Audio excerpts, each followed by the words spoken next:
Kawahu, and then she's going to now invite the hosts. Thank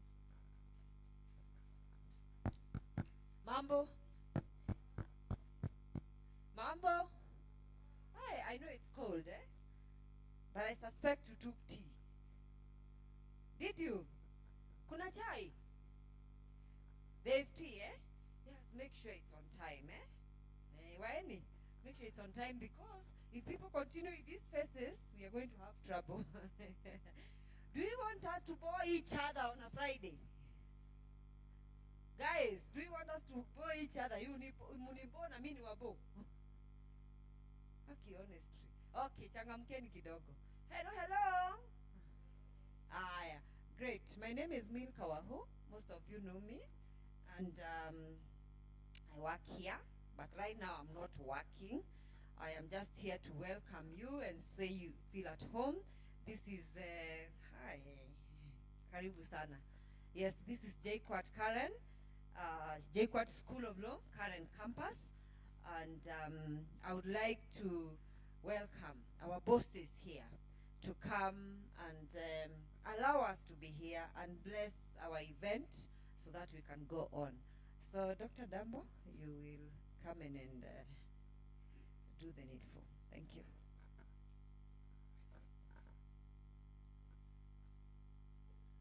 Right, our guests, and I especially recognize my senior in the profession, Mr. Ojiambo, our partners, students, good morning. My name is Dr. Dennis Mutua Ndambo. I'm a chair of department for private law department. I welcome you all to this event. We of course here try to nurture our young minds in various activities to do with the law, and especially areas that are contemporary, and we try to guide our students to participate in activities that will help in implementing the law, but also reflecting on the impact of law and society. So this is important matter that you're looking at today, and I wish you all the best in all the activities that we do today. So thank you very much, Milka, for inviting us, and we hope that you have a successful day. Thank you.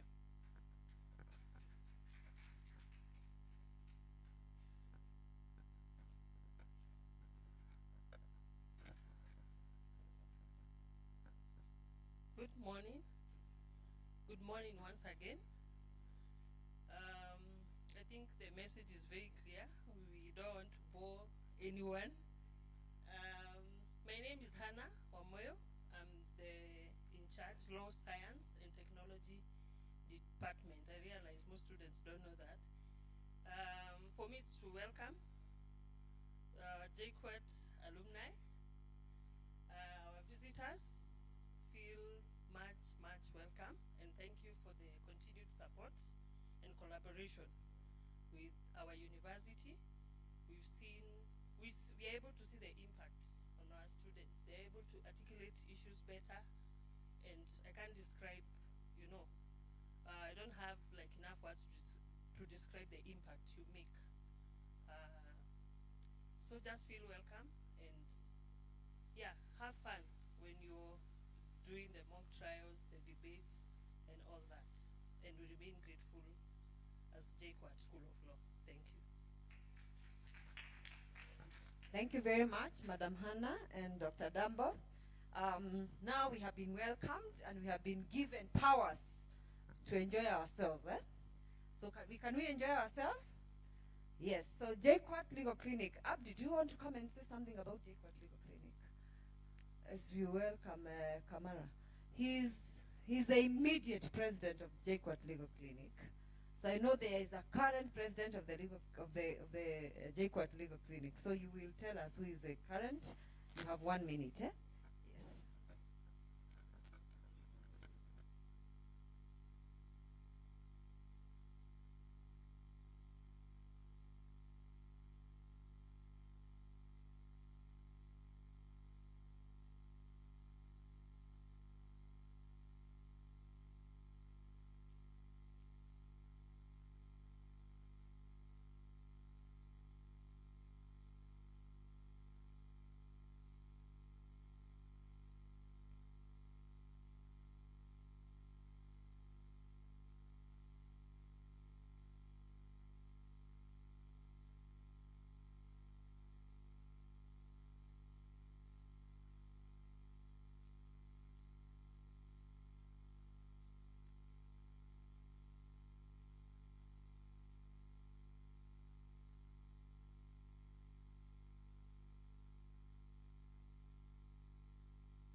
We are an access to justice organization. Okay. We are an access to justice organization. What is justice? I want to involve you people. Pinky, tuambie, what is justice? Ndio nakuamsha.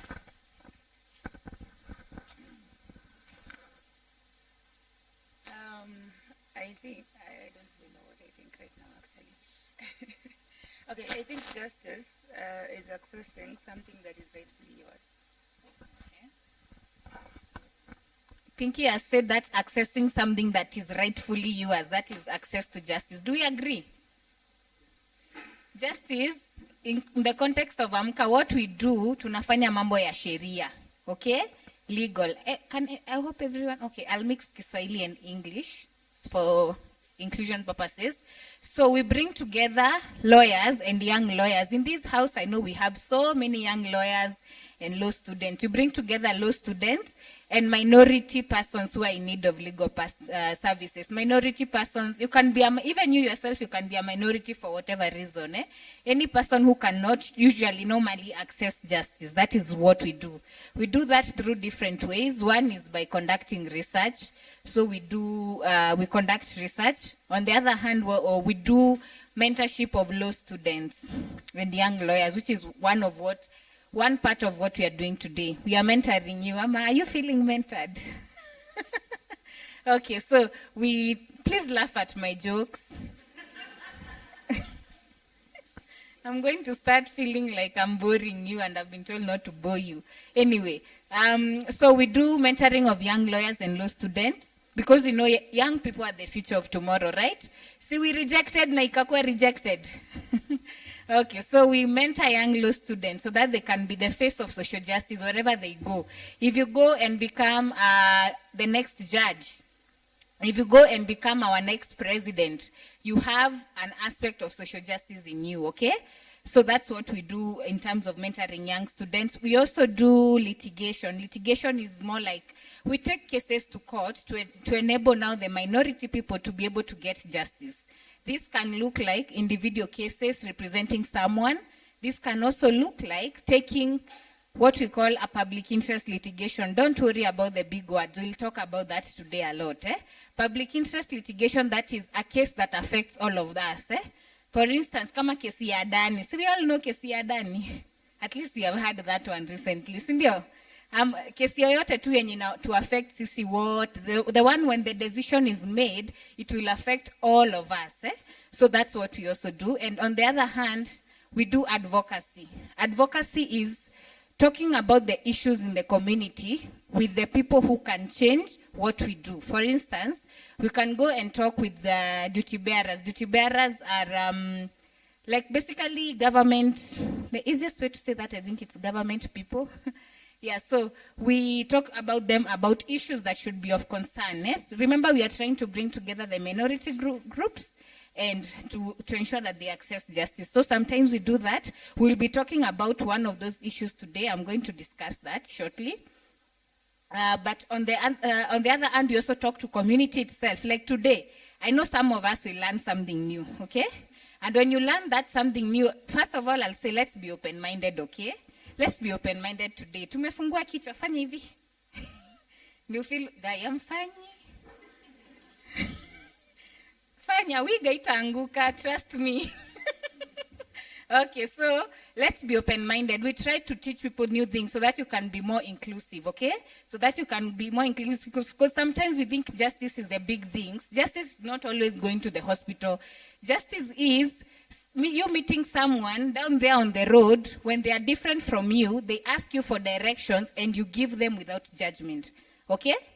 So you yourself can be a face of justice where you are, whether even if you are not there, you're not yet a judge or all that, okay? So, have you understood what AMCA does? So, back to what AMCA does, because I've explained to you what AMCA does.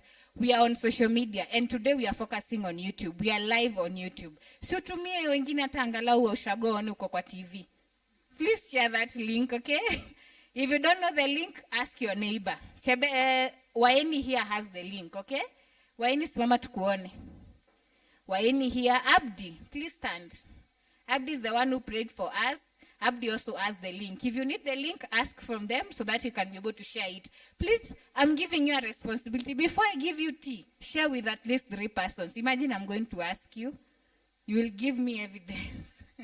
Okay, so today we are here for a mock trial. Why is a mock trial? You see how I mentioned that we go to court to take cases that affect all of us, right? So we want to learn what is the importance of taking things to court to affect sexual and reproductive health rights. Our main theme today is sexual and reproductive health rights. Why? This project that you are funded by We Lead focuses on sexual and reproductive health rights. Kuna mtu anaangalia chini. Someone is looking down sababu amesikia jina sex. What are sexual and reproductive health rights? Who wants to try? Can someone tell us? What are sexual? Kuja angalau uongee na mic uonekane vizuri. Gloria.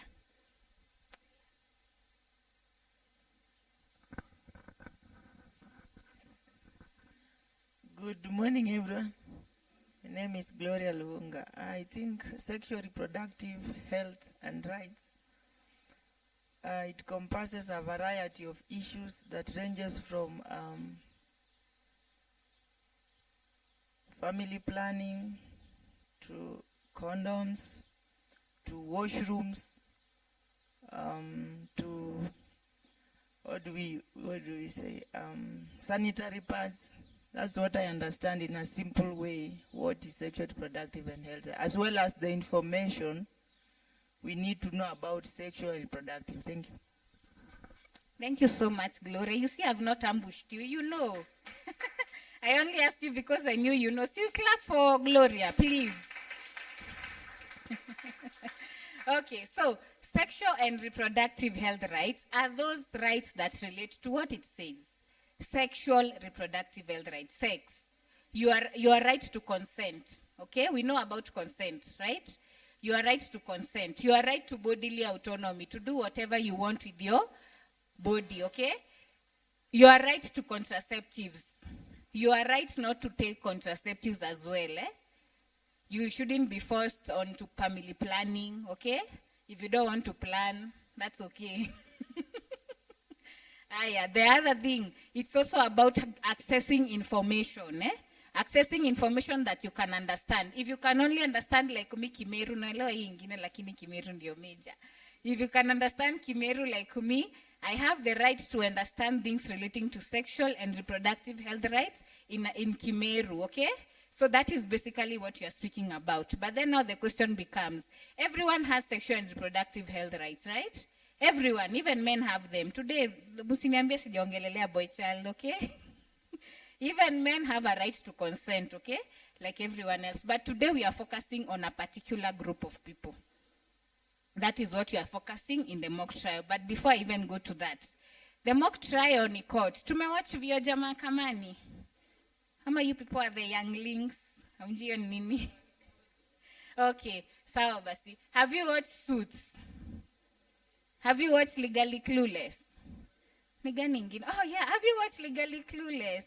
That one is like really nice. Have you watched Lincoln Lawyer, Crime and Order? I know there are so many legal dramas that you have watched, okay? But you have also gone to court, nimeuliza vioja. Unajua hiyo ndio yenu ya group yako. Milka amenipea consent to joke about her, Saja kupea wewe ni mimi tu sawa. Okay, so you see, some of us have been arrested. How many of us were arrested during maandamano? Tukasema free so and so. It's fine. Imagine you're not going to judge anyone who has been arrested. Who has ever been arrested or been taken to court or has taken someone to court? Have you ever taken someone to court? You have been arrested, Were you taken to court?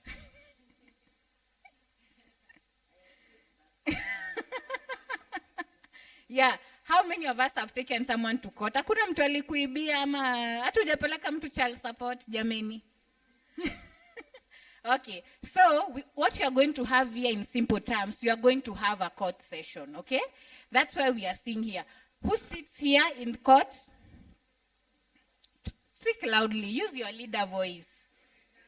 The judges, the magistrates, okay? Aya, who sits here? Ama hii ni ngumu?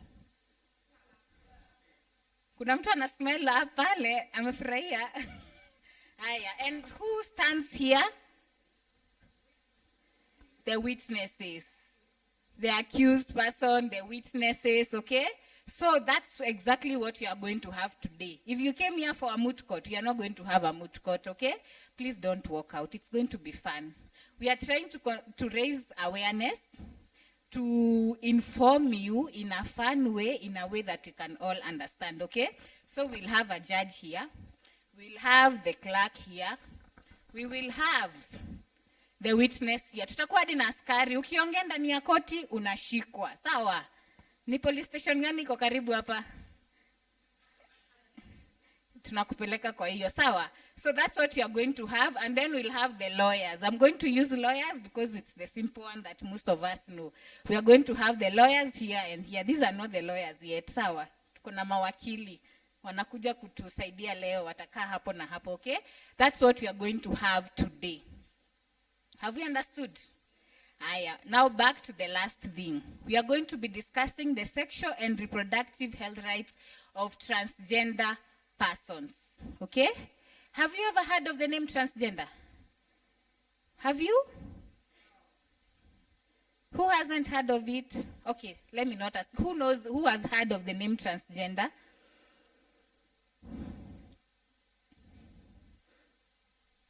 Okay, now I want one of you to tell us. From my understanding, a transgender person can either be a former male or female person who chooses to change their gender from one or the other. Meskia, do you agree? Do you agree? Guys, si muongee na mimi, mnajua tunamta kunywa chai. Please talk to me. Nitafunga hadi tumalize. Haya. Anyway, so when you look at me right now with my hair, with my isn't it pants? Okay, yes, with the pants and shirt. Who do you think I am in terms of gender? Who do you think I am? I am a? Okay, what makes you think like that, Natasha? Okay, well, you have boobs. And you, yeah. Okay, so. Okay. All right, so we have two words. There is sex and gender, okay? How do you understand the term sex? Generally, we are not shy here. We are, sisi wote ni watu wazima. That's not a good joke, but anyway. How do we understand the word sex? Me, I'll ambush you, by the way.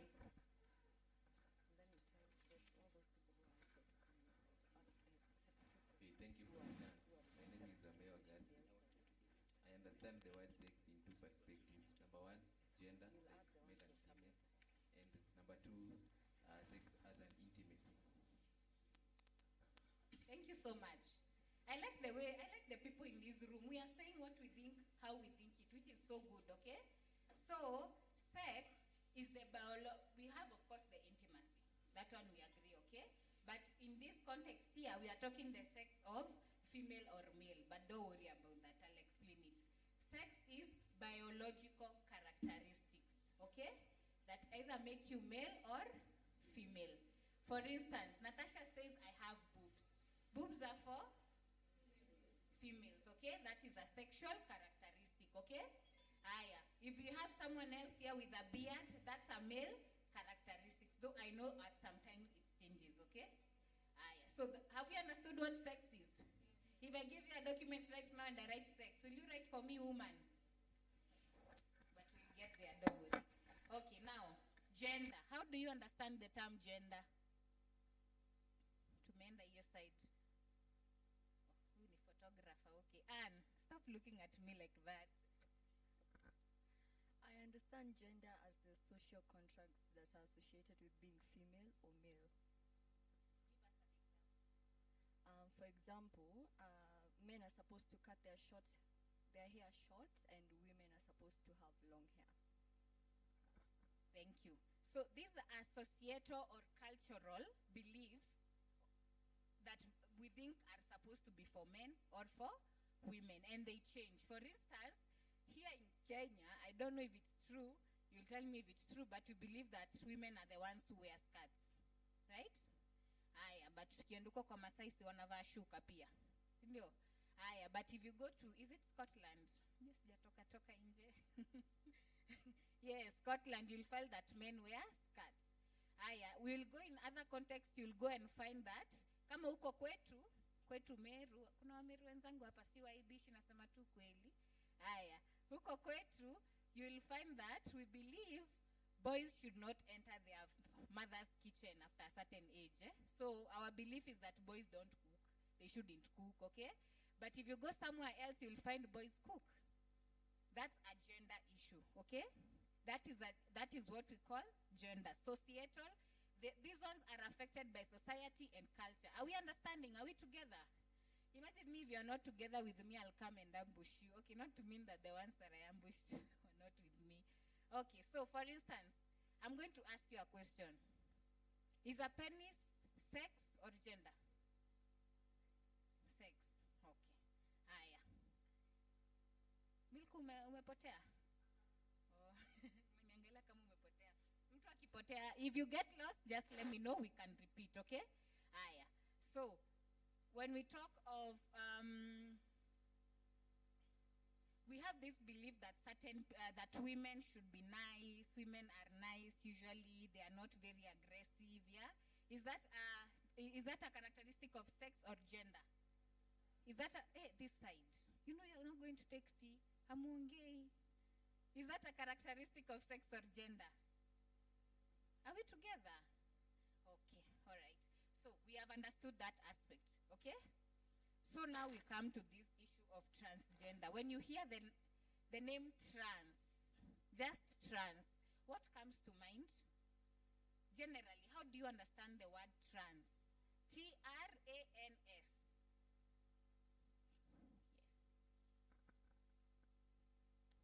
I understand trans as transitioning from one point to another. It's as if you're moving from one point of life to another. Thank you. She has said movement from one point to another. Anyone else, maybe from this side, who wants to say how they understand the term trans? This one I'll give you an opportunity to just volunteer. Anyone? All right. So trans, she has said she's right. Movement from one point to another. So I'm going to use myself as an example because I'm trying my best not to use hard words, okay? So me, when I was born with a vagina. Oh, was I? Okay, yes. I wanted to see if you're paying attention. I was born,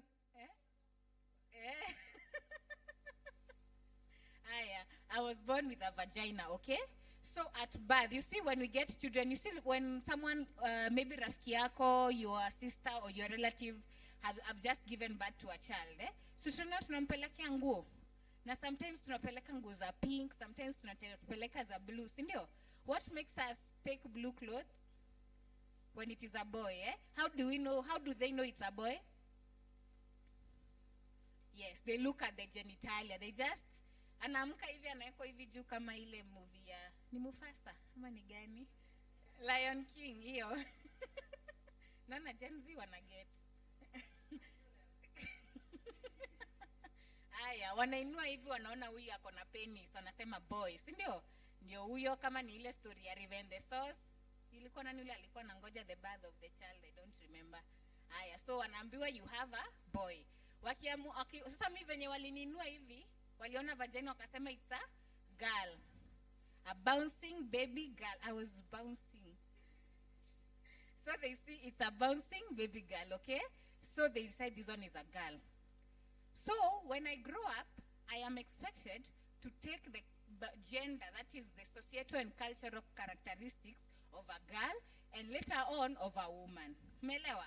So wana expect kama huku Kenya, girls ndio wanavaa pink, nivaa hizi vitu nimevaa hapa, nipende Taylor Swift, but wanaume pia wanapenda Taylor Swift, and that's okay. I'm a Swiftie pia, sawa? Okay, so they expect me to grow a certain way and to be a woman, to identify. So now, gender identity is who you are, okay? myself nikiulizwa hivi, like the way you said, when you see me, you see a woman, yeah? So myself, I say it is who I am. I decide, it's not a decision, it's how you feel you are, eh? I say I am a woman, okay? That is what is expected, okay? For the boy, they expect the same thing. So the sex and gender ziko pamoja. Tumeelewa mpaka hapo? Sex and gender ziko pamoja. Aya, kama ni expression yangu kama kuvaa, gender expression sasa ni venye navaa, vitu zenye nafanya, they expect it to align with my sex. Okay? But for certain people, what happens, they grow up, for instance, sasa mimi, msichana, nilizaliwa msichana, si ndio? With assigned sex at birth. Okay, let me not use that statement. You see, when I was born, they looked at my genitalia and said, this is a bouncing baby girl, yeah? So it could happen maybe at puberty, at adolescence. When do we know who we are? It's at puberty, right? Or adolescence. So at puberty or at the adolescent stage, I feel like I do not belong, okay? And it's not, how do I say? So I feel like I do not belong. So if I'm given these pink things and taken to a girls' school and all that, I feel like this is not me completely, okay? I do not align with this gender, with these societal and cultural characteristics that have been given of a woman, okay? So that now is a transgender person. Sijui kama nimeeleza vizuri. Milka, utaniongezea? Niongezee. You know you are confusing us in a certain way, then you are explaining to us. So,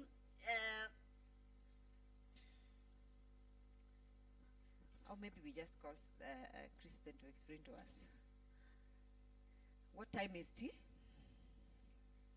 Congat 11, eh? Because somebody was whispering to me around here and asking, what are we discussing about? What are we talking about? What is the difference between what we hear, LGBTQ, LGBTIQ, and transgender persons? Where do they come in? Where do they come in? Now, I want to just make a very small, to add on what Shelmy is saying. Actually, what she's saying, I'll now pick on to, or at some point pick on to what she was trying to explain.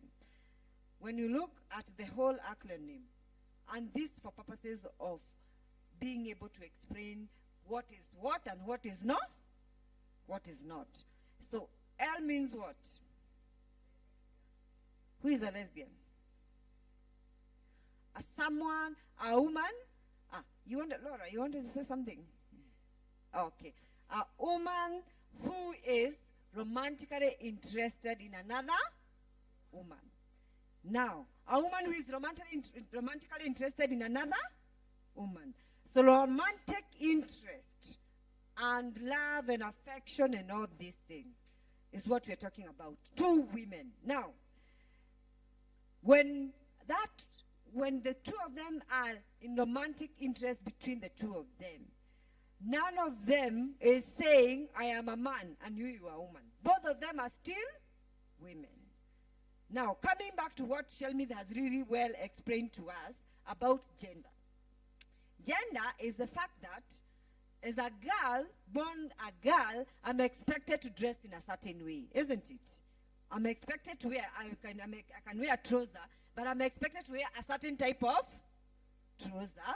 I'm supposed to wear my hair in a certain way. I'm supposed to behave in a certain way.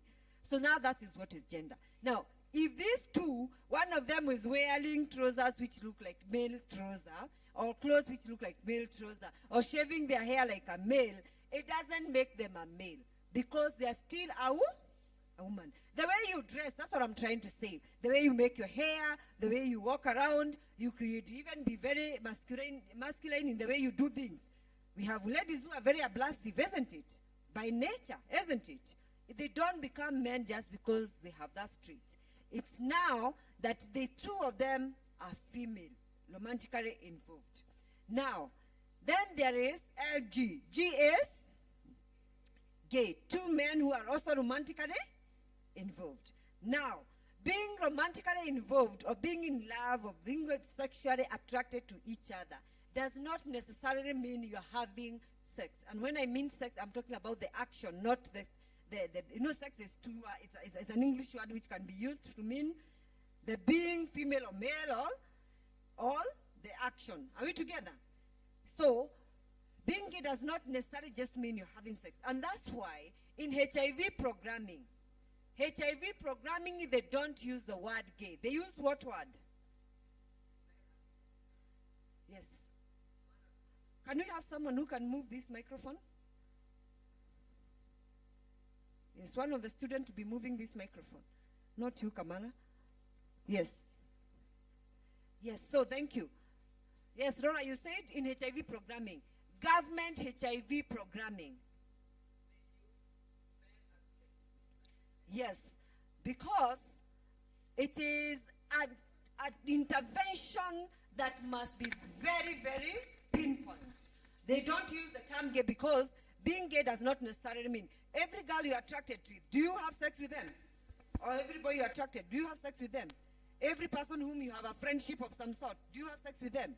No, it doesn't mean, yes. But because HIV programming, the government must target people who are having sex. Because the HIV transmission is mostly done through sex in HIV programming. So the government has come up with a terminology that is pinpoint, and they call them men who have sex with men. MSM. MSM in HIV programming. Those who have done HIV, I think HIV is a compulsory. I don't know whether you learned that. That is very important. The government has a very comprehensive program to target this particular group of people. Now, then you go to B. We're in B. B means, the word is, bisexual means,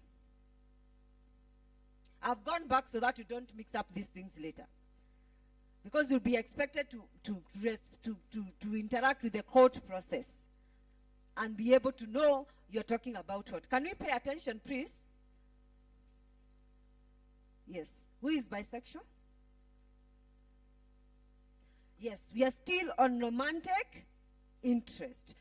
Romantic and sexual interest. Romantic friendship and all that. Someone who can have romantic interest to both a man and also a female or male. That is a bisexual. That is a bisexual person. Actually, in HIV programming in this country, MSM, men who have sex with men, target mostly those who would identify as gays and also identify as bisexual, because there is a big population of Kenyans who actually are married or are in heterosexual relationship, but they are also having sex. There are men who are also having sex with men. And now, because that is important to target them, so that HIV, if for instance, at the beginning of HIV programming, you know, when you're learning, you learn everything, yeah? They did not target men who have sex with men, because we said, okay, we have a penal code that says people should not have men should not have sexual relationship. It's a criminal offense. But these men who are having sex with other men, they are also having sex with women.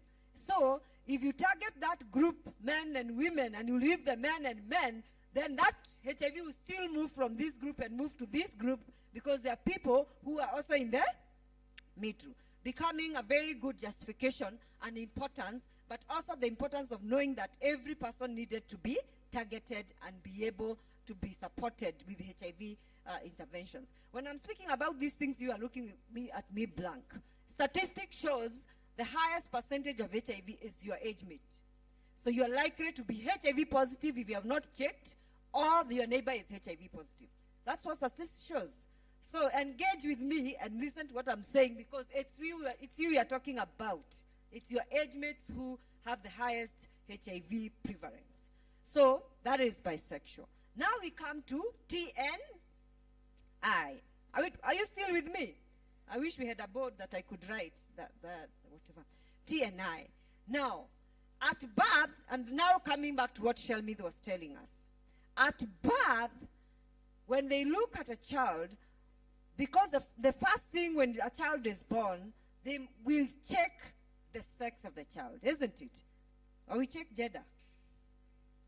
We check sex. Yeah, yes. You kumbe mulisikiza what Shelmith was saying na mukashika. We check And we know the sex from genitalia. We know the sex from genitalia.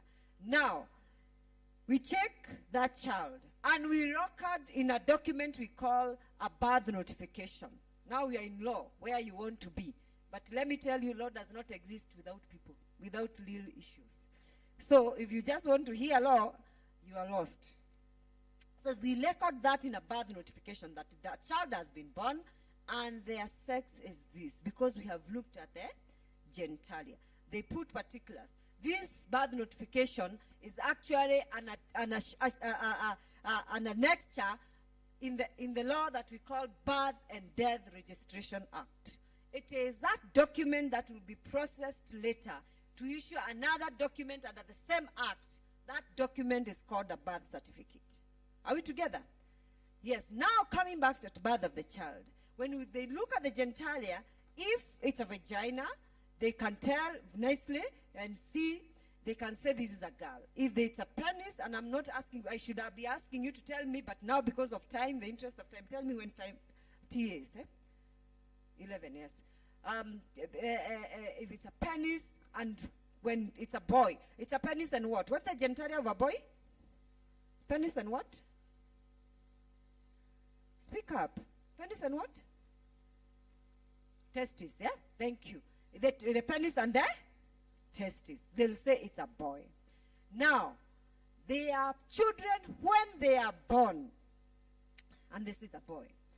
When they are born, when the people looking, the midwife or the doctor or whoever is helping with the birth, or the parent of the child, when they look at the genitalia of the child, they cannot be able to tell exactly whether the child is a boy or is a girl.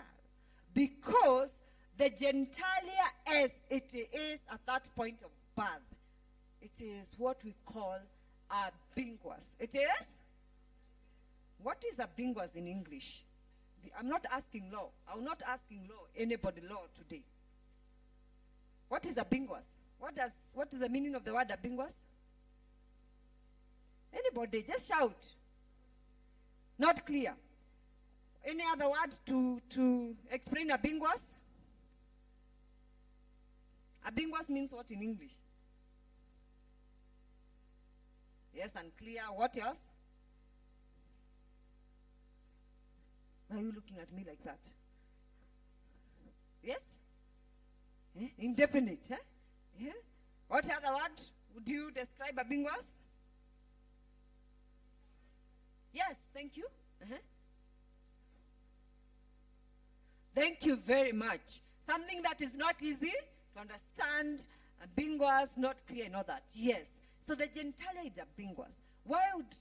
So what actually is the fact that this genitalia is not just a vagina. There could be other features on that genitalia that makes it impossible for the person checking to say, this is a typical girl or a typical boy. Now, there are several variations of how a binguas that genitalia can be. And that's what you'll be searching for when you'll be going for tea. I'll give you an opportunity then now to Google on your phone.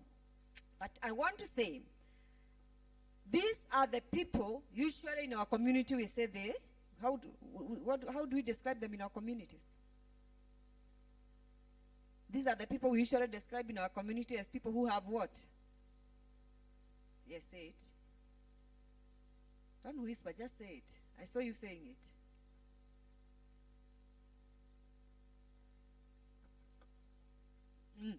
People, we say they have 2 reproductive organs. Are we together?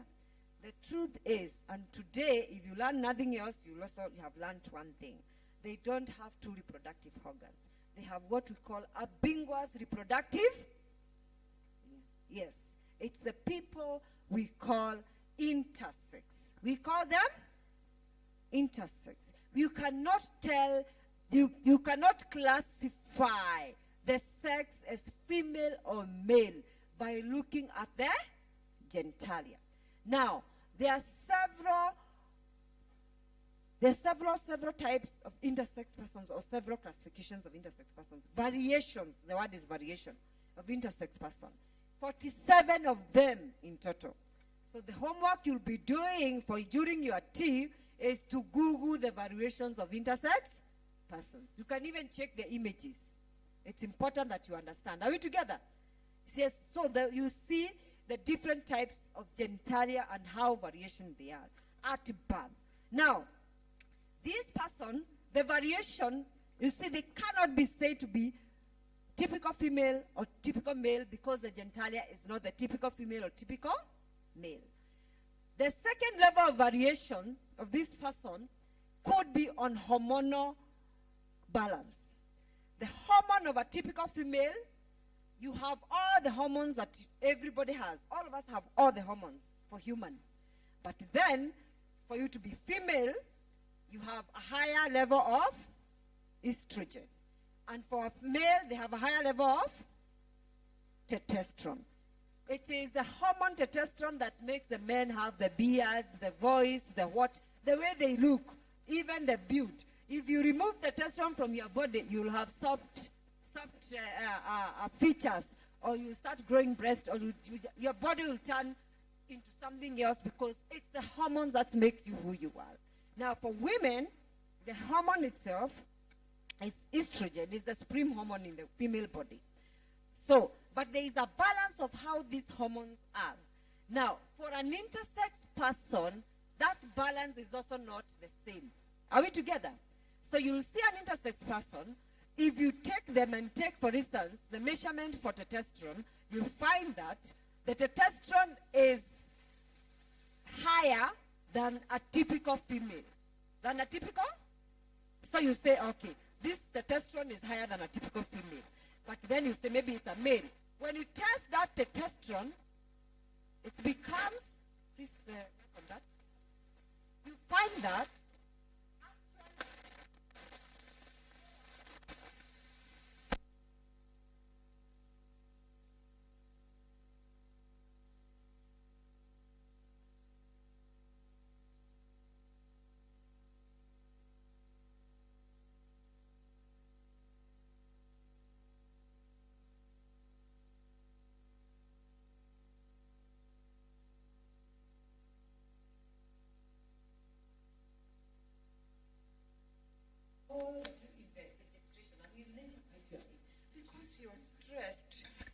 want to talk.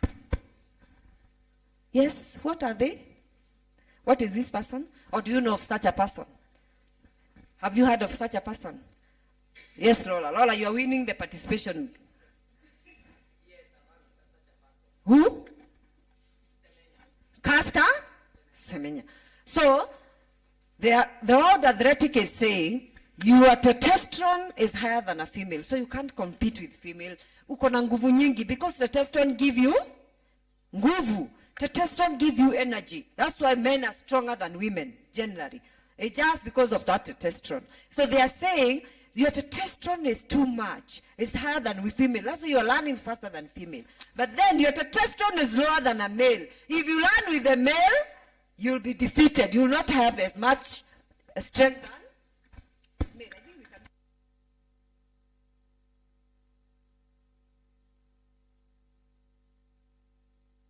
Okay, I'm told there is media. So, there is live stream. So, your testosterone. So, and this is how this body is. And this is how this person's body is. That is the way it is born. That is their way. That is the hormonal composition. And that's why Samuel is arguing and saying, you want me to alter my body to be either this or that. And in the process of altering my body, I am getting destroyed by those things, by the hormones I'll have to take like medicine. It's like you being told, remind me your name, you're in my class. Odhiambo, you being told, you have to take medicine for the rest of your life to remain Odhiambo. Yet you have no problem being Odhiambo. So the last and the other level of intersex person is also on the gonads. Gonads is those internal, just in simple terms, internal reproductive organ. What are the internal reproductive organs of female? ovaries, fallopian tubes, and all that. So you may find an intersex person. Well, the genitalia, they may have what we would call a typical boy. For instance, maybe they have a penis and a scrotum and a testis. They also have a uterus. Yes. Seeing your faces. Yes, they also have a uterus. So they'll be brought up as a boy, named a boy, go to boys' school, then in Form 1 they menstruate. Because that's a point where the age old, they start menstruating. Now you are here, you're asking yourself, how is a boy menstruating? Because they have these organs also there. And that's why we are calling them intersex. The presentation of the organs, it's not typical female or male. Then there is a final level of variation that is in the chromosome. Chromosomes, female chromosome is, and male, XY. You may find an intersex person has just a Y, for instance. Just a Y.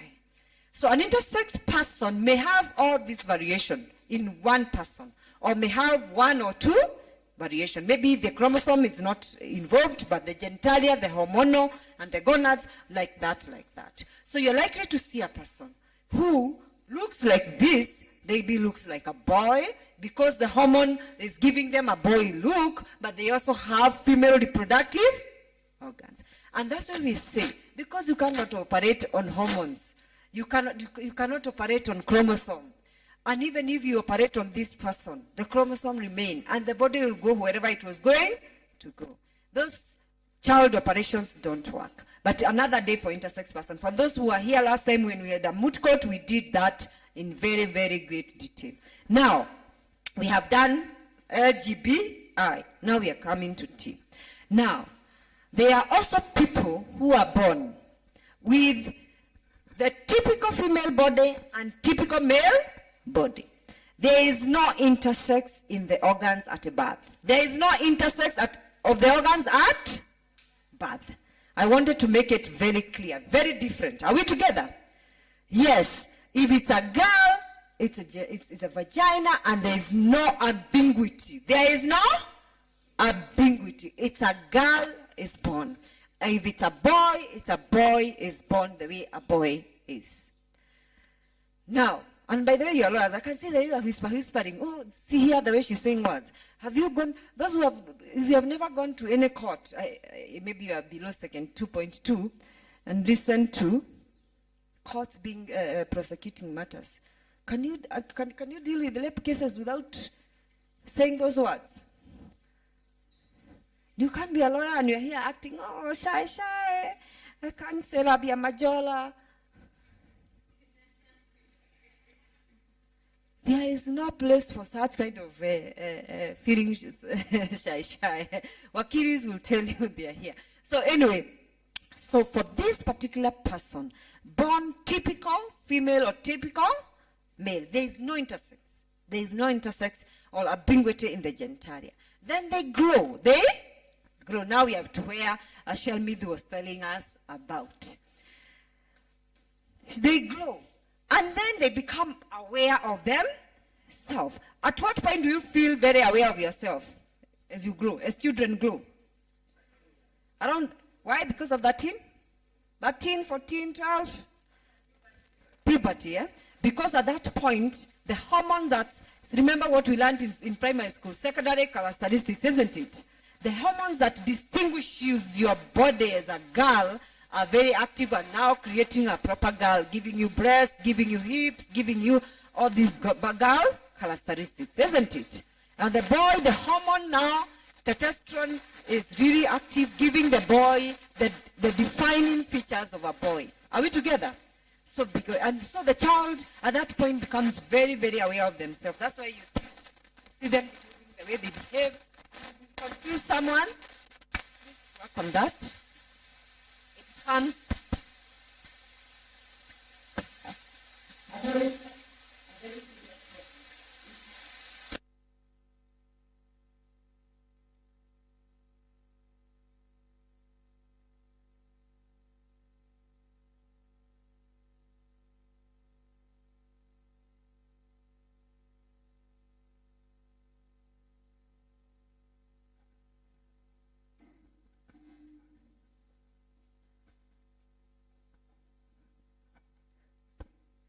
Okay. But then, for a transgender person, at the point when they have reached at that level of now being very self-aware of who they are, and their body is growing to be what they are supposed to be, the boy. The mind is wired to believe. The mind, I've said the mind, I've not said the feeling. Are we together? The mind is wired to believe that they are of the opposite. Are we together? So you have a Shelmy, I'm using her because she had started using herself. A Shelmy the born. There's no ambiguity of genitalia, of any of those things I've mentioned in an intersex person. But then, totally hardwired in the mind, not feeling. Not today, not today, then tomorrow they change. But that is totally permanent. They believe and in their mind that they are supposed to be of the opposite. Of the opposite. So you have a body that is growing to be a boy and a mind that is growing to be a girl. Are we together? So a body that is growing to be a boy and a mind that is growing to be a girl. Now, when that happens, can you just for a minute, for a moment,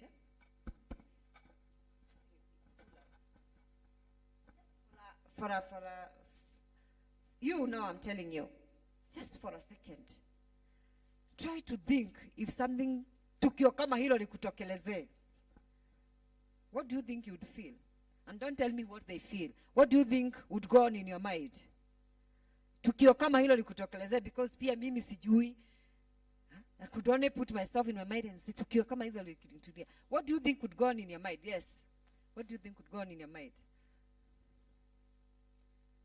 And you're not looking for a specific answer, so just say whatever you think.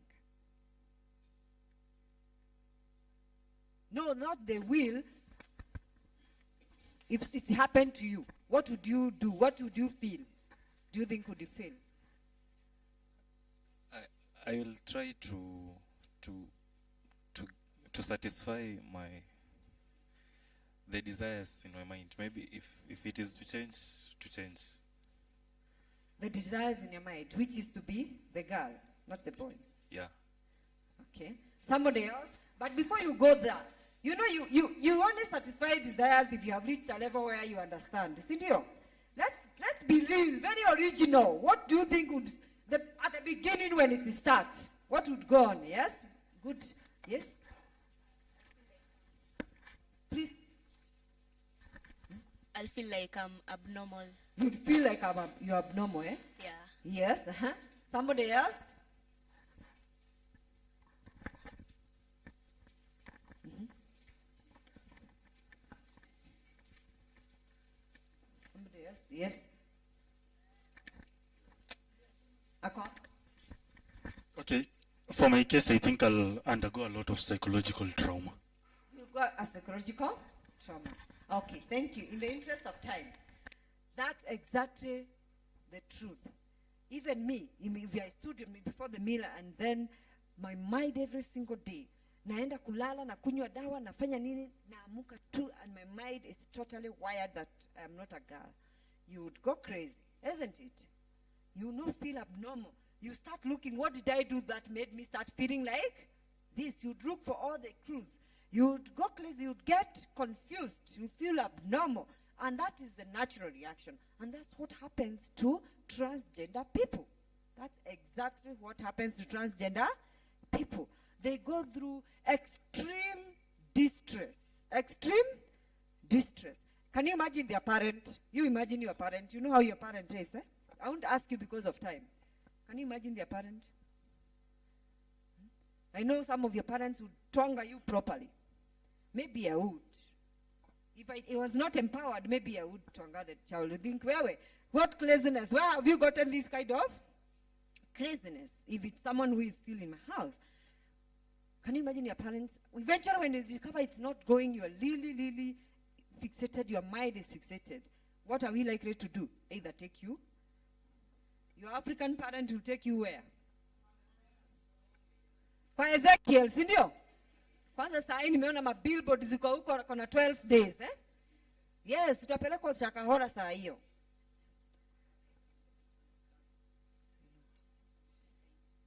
So, you'll be taken to either Shakahora, maombi, ama whatever, utafanywa novena. For those of us who are Catholics, novena zitatwangwa nyingi, si ndio?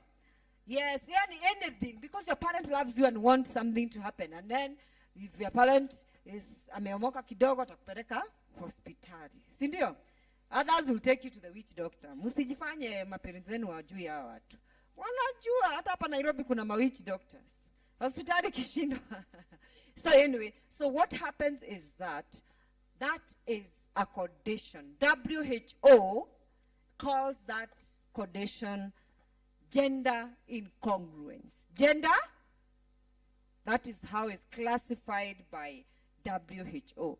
Previously, WHO used to call it gender identity disorder.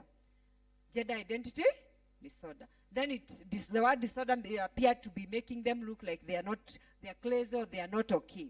So they changed, the WHO, World Health Organization, changed the terminology to gender incongruence. And the medical condition that they look at is what they call gender dysphoria or gender distress.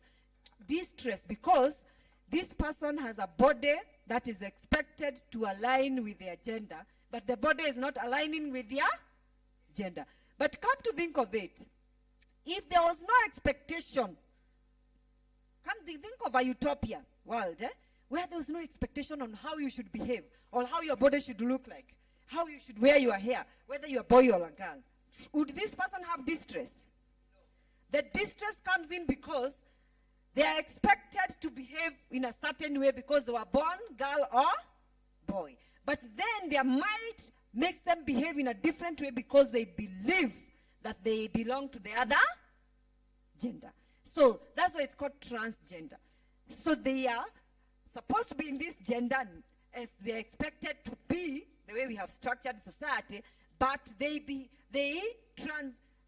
behave as the persons of the opposite gender because their mind is fixated to be of that person of the opposite gender. So, and because your mind is more powerful than your body, there's no way they will follow the body. They follow the mind. Your mind is very powerful. That's why anything that take over your mind, like drugs or anything, it can destroy you because your mind is, if you mess up with your mind. So the mind, they are wired in a way.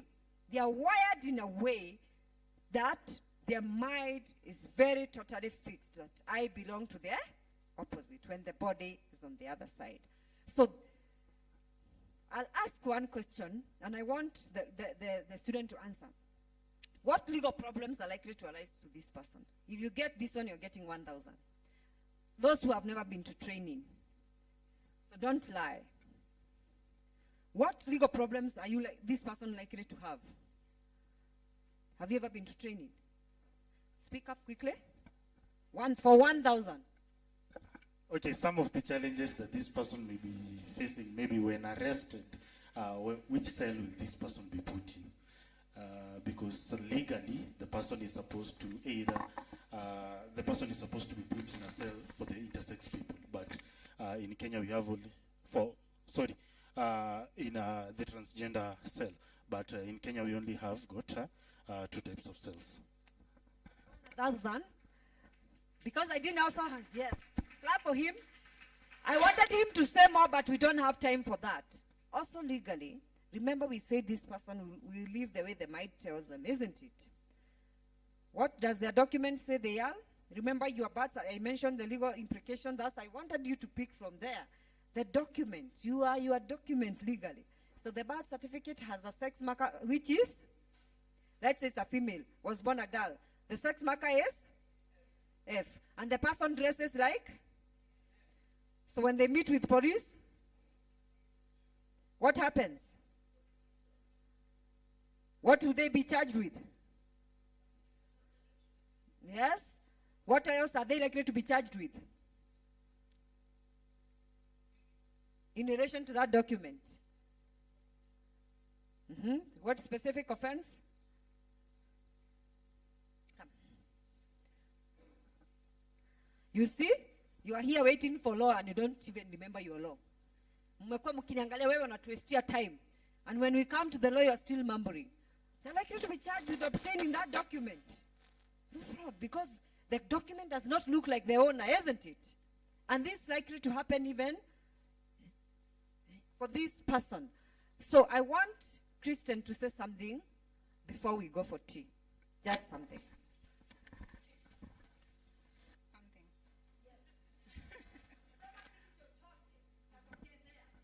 Let me get my notebook for minutes.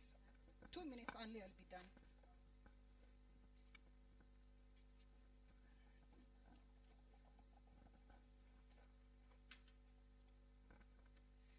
So, good morning. My name is Kristen April Kiza. I work with Amplify Quests. So all those things that Shelnith and Milka were talking about, transgender issues, I'm a transgender person. So this is like a live experience of this particular case. Like I mentioned, I work with Amplify Quest. We seek to create spaces where transgender persons are safe, but also we do advocacy in areas of gender and sex minority, but also looking at other intersections like climate justice. Now, SRHR and transgender persons, the most important things for us is gender affirming care. Do you want to see a picture of me before?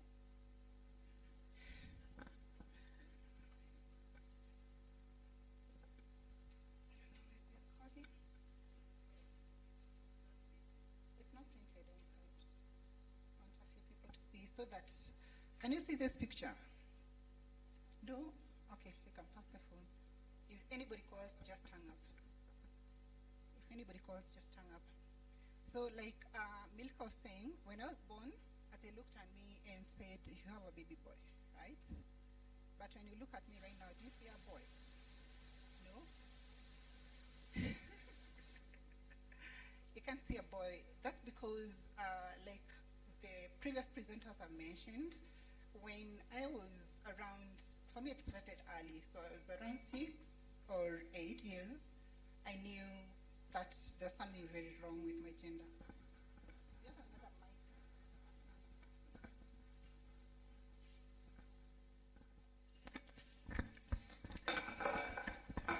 So I knew there's something very wrong with my gender when I was around 6 years old, or 8. And this came about when we were being dressed to go to church, and my big sister was dressed in these cute dresses, and I was dressed in trousers, and I would feel so ashamed of who I was to the point that I would just hide. I wouldn't even go to church. So we'd leave the house together, and then I would go to a certain farm, and I would hide until they come back so that we come back together, right? So I knew there's something very wrong with that, and that caused me a lot of stress, a lot of headaches all the time. And I hate myself, so I couldn't even go out and play with kids because I knew there was something terribly wrong with how I was feeling. Fast forward, I grew up. I think you've seen that picture. I started my medical transition in my mid-20s, so that picture is maybe 4 previously. At that point, actually, when that picture was taken, it was, I think, 2 or 3 months after I'd tried to commit suicide. Thank God I didn't die, because, you know, you'd be missing out on all this. Yes. But basically, that's what it means. So that this stress is very intense to the point that somebody wants to die, right? You don't want to live in that state. It's extreme, and it's not a feeling. It's a knowing. The way you know yourself to be a woman, the way you know yourself to be a man, it's a knowing. It's a knowledge of self, right? I came to know about the condition later after I started Googling and finding other people who were like me, and I found the options that were available for me to be able to transition. So I've done my medical transitioning. I'm in the process. It's a lifelong journey. I've done legal transitioning. We are still fighting for IDs. Here with Ojiambo is helping us. I've done social transitioning because when you look at me, I'm not dressed like a boy, right? So the most important things for us as transgender persons are access to the right form of contraceptives. For example, if I wanted to be a parent, I already am a parent, by the way, but if I wanted another child, how can I go about that? Do we have the right contraceptives? And are these provided in the public health system? No, we don't have those in Kenya. Access to family planning and fertility treatments.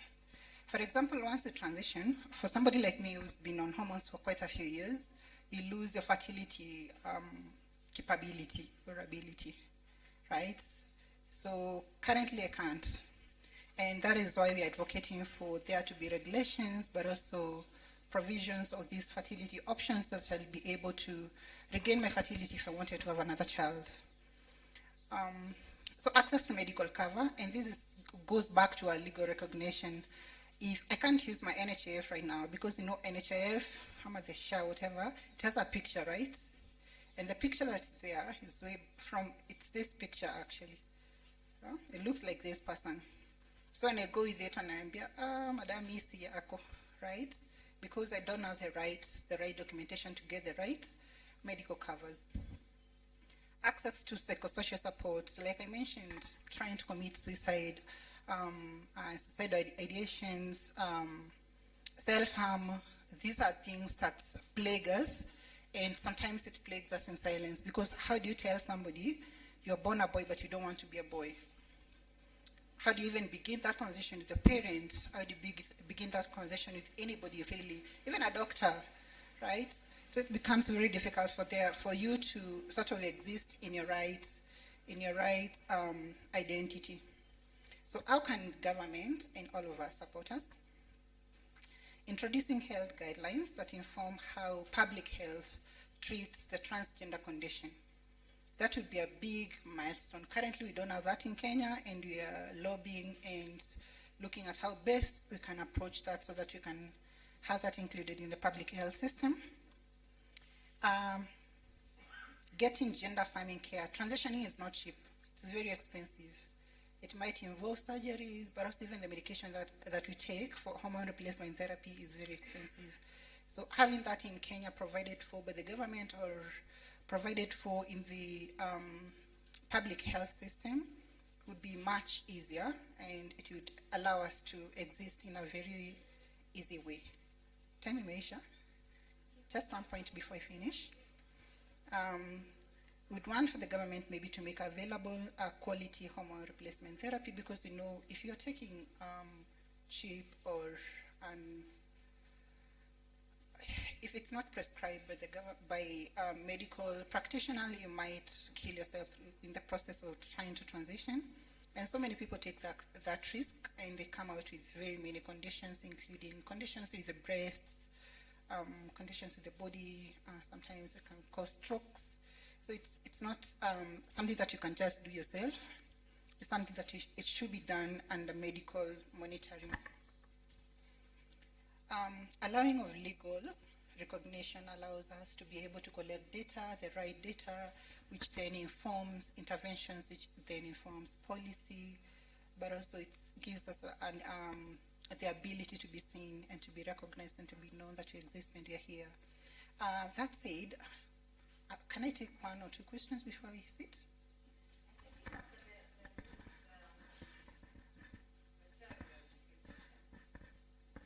All right, but if you have any other questions which are not personal, please. All right, thank you.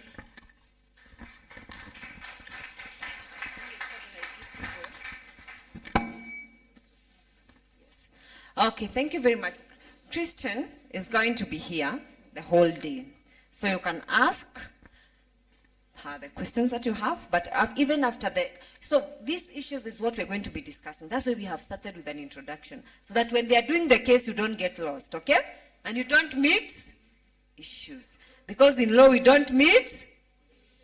Yes, in law, we don't mix issues. If we mix issues, we do what we say. You embarrass. You embarrass who? The court. Okay.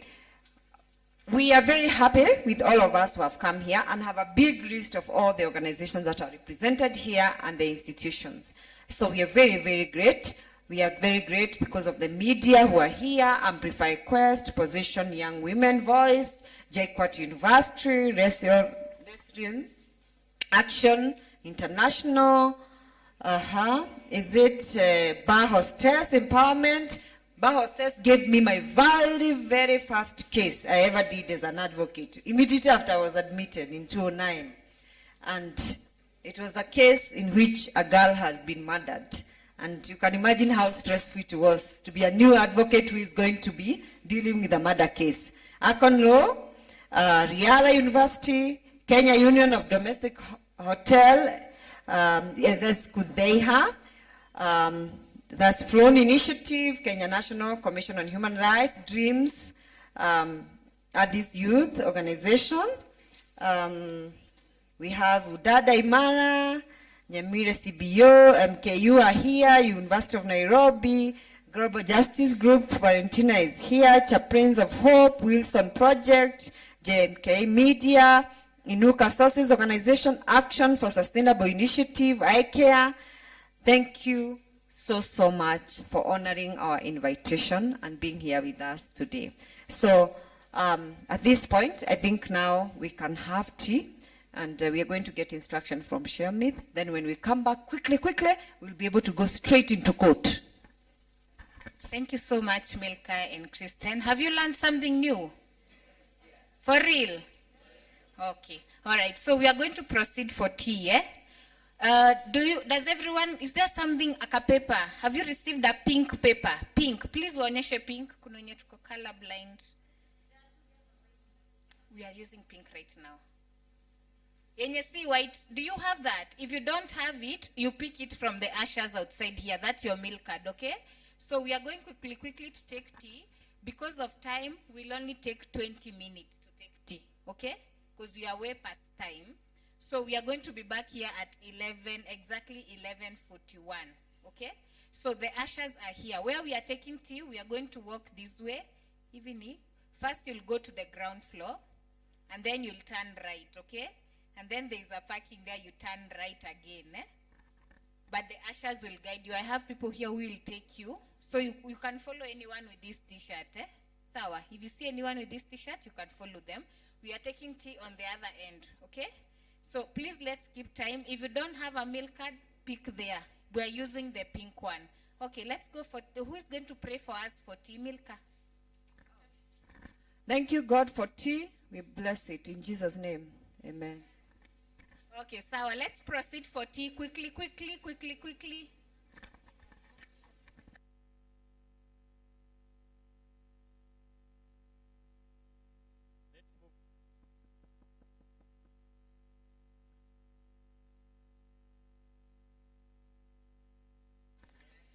Let's move kindly. Let's move. We'll be back for the court session. Let's move kindly. Antonella, move.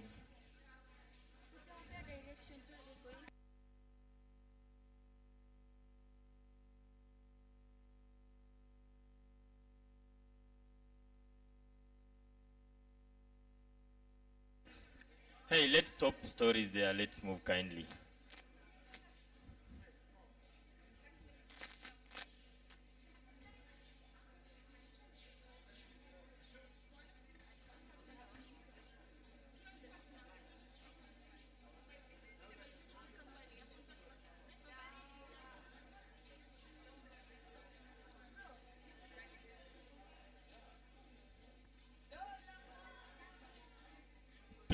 Please, let's move for tea kindly. We have 20 minutes.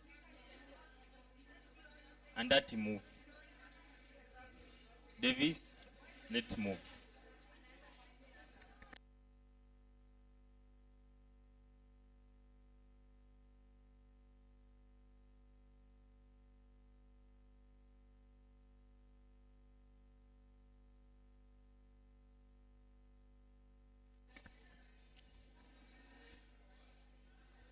Please, let's move. Kindly. Ndanu, let's move.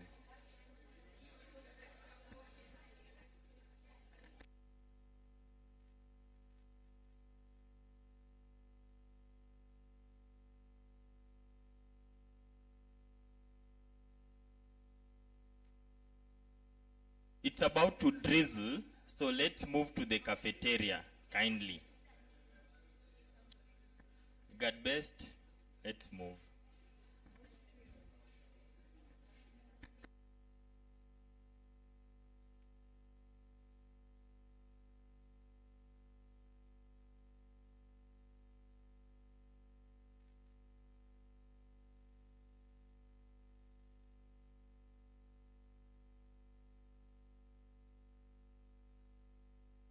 Please, twendeni chai, kindly.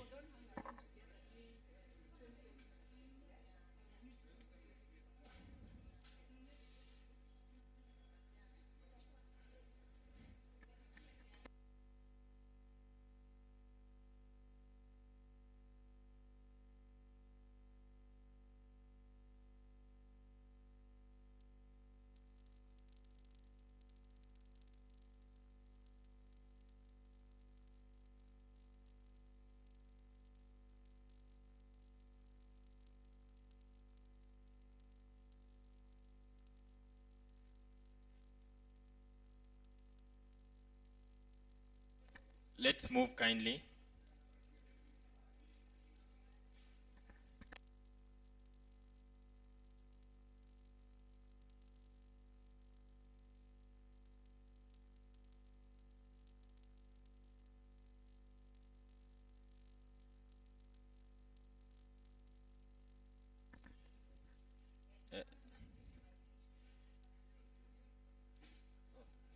Let's move for tea, kindly.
One, two, mic testing. 1, 2.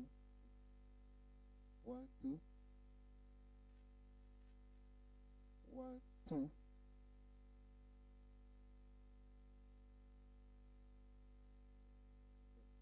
1, 2. 2. 1, 2.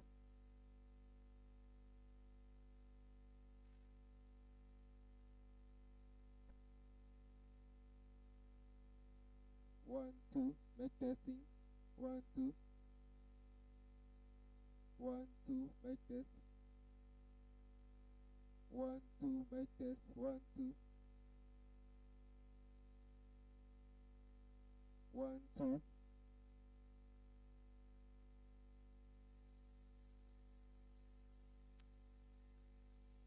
1, 2. Mic testing. 1, 2.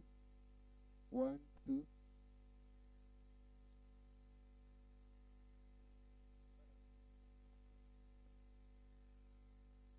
1, 2. 1, 2. 1, 2.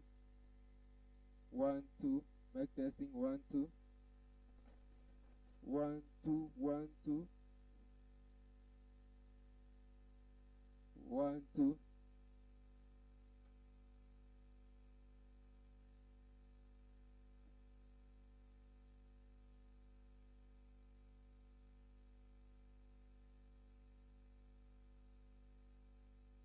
One, two, 1, 2, 1, 2. Mic test. 1, 2, 1, 2. Hmm?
1 2 1 2 1 2 1 2 1 2.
One, two, mic testing, 1 2.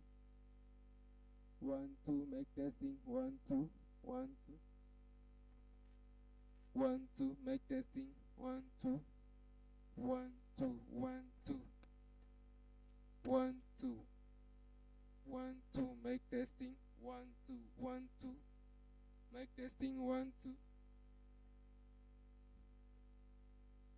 1 2 1 2.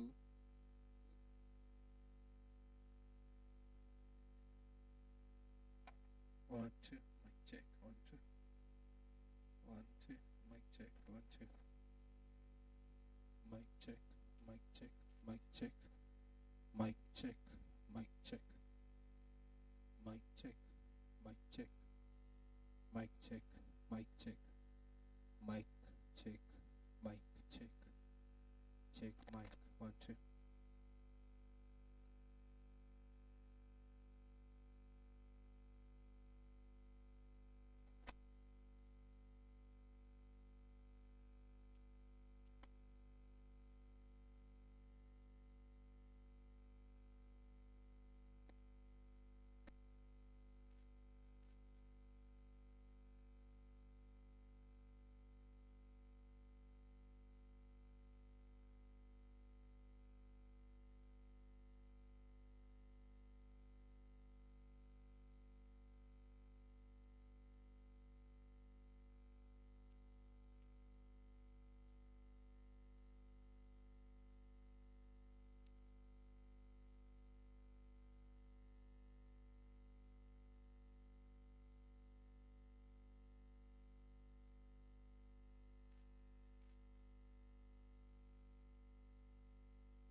Check 1 2 1 2.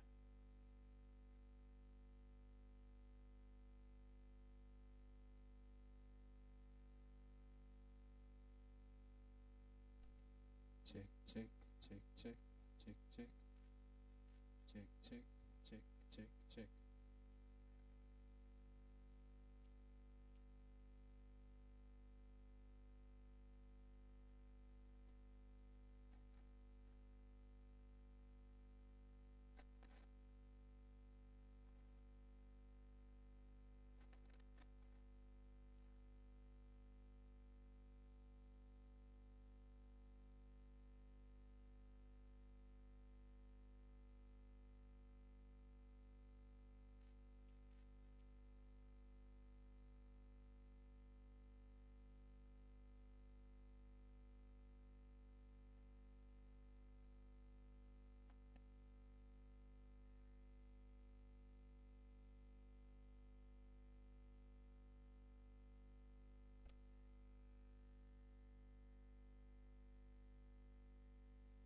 check, 1 2.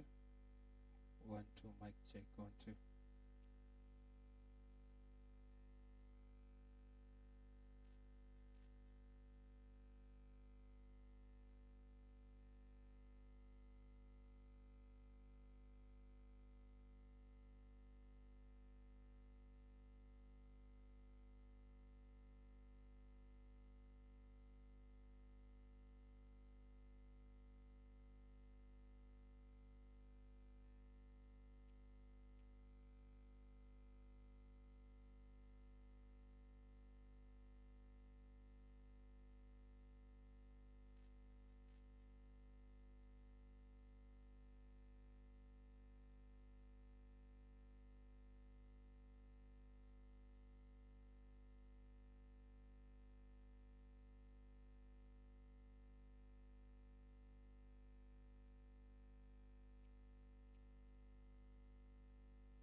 Mic check.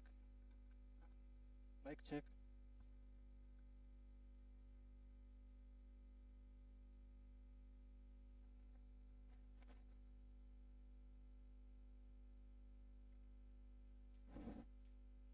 Mic check, mic check. Mic check. Mic check.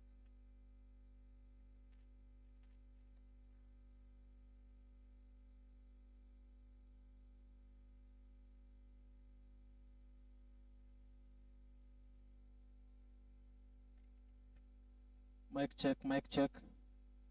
1, 2, mic check. Mic check, mic check. 1, 2, 1, 2.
Hebu niangalie power ya hii hatem. Hebu isi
witness atakuja hapa, sawa?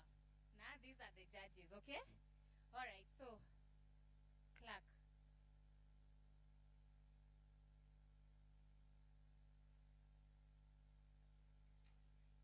All rise.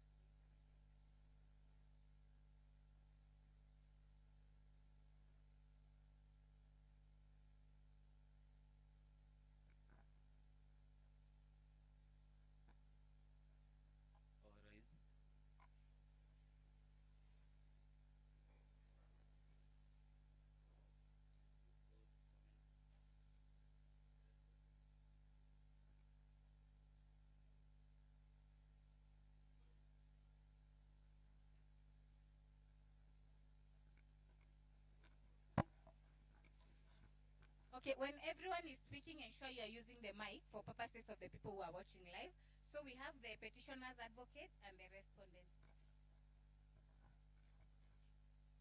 May it please the court. Yes. May it please the court. My name is Washira Mburu, alongside Counsel Umurana Best and Counsel Tony Blair. We will be representing the petitioner in this matter, and I will do the opening remarks as well as examine the chief witness. My co-counsels will assist me as we move along. So let's do away with human rights. Let's do away with the fundamental principles of human dignity, fundamental principle of equality. Let's completely do away with them. In fact, let's speak a lot. Let's speak a community and do away with the fundamental principles of human dignity and human equality. The petitioner, my client, is a transgender individual, and the respondents are asking me to do just that. From the evidence we'll present, you will see that the petitioner is already used to having treatment that is inhumane, indignified. She's treated unequally in every space that she gets into. But let's be clear about one thing: the right to equality, the right to non-discrimination, the right to the basic tenet of human dignity is not a right that is reserved for a special law. It's a right that is reserved for everyone. With that, members of the bench, I would like to call the key witness and examine.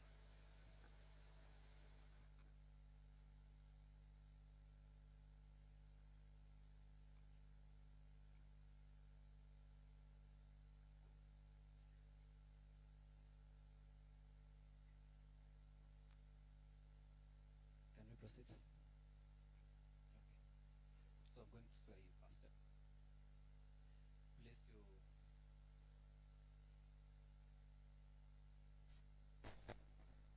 Place your right hand on the Bible and raise your left hand on the Bible and raise your right hand.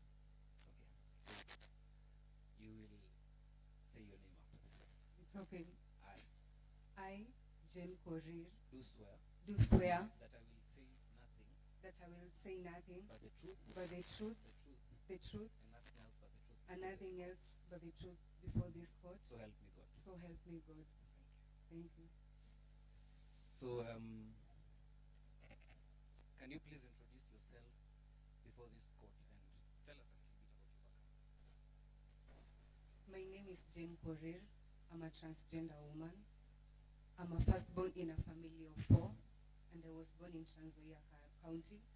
Currently, I'm a student at JQuat, pursuing computer science. Okay, Miss Jane Korir, has your name always been Jane?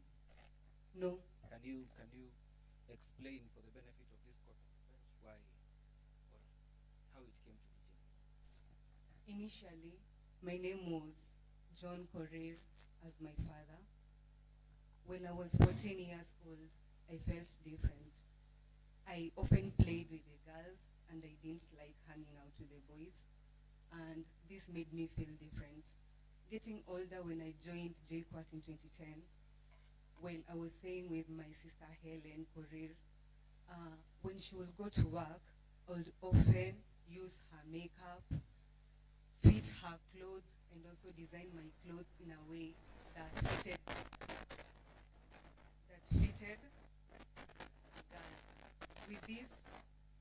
with this I felt so comfortable and I felt this was my place.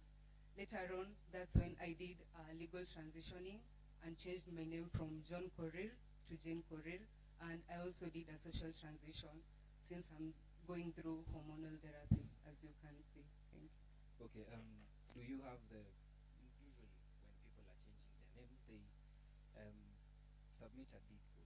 Do you have your deed poll here? Yes. Will you present it here for this court? Here it is. Members of the bench, may this be marked as Exhibit 1, the deed poll showing that she changed her name from John Korir to Jane Korir. Can you explain your transition process and why you felt it was important? As I earlier said, I was John Korir. I didn't feel okay with that. And when I was 14 years old, that's when I felt different. When my mom would dress my sister Helen Korir, I would always want to be dressed that way. And later on, when I joined JPOT in 2010, when I lived with my sister Helen Korir, while she was away, I would use her makeup kit and apply makeup. I would wear her clothes, and I would also design my clothes in a way that fitted a lady. And later on, when I attended the AMCA workshop, I felt at place because I met the other transgender persons, and that's when I changed my name, and I felt really comfortable being Jane Korir. So you were in university when you transitioned from John to Jane, right?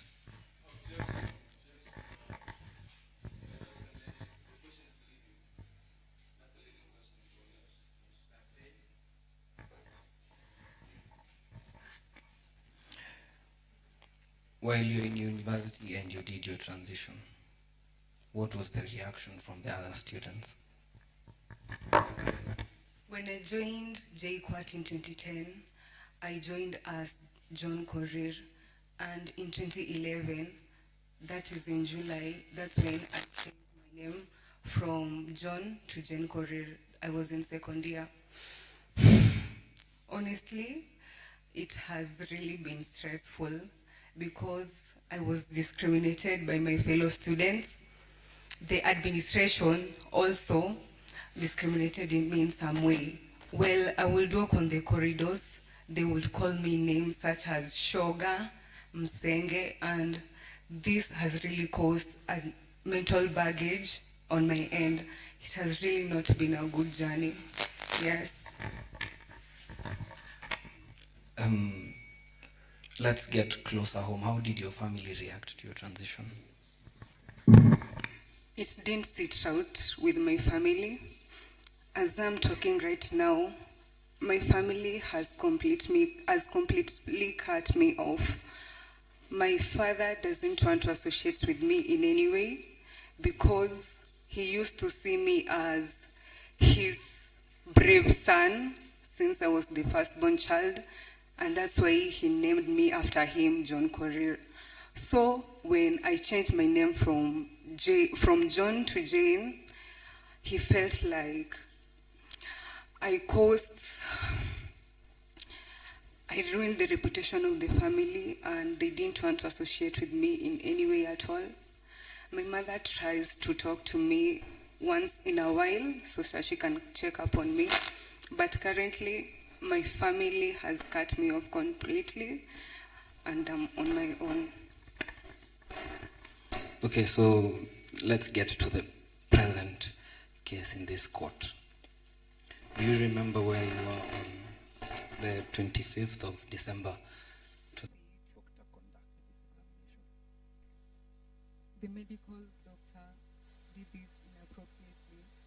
Well, I went there, I confided in her, since she was a doctor, and I knew my right to confidentiality was there, and I told her that I was raped.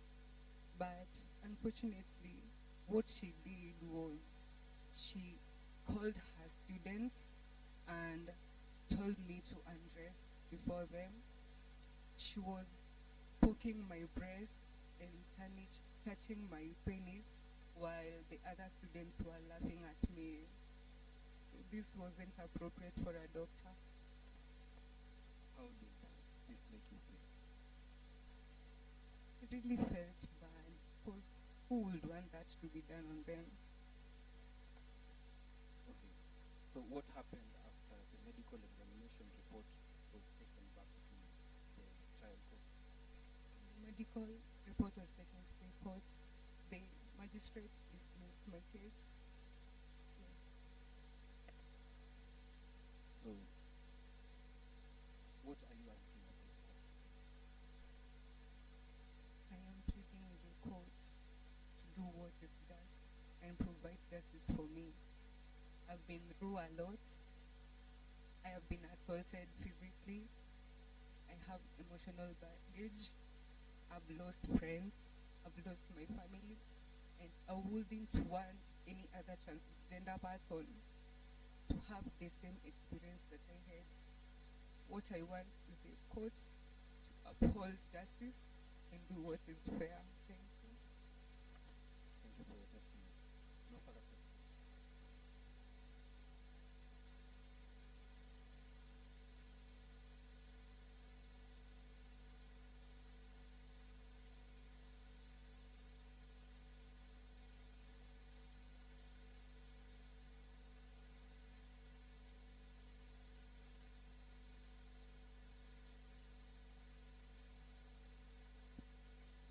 A very good afternoon to the bench, my lady and my lord. May it please the court, my name is Valerie Magutilu, appearing for the respondent. And I am here to cross-examine Ms. Jane with the permission of the court.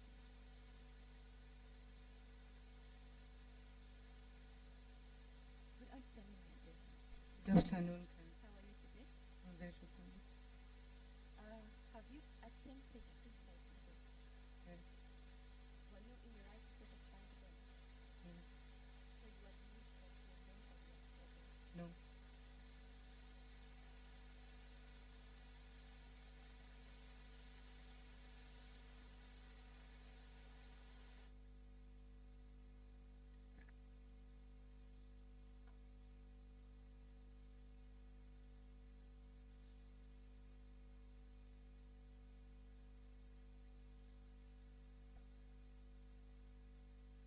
Thank you, Your Lordship. Miss Jane. Yes. What is the gender marker on your national identification card? Male. The gender is male. Yeah. When you were at birth, the gender assigned to you is male. Yes.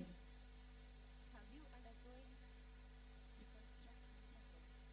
No, but I'm going through hormonal Have therapy. you undergone reconstruction surgery? No. So this means you have a penis. Yes. So you are a man. No. Miss Jane. Yes. You admit that you have male genitalia. Yes or no? Yes. So you are a man.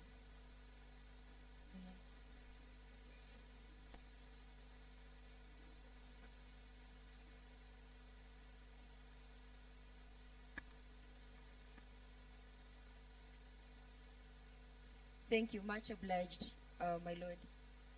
Miss Jane, when you got to the cells, Yes. where did you expect to be placed?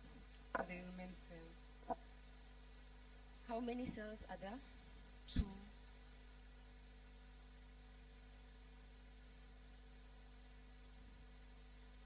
Miss Jane, Yes.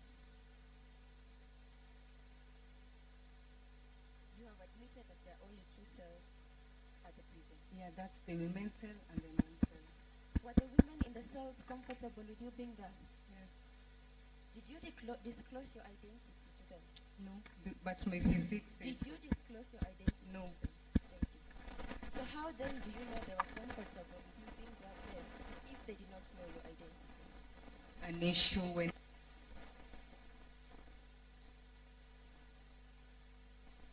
Did they know your identity?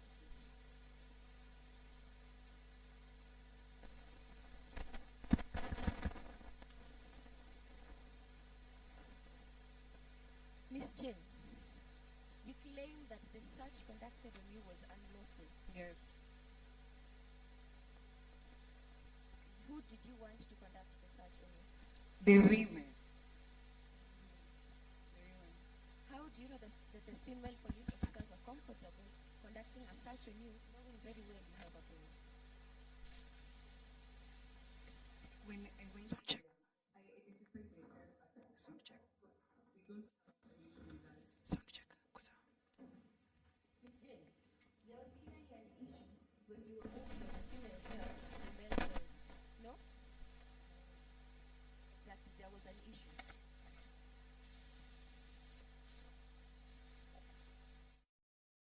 So if there was an issue, then wouldn't you say that the women in the cells with you were uncomfortable with you being there?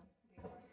Wouldn't you say that the female police officers were uncomfortable conducting the search on you? They weren't. How do you know? No one had an issue with me when I was there. Because they did not know your identity, Miss Jane. You have also claimed that you approached Mr. OCS for sympathy. Yes. So should your personal hardship gain you sympathy so that you... It's not sympathy. She confided in OCS Martin. That's not sympathy. My lord, the witness herself stated that she saw the OCS was friendly. The OCS appeared to be friendly, and so she approached him to gain sympathy because she had not been bailed out like the rest of her friends.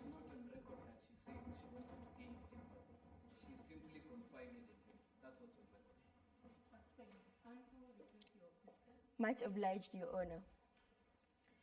Miss Jane. Yes.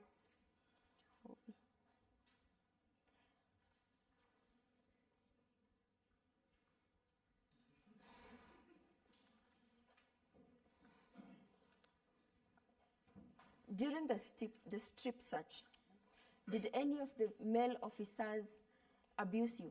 Yes. How? They were touching my... Is it on record? No, but that's what... Is it on record, yes or no? No. But... No further questions, my lord and my lady.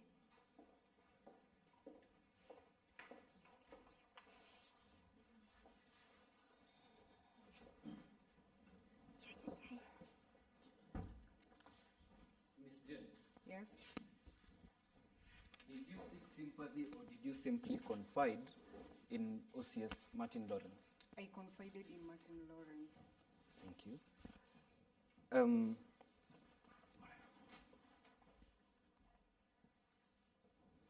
Typically, is it on record whether or not police officers do a strip search? No. So there can be nothing to prove to this court whether or not the police officers did abuse you. Yes. And that is typically the case. Yes. No further questions, Your Honor.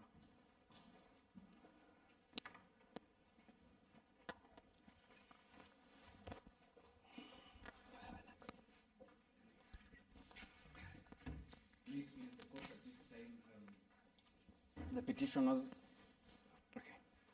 At this time, we would like to call our second witness, Dr. DeVoe, and Dr. DeVoe will be examined by co-counsel Tony Blair. Sorry, by our co-counsel Omurana Best.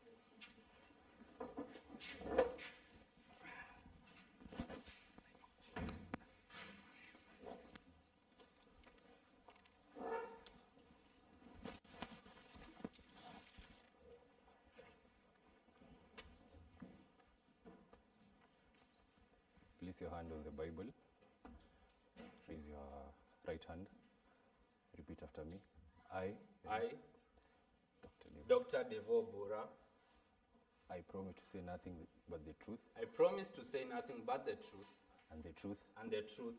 Before this honorable court. Before this honorable court. May God help me. May God help me. Good morning, Dr. Good morning, counsel. Kindly introduce yourself and tell us a little bit about your background. Okay. My name is Dr. DeVoe Bora. I pursued a Bachelor of Science in Psychology at the University of Adela. Later, I went on for my Doctor of Medicine at Medical School in Klein Medical School. I later enrolled at Miromo Medical Center, where I did my residency for another 4 years. And now I'm currently working there as a psychiatrist, and it's now my 6th year at the center. Quite the credentials there you have. Yes. And for how long have you been treating Jane Korir, the petitioner? I've been treating Miss Jane for now 1.5 years. And from the sessions you've been having, what is your diagnosis of the petitioner? Okay, I examined Miss Jane, and I found out that she is a transgender person, and she suffers from gender dysphoria. Would you like to tell this court what the term you've just said? What is gender dysphoria?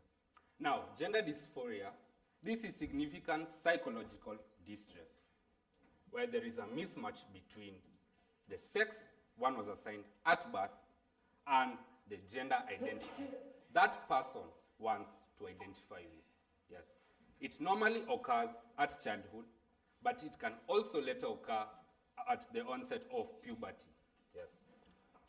So essentially, what you're telling the court, there is a difference between sex and gender. Correct. And what is the difference between sex and gender? Okay. Sex, this is the biological anatomy one is assigned at birth. For example, the fact that you have a penis, that means you are male. The fact that you have a vagina, that means you are female. Now, what is gender concept? Gender, this is the socially constructed roles. For example, the society expects a boy to wear trousers. The society expects a girl to wear trousers. The fact that our judge here is in a full tuxedo, that is the masculine expression of the male gender. The fact that our ladies have blouses, our ladies have skirts, that is the feminine expression of the female gender. Yes. Thank you for that. And is this term you've said, gender dysphoria, is it treatable? Is it curable? Okay, concern. First of all, gender dysphoria cannot be cured, nor can gender dysphoria be corrected. Gender dysphoria can only be managed. And how do we manage people with gender dysphoria? Number one, through support. How can this support be administered to the patient? Number one, through open-ended discussions where the patient freely expresses themselves of their gender identity and their gender expression. Again, another form of support can be through social affirmation, that's number one. Number two, legal affirmation. And number three, medical affirmation. So, what is social affirmation? Social affirmation is the change of pronouns. For example, my patient, you will address her as her pronoun, you will address her as she pronoun. That is social affirmation. Another form of social affirmation can be changing the way they dress. You can see my patient has a blouse. That is changing how and the gender identity you want to identify with. Yes, that is social affirmation. Now, legal affirmation can be the patient can change gender markers on their governmental documents. That is legal affirmation. The patient can change their names. That is legal affirmation. How can we support our patient through medical affirmation? Medical affirmation can come about through hormonal therapy, through assignment of gender-affirming hormones like estrogen, that is for the females, and testosterone, that is for the males. Another form of medical affirmation can come about through sex reassignment procedures. For example, the patient can undergo mastectomy, which is cutting off the breast. Yes, cancer. Thank you, and no further questions. Your witness.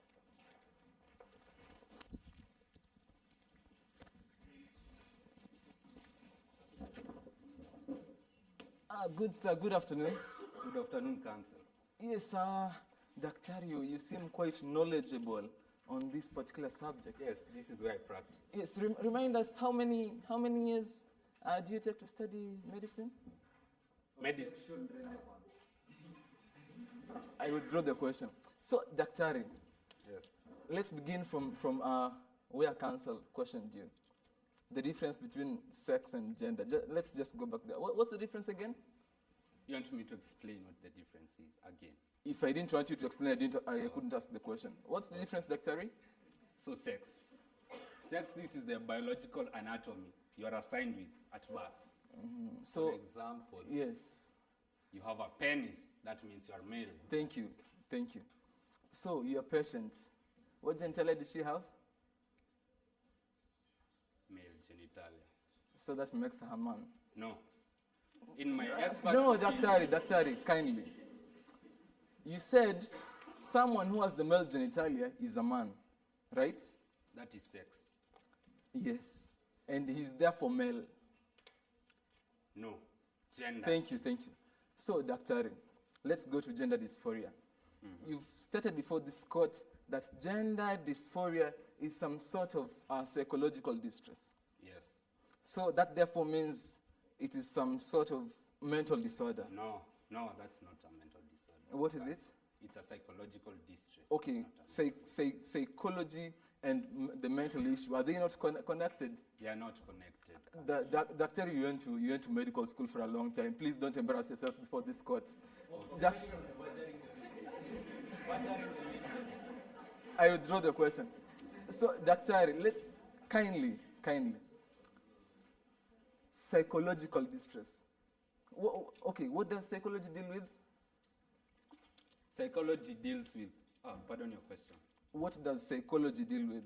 Now, according to my patient and how I examine. No, what does psychology deal with? Okay, psychology deals with issues of the brain and mental issues. Thank you. So that means gender dysphoria, being a psychological issue, goes to the mental status of the patient. No. Yes or no? No. Daktari, why is it that you are so inconsistent? Daktari, you said that psychology relates to the mental issue, the brain and all that, right? So you clearly stated that gender dysphoria deals with psychological distress that one will face, right? But then psychology, if psychology is mental, if psychological distress is gender dysphoria, that means gender dysphoria is still a mental issue, right? No further question, Your Lordship and Ladyship.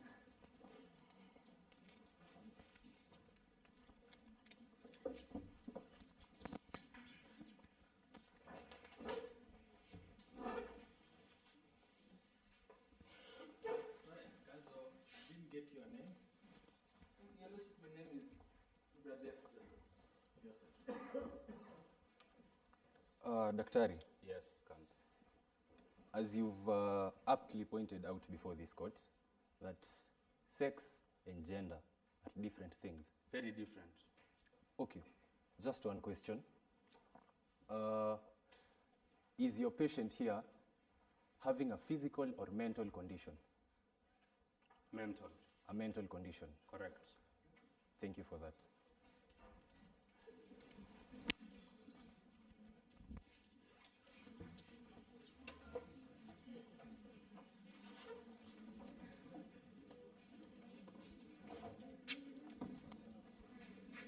Ngozi.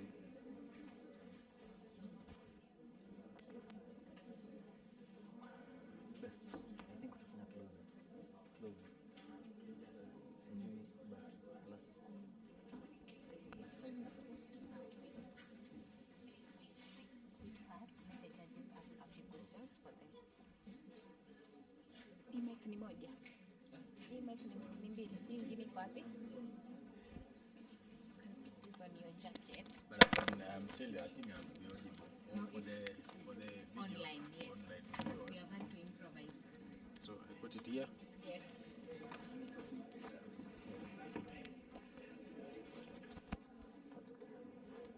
Hello, you can hear me? Is it audible? Okay, I had just a question for the doctor. You can come back.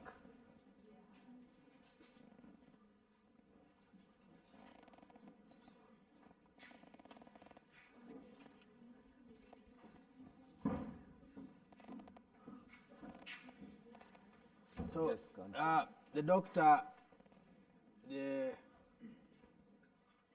counsel there asked you, when you examine the patient, Yeah. what genitalia did you find? First of all, Counsel, I did not examine the physical attributes of the patient. I examined the mental attributes of the patient, and that is my work as a psychiatrist. Okay. Maybe I thought at some point you mentioned some genitalia in your testimony. Did you? Yes. What did you say? About the genitalia? Yes. For males, it's a penis. For females, that's a vagina. Yes. Okay. So when the counsel asked you what was the genitalia for your patient, what did you say? First of all, the counsel veered away from the question he was asking. He was asking, and he was so far much focused on the genitalia. The genitalia. No, I'm asking, when he asked you what was the genitalia for your patient, what was your response? I did not answer that. I explained to him what. He asked me what's the difference between sex and gender, and I explained to him. Okay. Yeah.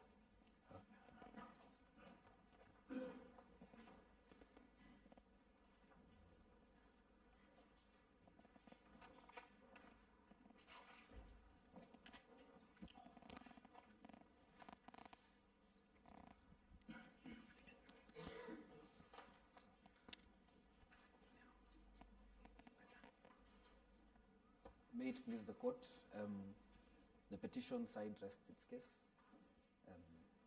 Unless we are allowed to do the closing at this point, we would like this court to proceed with the respondent's case. Okay, sorry,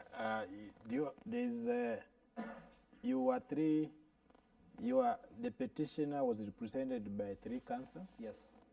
We have heard from 2? The second counsel will cross-examine the witnesses from the respondent side. So the 3rd counsel is not doing examination in chief? No. Okay.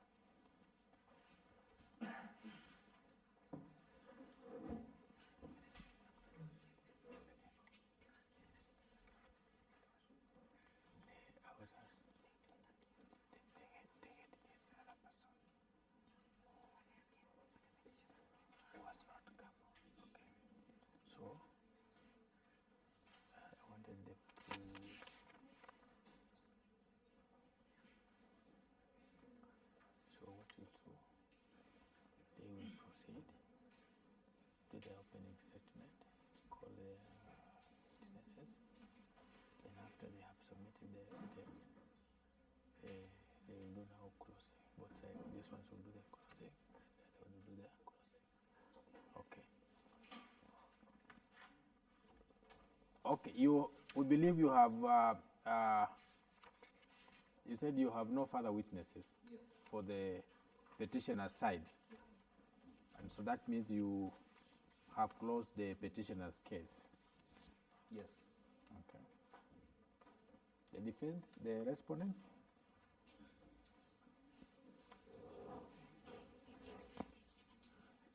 You want them to close now or after they have heard from? Yeah, let's hear from them because they will need that evidence.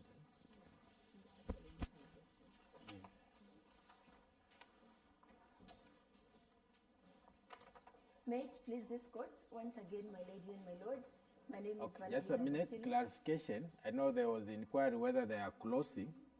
They are making their closing statements. I believe in your closing, you'll need to submit on what they have presented. Yes.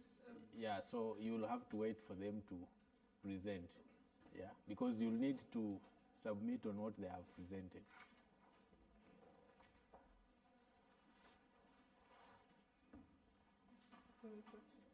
Much obliged, my lady. Once again, my name is Valerie Nabutilu, and I appear in the defense of the respondent together with my co-counsel, Mr. Joseph Bradept. Respectfully, my lady and my lords, the petition we have before us today is one that is dead on arrival. The matters in this case is not the simple matter of rights versus restrictions. The matter we are facing today is the balance between enjoyment of personal rights and respecting the standards that have been set to protect the public good. When personal rights intersect with societal values, then we must tread carefully to protect the dignity of both, as the policies set by our laws do not only protect the individual, but the entire community. Just as a river flows within its banks, our choices must have reasonable boundaries that protect the people downstream. A river brings life and sustenance, but without its boundaries, it risks becoming a flood, my lady and my lords. And a flood destroys lives. A flood disrupts everything and anything within its path. So similarly, in seeking justice, as Ms. Jane is rightly doing so today, we must discern the difference between personal hardship and impartial application of the law, as the petitioners have stated. They have outcried that their client's right, rather freedom from discrimination, has been grossly violated.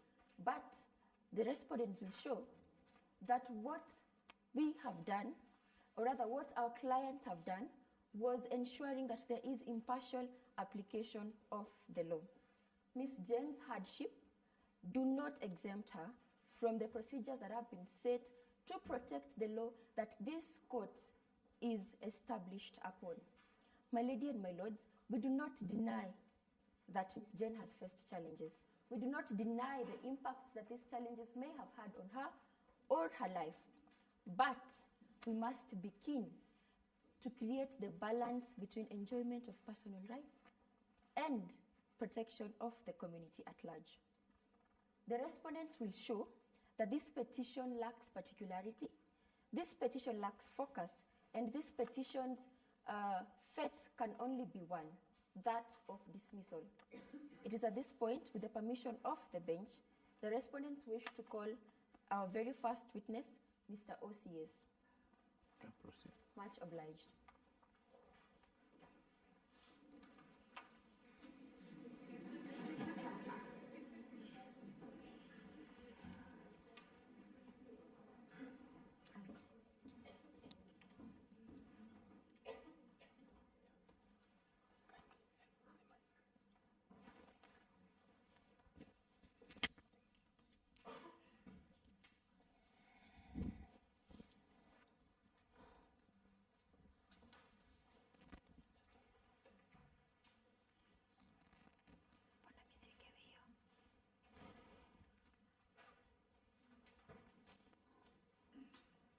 Mr. OCS, good afternoon.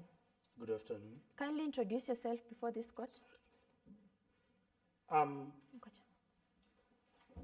lady and my lord, I've realized I forgot to sign in to swear my witness, and I would like to swear my witness first.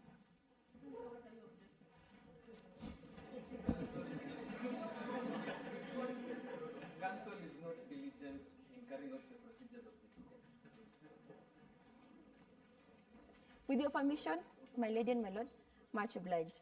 Kindly place your left hand here and raise your right hand and repeat after me. I, your name, Martin Lawrence, do solemnly swear that the testimony I'm about to give before this court the testimony I'm about to give before this court is the truth, the whole truth, and nothing but the truth. and nothing but the truth. So help me God. So help me God. Bwana OCS, kindly introduce yourself before the court. I'm Martin Lawrence. I'm the OCS at Vilimani Police Station, having a service number of 204090 880115. Thank you very much. Bwana Martin, Yes. kindly tell this court your professional experience. I've been an OCS at Vilimani Police Station for the last 6 years, and I continue serving diligently in the same police station. Bwana Martin, what is your opinion of the petitioner, Ms. Jane? My opinion is that whatever they have raised are actually shocking me, and I'm really, really surprised with the case. Thank you. On the 25th of December 2012, Could you tell this court what transpired? Okay, on the 25th of December, on our daily doings, we happened to receive a distress call from the managers of Vilimani Revelers Club. And being that it was on a holiday, we had to respond to the call immediately. And our Land Rover that day was not there. So I took one of my junior officers together with one of the ladies, and we went to the Revelers Club with my new Subaru KAD.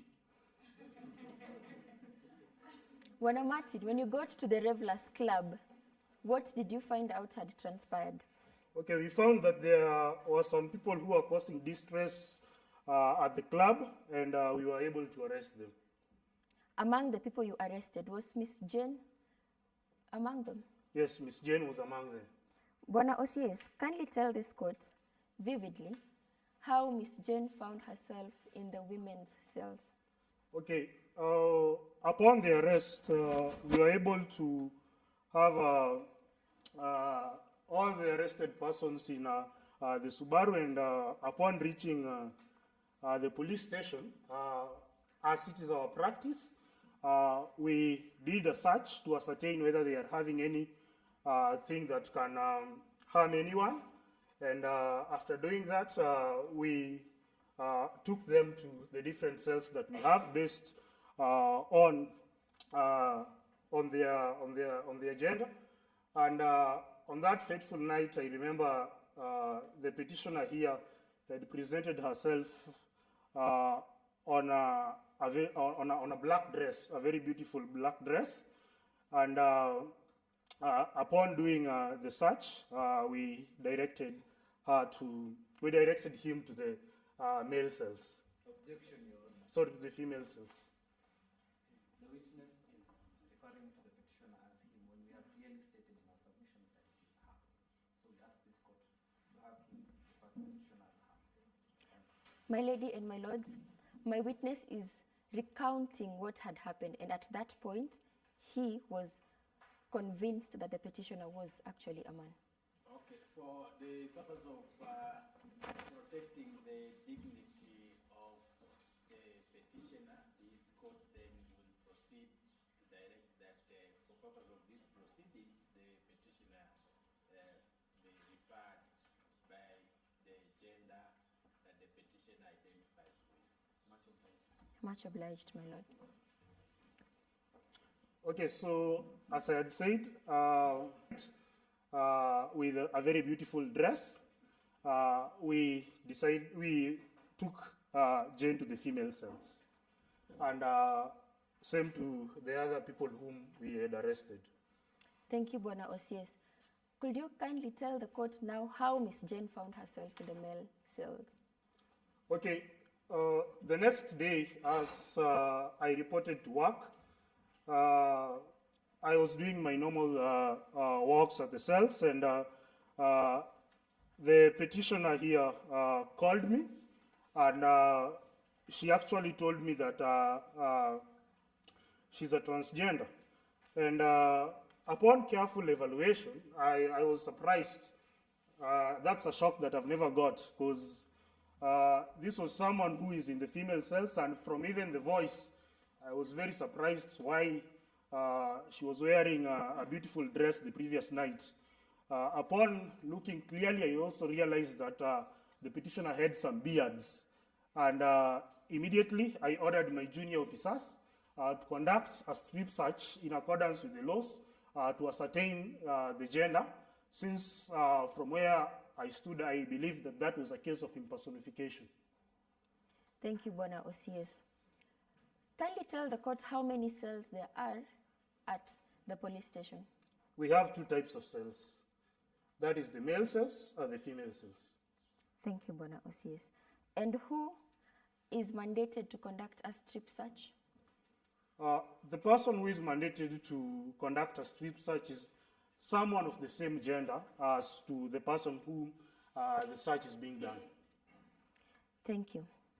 Now, Bwana OCS, mnamo tarehe 26th December 2012, what transpired? On the 26th, as I had earlier stated, being that it was a public holiday and therefore we could not have presented these people before the court, as I was making my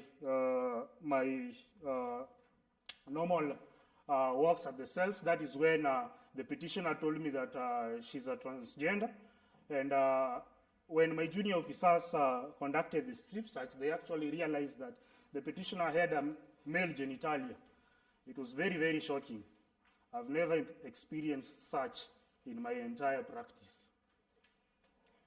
Bwana OCS, when your junior officer Michael was on duty, what happened? That night, my junior officer Michael was on duty, and when I reported to work the following morning,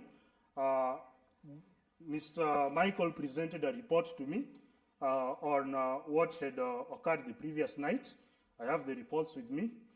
And from the reports, there was nothing much of distress, since the report looked as usual, apart from the fact that at around 11 in the night there was some little confrontation, and this is something that we are used to in the cells, and also bearing in mind that it was a night where there was celebrations and people were drunk.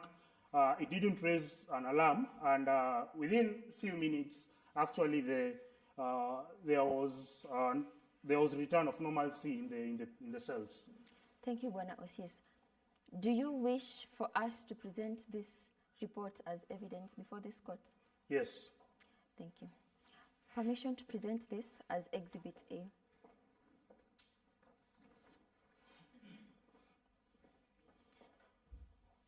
So, Bwana OCS, you have told us that there was commotion, but this is something that is usual in the cells. Yes, it is very usual in the cells. It is something that we normally face on a day-to-day basis. Did the petitioner here ever make a complaint to any of your officers or with you that she had been sexually violated? No, such a claim was never made to any of my junior officers. Bwana OCS, what is the procedure for conducting a strip search in the cells? Okay, normally when we want to conduct a strip search, we normally take an officer. We have got the male and the female officers, and we normally take someone who is of the same gender as to the arrested person to conduct the strip search. This is in accordance with our laws.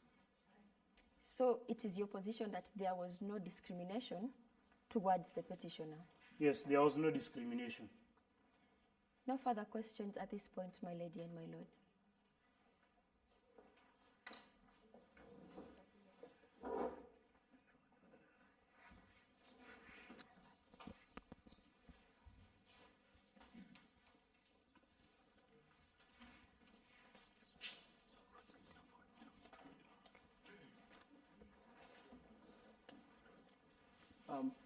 May it please the court, I'm Counsel Tony Blair Okach, standing in for the petitioner, and I'll be cross-examining the witness. And I seek leave of the court so that I may proceed with the cross-examination. Buenos yes. Yes. I must say that we respect the work that you do as the police force. Thank you. Utumishi kwa wote being your mantra, that is really a good thing. Good. Yeah. So, Buenos yes, how long did you say you've been serving as an OCS? I've been serving as an OCS for the last 6 years, 3 months and 2 days. Oh, that is quite an experience. So, could you please enlighten the court your roles as an OCS? Okay. Objection, Your Lordship. The question is actually relevant to this particular case. Very relevant. My lord, if counsel could be kind enough, and I'll proceed. I'll ask the next question. Buenos yes, in your experience, with 6 years, 3 months, and 2 days, so that is to say you are quite familiar with the laws that govern your work as a police force and the restrictions to which searches can be done on suspects. Is that right? Yes, that is right. That is correct. Okay. Buenos, yes. Yes. When a person deprived of liberty, a person deprived of liberty shall not be subjected to an unreasonable body search. Is that correct? Yes. That is correct. The actions by your officer as they did the intrusive strip search on the petitioner while ridiculing the petitioner, is that in line with what you've said that they must be subjected to the reasonable body search? Yes, it was very reasonable. Ridiculing the body of a person, you call that reasonable? That's quite funny. When I also, I'm simply regurgitating what the witness has said. I think. Ask the witness. The witness is waiting for you to ask him a question. Yes, my lord. I'll do just that. Thank you. Buenos, yes. Yes. A body search of any person shall be carried out by a person of the same sex. Is that correct? Yes, that is correct. The petitioner, Miss Jane Correa, confided in you that she was a transgender woman. Yes, she did. And what is the sex of the officers that were assigned to strip search her? The male officers, and Thank we found you. a male genitalia. Thank you. Thank you. Buenos, yes. What happens in the case of an intersex person? As I had earlier stated, I've never experienced such an experience. When an officer, yes, you are an officer who is supposed to enforce the laws of this country. That is right. And you said quite clearly with your 6 years, 3 months, and 2 days of experience that you are well conversant with the laws that govern your work. Yes. You must be familiar with the provisions of the Persons Deprived of Liberty Act. You must be familiar with that. Is that correct? Because you. The question that counsel is asking the officer in this particular situation is a question that belongs to an expert who is an expert in law, of which it's only My lord, restriction on searches. They do that every day. Ask the question. Ask the witness a question so that the witness can answer the question. Okay. When an officer. Yes. What happens in the case you are presented with an intersex person? In such a scenario, I think we'll be able to handle it. Since it has not come to our attention, then I cannot respond to it now. It's okay. I'm quite surprised because the law says that an intersex person shall be strip searched by the person of their choice. It's okay. I'll do this. My apologies, my lords. Are you aware that the law that you are supposed to enforce says that you shall conduct a strip search on an intersex person based on the choice of sex that they tell you they wish to be strip searched by?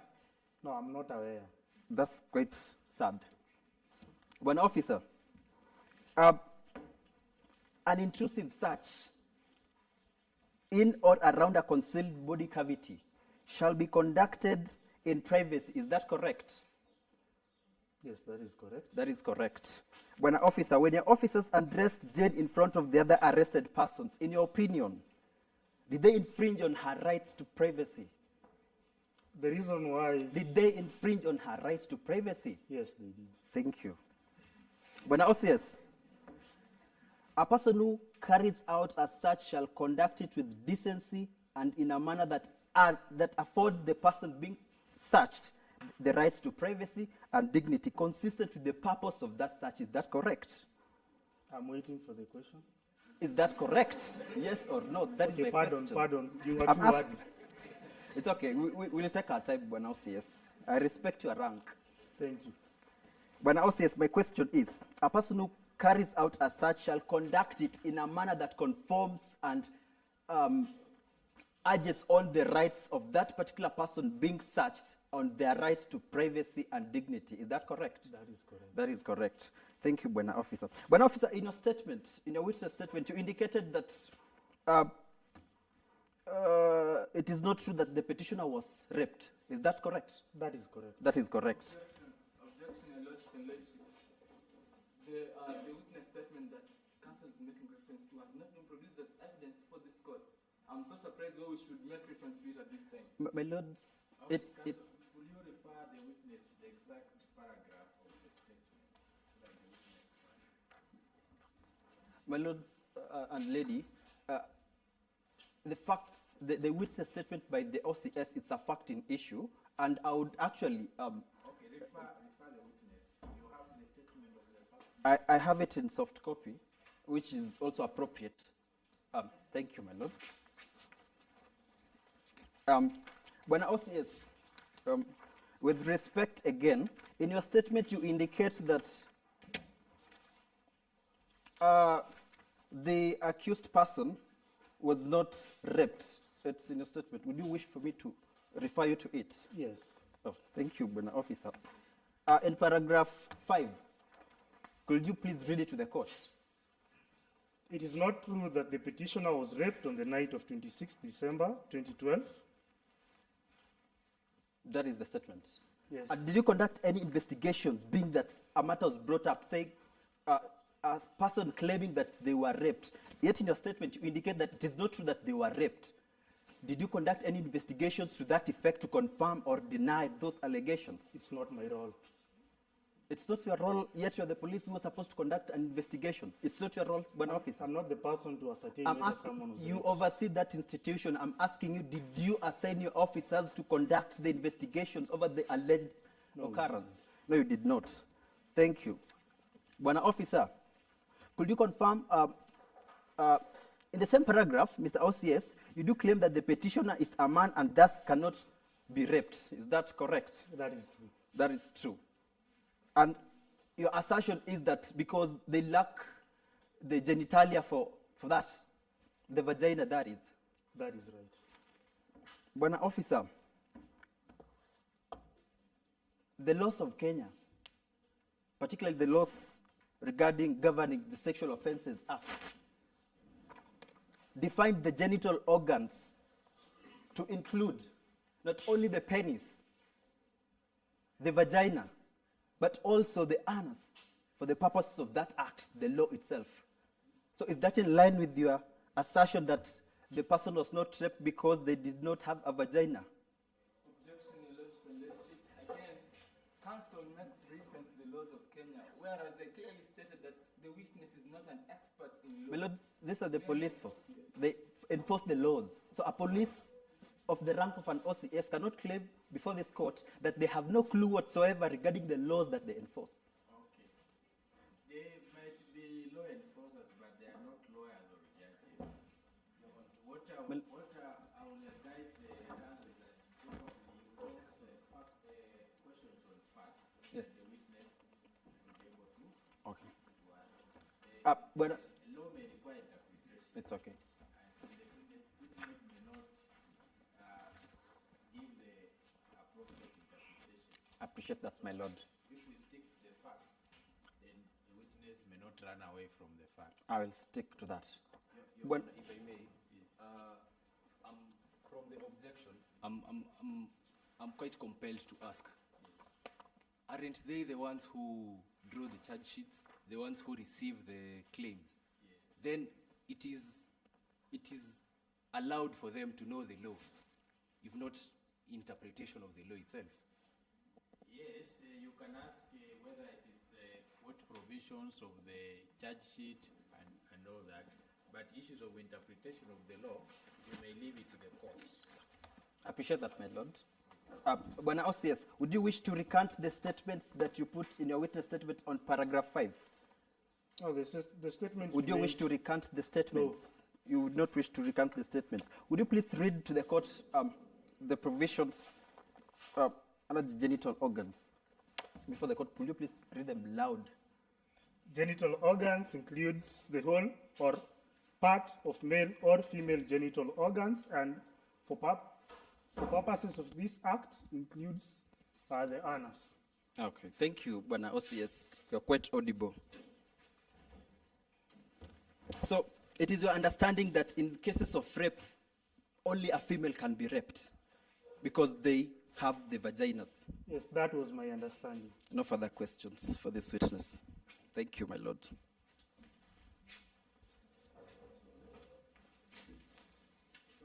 Then your name? I'm Tony Okach. Tony Okach.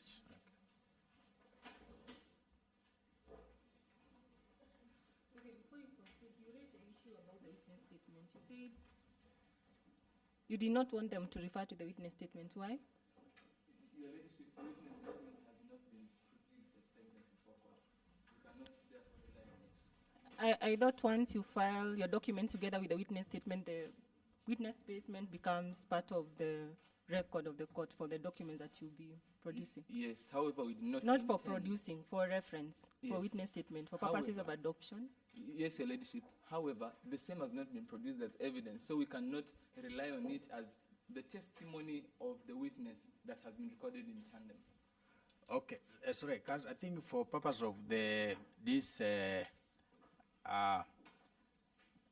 is a moot, yeah?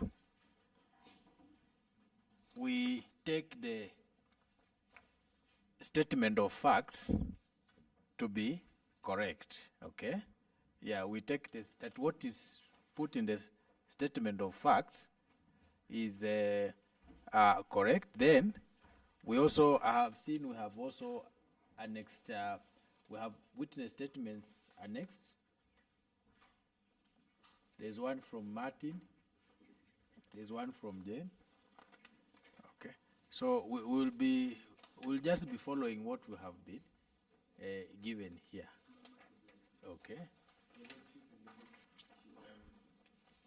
Thank you for referring to the witness statements that the respondents themselves drew up and are now asking you not to include in this particular case. We thank you, much obliged. Thank you.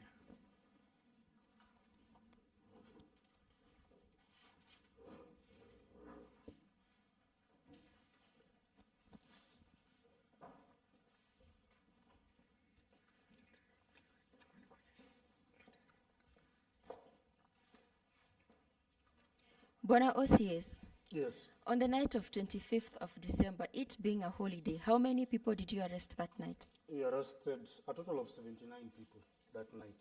What is the capacity of your cells at the prison? Our capacity stands at 60. Will you admit to this court that you did not have enough space to conduct the strip search privately? Yes, in fact, even from the space that we have been provided at our cells, it is just the cells and the reception area. And therefore, we don't have any other room that we can be able to do the same. And would you also tell this court that the strip search was extremely reasonable and it was extremely necessary? Yes, it was extremely reasonable and extremely necessary, with the fact that we wouldn't want a scenario where we are having a male in the female cells, a scenario where someone with a male genitalia being in the female cells. So it was very, very important, even as per the laws that we normally enforce. Bwana OCS, after the strip search, and you found out that the petitioner had male genitalia, what was the reaction of the women in the cells? The women in the cells were very surprised. In fact, so there was an old lady who screamed and was almost... Are you re-examining or examining? Re-examining, my lord. Okay, then just stick to emerging issues. Much obliged. It appear like you're starting to introduce new issues and they will ask for opportunity to respond. Much obliged, my lord. No further questions, my lady and my lord.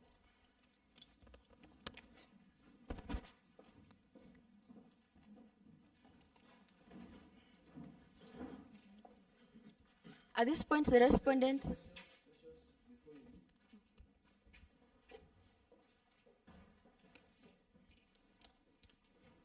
So in your statement, you say you conducted the searches. Yes, we did. Before you decide who to put in what cells. Yes. So what did you use to conduct the searches? Okay, normally the practice is, as has been our daily routine for the last 6 years since I came to the police station. We normally take you to the cell based on the gender that you present. So being that it was a night where we had arrested so many people, and it was at the night, we were just sorting out based on the gender, and that is how we also sorted the petitioner from the beautiful dress that she presented herself on. Okay. I think that is all. So let me ask you, so just say, now, when OCS, you are confronted with two things, yeah, about this particular person. So when the person came, you said when the person came to you, in the first instance, you looked at them and you made a decision that this is a lady. That is right. Based on how they presented themselves to you. Yes. It was a lady. Yes. And on the basis of that presentation and your decision, you put them in the female cells. In the female cells. Then you did another search. You said you discovered the voice. Later you discovered the voice and you saw some beards. Then you conducted now another search, which established that? The strip search is established by the Prisons Act, Cap 90. Yeah. What did it find? We found that the petitioner had a male genitalia. So now on the basis of the male genitalia, you took the you call them prisoner at that stage? The arrested person. The arrested person to the male section. Yes. Now, I believe that also the prisoners in the male section, when they saw this person coming, what do they think the person was? I cannot ascertain what they thought. Yes. But from your early observation, if you looked at this person, what do you see? From the early observation, you will see a beautiful lady. Do you think that also the prisoners also saw a beautiful lady? Yes, that is right. And if they saw a beautiful lady coming, what, as a reasonable person, what do you think is likely to happen to this beautiful lady?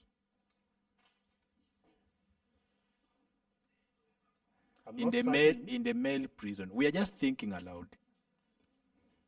I'm not certain on what can happen, but we normally conduct a search. Sorry, not a search. We check on the arrested persons every hour. So, okay, maybe let me just be open and say, don't you think that there a likelihood that with that view of a beautiful lady, there is a likelihood that this person may be violated? Okay, Indeed, whereas I respect that the court has that mandate to examine a witness for the information, but the questions that we ask the witness hearing seem to suggest that you descended to a place where now you're helping the petitioners in this question. The Lordship, I am not coming to your rescue, but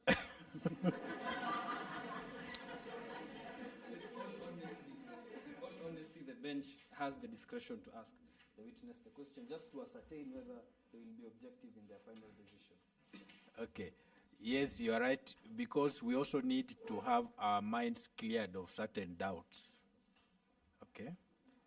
You may not know where my questions will lead, so it's not true that my questions are aiding there.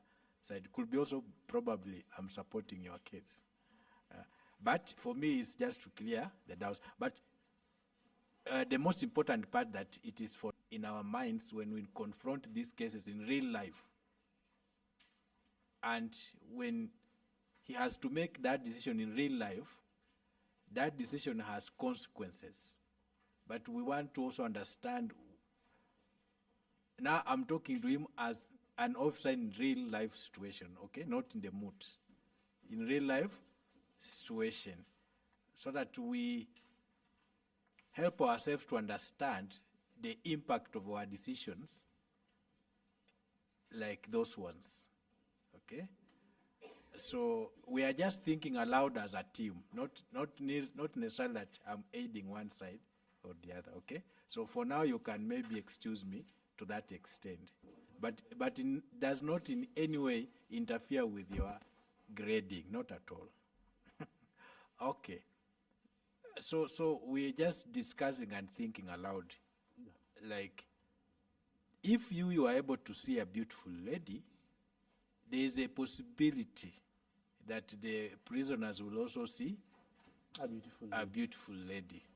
And that will that then also in itself create risks of violence against the beautiful lady. Yes, that is right, as you had said. But I'm also imagining a scenario where the arrested persons, that is the male arrested persons, saw a beautiful lady, and upon wanting to rape, as you did put it, they find a penis. I believe that they'll be very, very shocked. Okay. And so in our case, probably the violation, we have not specified that the violation is rape, but even attempted rape in itself a violation. That is right. You don't have to be raped, but even attempted rape can be a violation, or just being in a cell with men in itself, a lady in a cell full of men in itself can be a cause of stress on the person, which is also a violation on its own. But that aside, so you made a decision to transfer the person to the male section. Initially was in the female section. The decision now we're asking is, should the custody or detention be based on genitalia, or should it be based on gender? Now, to put it on based on what has been discussed here in the morning, should it be based on sex, or should it be based on gender? If we use sex or gender, probably which of them is likely to subject the person to harm or violation, or which of them is likely to safeguard and protect the person? Maybe that should guide us then which criteria we should use. Which of the two, gender or sex? And in making that decision, where is the likelihood of harm? Okay, go and reflect on that. As you reflect on that, my question is, since then, have you taken any, you said this was your first case, have you taken any steps to develop a policy on the way forward, so that when such cases emerge tomorrow or the day after, you'll have some policy to rely on and not to use your own discretion? Have you taken any steps since then? Again, go and reflect on that. Thank you. And then one last thing. Did you check the identification document, the national ID? Yes, we did. What was the names on the national ID? Jen Korir. Yet you decided to place Jen Korir in the male cells. That night, being that we had arrested so many people, that did not put a lot of weight on the same.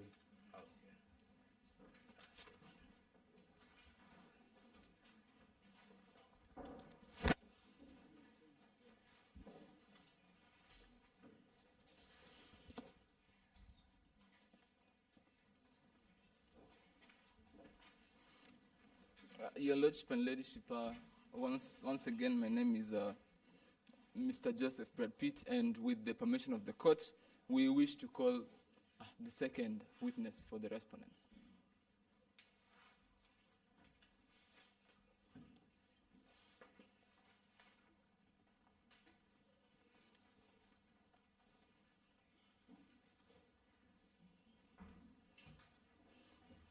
Yes, good afternoon, miss. Kindly, I want to assume you're a Christian. I am. Yes, kindly. Okay, repeat the words after me. I. Yes. Your name? Dr. Binti Kiziwi, Do solemnly swear do solemnly swear that the evidence I'll give before this court, that the evidence I will give before this court, is the truth, is the truth, the whole truth, the whole truth, and nothing but the truth. and nothing but the truth. So help me God. So help me God. Thank you. So kindly, for purposes of court record, kindly state your name and what you do for a living. My name is Dr. Binti Kiziwi. I am a general practitioner, Bachelor of Medicine and Surgery. I work at Vilimani Hospital. I've been practicing for 11 years. Okay. Thank you very much, Dr. For purposes of court record and the fact that the court is trying as much as possible to record everything you're saying, kindly let's move at a slower pace. So, Dr. what are your academic qualifications and professional qualifications? I have a bachelor's degree in medicine and surgery at University of Matibabu. I have my degree with me. You have your degree. Do you wish to produce it as evidence before this court? I do. Okay. Your lordship and ladyship, that should be MFI 2 from the defense. So what are your professional qualifications? Apart from the academic qualifications, what are your professional qualifications? I am a general practitioner. Okay, so can you kindly explain before this court the events of the 27th of December 2012 with relation to the petitioner, in this case, Ms. Korir? Yes. On the 27th of December 2012, one Jane Korir was presented to me for a physical examination following a claim of rape the previous night. Okay. Yes. So what then did you do? I conducted the physical examination on her and wrote a report on it. What were your observations when you were making this examination? When I made the examination, I noted that there was no physical injury on the penile region. I also noted that there was no lacerations on the anal region, and there was no traces of DNA or semen, hence concluding that there was no rape. So what was the conclusion again? That there was no rape. Okay. Yes. So you previously stated that you have the report. I have it with me. Do you wish to produce before this court as evidence? I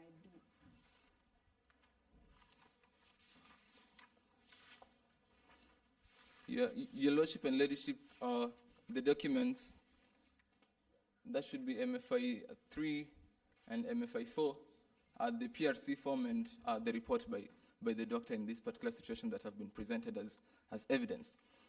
So, Dr. Kindly state your conclusion again with reference to the physical examination that you conducted. So the physical examination, I noted again that there was no physical injury on the penile region, there was no lacerations on the anal region, and there was also no traces of DNA or semen, hence concluding that there was no rape. Okay, so apart from the observations you made, were there any other observations? Yes. In examining the patient, I also noted some traits that prompted me to want to do a mental assessment on the patient. These traits included illusions. I noted that Jane believed to be a woman, though biologically male. Kindly just slow, the court is taking your testimony. Kindly repeat the statement. I noted some traits in my patient which prompted me to want to do a mental assessment. Some of the traits included illusions, false persecution, and I also noted that Jane believed to have been a woman very deeply believed to have been a woman, though biologically male. So, So this, yes, please. this made me believe that Jane is suffering from mental disorder, which could have also made her to imagine that there was rape. So, Daktari, Yes. based on the fact that you previously stated you are a general practitioner, Yes. what gave you the authority to carry out a mental assessment test? First of all, Council, as a general practitioner, mental health is a fundamental unit. In fact, it's mandatory in medical school. Secondly, the hospital offers workshops for all general practitioners on mental health issues. Thirdly, I have expertise in this area actually because I have had interest in it and have done a lot of research, and the hospital has entrusted to me, before Jane, many other previous cases of mental assessment where I assessed the patients and then referred them to specialists as a general practitioner is supposed to do. And with me, I have reports, medical reports of various patients whom I have diagnosed with possible mental disorders and referred them to specialists. Do you wish to produce the reports before this court as evidence? Yes. Your Lordship and Ladyship, the document was MFI5, and the retraction of names was due to the doctor-patient confidentiality. So, Daktari, kindly, as you finish your testimony, just tell us once again, what were the conclusions you made from the two tests you carried out? From the physical examination, I noted that there was no sign of rape. There was no rape, actually. And from the mental assessment, I noted that Jane could have been suffering from mental assessment and is in need of help. Okay, thank you, Miss Dr. Binti Kiziwi. No further questions, Your Lordship, for the witness. You witness.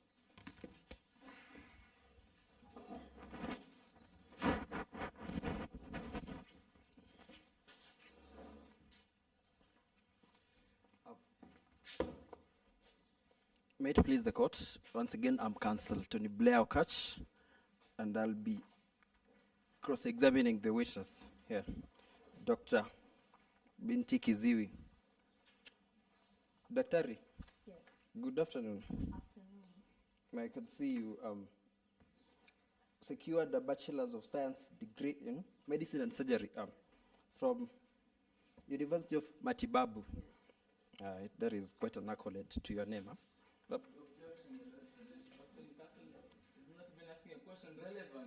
My Lord, I'm establishing this an expert witness. Thank you.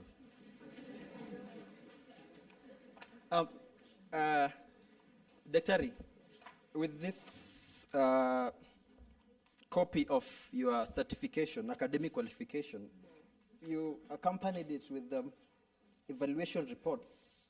Actually, a number of them. Why did you feel the need to accompany them with these evaluation reports?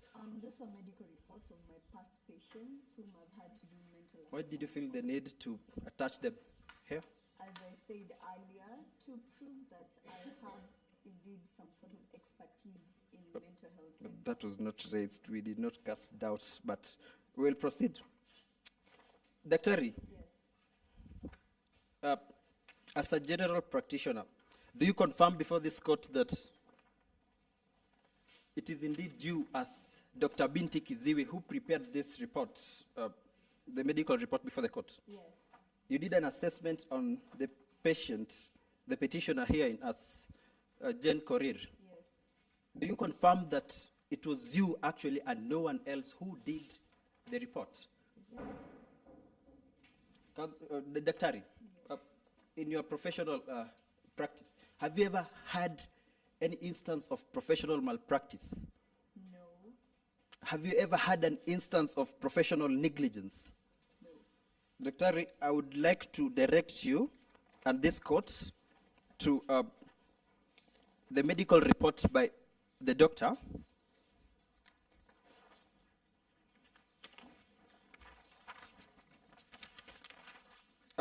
I would love to direct the court to the medical evaluation report by the doctor, and I would ask the court to move keenly with me. Dr. Could you please confirm that your patient was actually Jane Korir? Yes. You do confirm that your patient was Jane Korir? Yes. And you knew that at the time of the examination that you were examining Jane Korir? Yes. Dr. Move with me.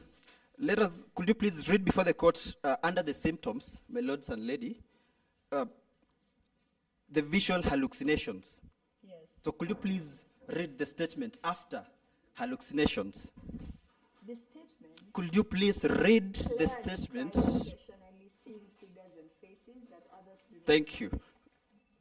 Claire describes occasionally seeing figures and faces that others do not see. Yes. Claire, not Jane Korir. That was a typo, actually. Dr. I asked whether you have had any professional negligence or malpractice for your 11 years of experience, and you confirmed that you had none. It's because I have had none. Thank you. My lords and lady, the witness indicated that it was a typo. I would love to ask the court to move with me to mental health history, psychiatric history. Could you please read before the court what it says? Psychiatric history? Yes. Claire has a reported history of anxiety. Thank you. Thank you. You have the second typo. Yes. You've never had a professional negligence or malpractice. Yes. Thank you, Dr.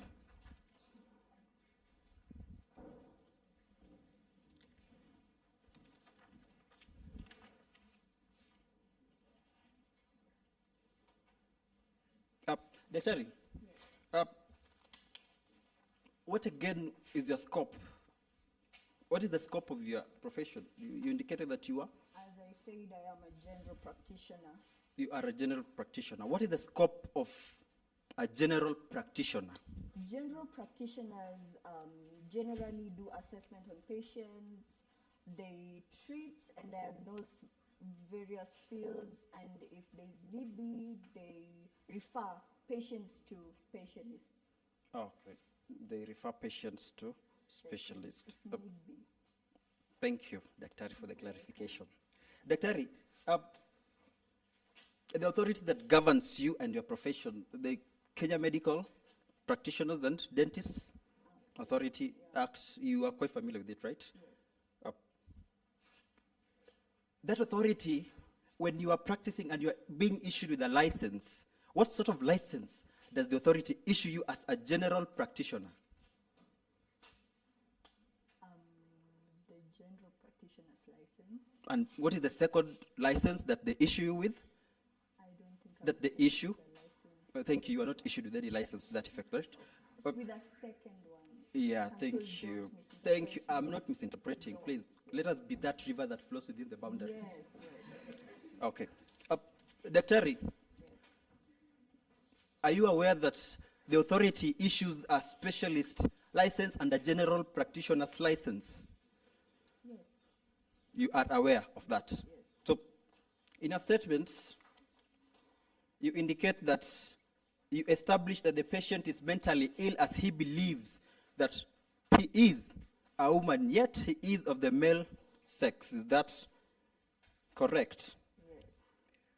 Yes. Would it be in order for me to say that your examination of the patient focused more on her mental health as compared to her physical health? No, it did not. It did not. No. Yet you indicate that the patient is mentally ill. That is after I give a report of the physical examination. So it's your position that... So it's not correct to say that I focused more on the mental. It's not correct to say. In your opinion, Dr. do you not think that a specialist in that area of mental health, a specialist, say a psychiatrist, is much better placed to give a conclusive report regarding the mental wellness of a patient? Like I said, would it be fair to say that a specialist in that field is much more inclined to give a contextualist assessment of the patient's health as compared to you? And do you agree with me that you require a higher index to that effect to confirm that truthfully, before you make that reference, that, Doctor, why do you make a reference to a psychiatrist? After I notice You indicated symptoms of if need be. of mental disorder, Yes. that is when I refer patients. In your statement, you indicate that you established that the patient was ill, right? Yes. Mentally ill. Yes. Did you refer the patient to a psychiatrist? No.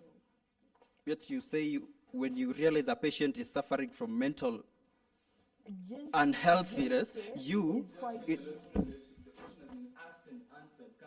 Council is not letting me complete my question. If I don't complete my question, how well do you know that what I'm asking is irrelevant?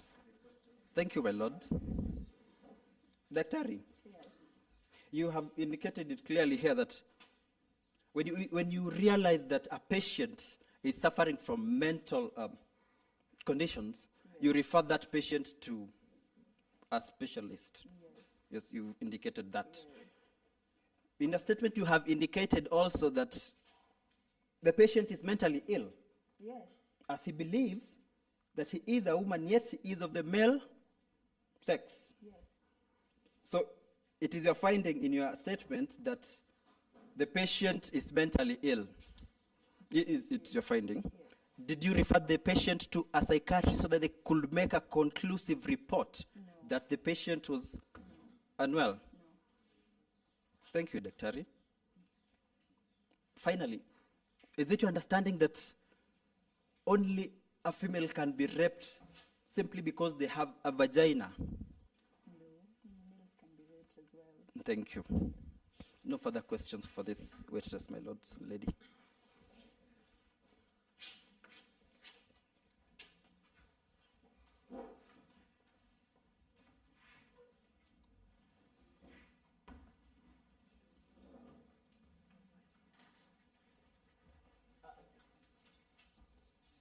Dr. Let's kindly go back to a report that you produced as evidence before this court, and counsel has made reference to it. So the report shows Claire twice when the report belongs to Ms. Jen Korir. How did that error find its way to that report? As I mentioned, as I said, it was a typo. Remember, I make the report, but I don't necessarily type it. Yes. Okay, so, and the patient was brought to you with a court order. What were the instructions of the court? What were you supposed to do? The court ordered that I was supposed to physically examine the patient to determine whether she was raped or not. Not to refer the patient to a psychiatrist. Yes. The order they're referring to has not been produced before this court. You cannot know the content. Your Lordship, those are facts that even the petitioners themselves clearly stated that the court ordered the petitioner brought before the doctor. So I wonder why counsel is objecting, honestly. On the content and the substance in that order, and it is not produced before this court. So the bench itself cannot attest that whatever she's saying is true or false. Okay, much obliged, counsel. Now, let me rephrase the question. Yes. What were you supposed to do with the patient? I was supposed to examine her and make a report. Nothing more. No further questions, Your Lordship. If there are no questions for the witness,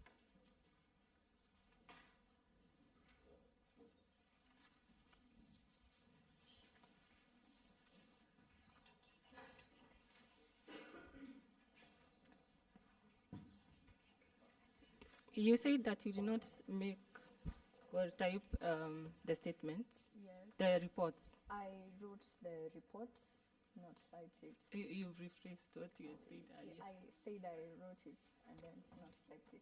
Okay.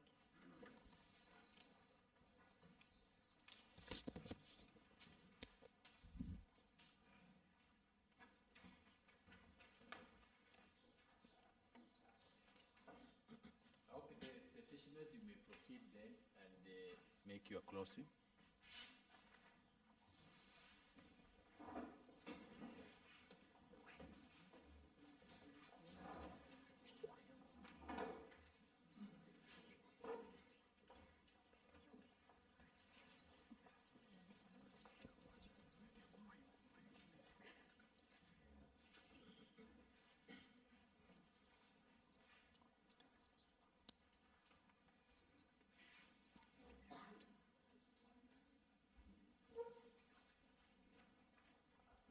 Good afternoon. My lady, my lord, we've been told a story. A saddening one, a sickening one, and a story rife of deprivation of rights. We've seen that Jane, the petitioner, on the 27th, 2012, went before the magistrate court and she was just dismissed. I'd like to liken this to one of Aesop's fables, the swallow and the serpent. A swallow is a small bird. The serpent, as you all know, is a snake. The swallow used to make her nest inside a courthouse. And when the chicks were growing, a serpent will come and eat a chick a day. She was bemoaned, she cried, she wailed, and upon asking, she was told, "Aren't you aware that the serpent comes and does that?" But the bird was bemused. Why? Why is this happening in a court of law? A house where people fly for justice. People go to seek refuge.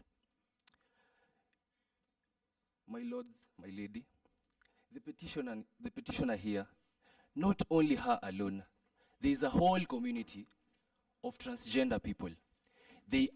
She is the child of the law. She is the child of the Constitution.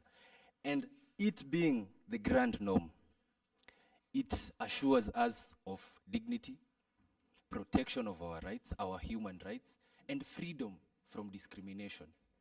But we see that whatever happened after the issuance of the court order, she was taken to a hospital, she was placed there. Dr. Binti Kiziwi, in the company of her students, used her as an object of curiosity. They were looking at her body. They were doing all sorts of things to her. I ask this court, is that the real definition of human dignity? Is that what this grand norm says about human dignity? These are the pertinent questions before this court. How long will it take for us to embrace and realize diversity? How long will it take us to accept that there are emerging issues that probably might have not been envisioned by our Constitution, but that it doesn't limit us to interpret it further, to accommodate them? After all, we are its children.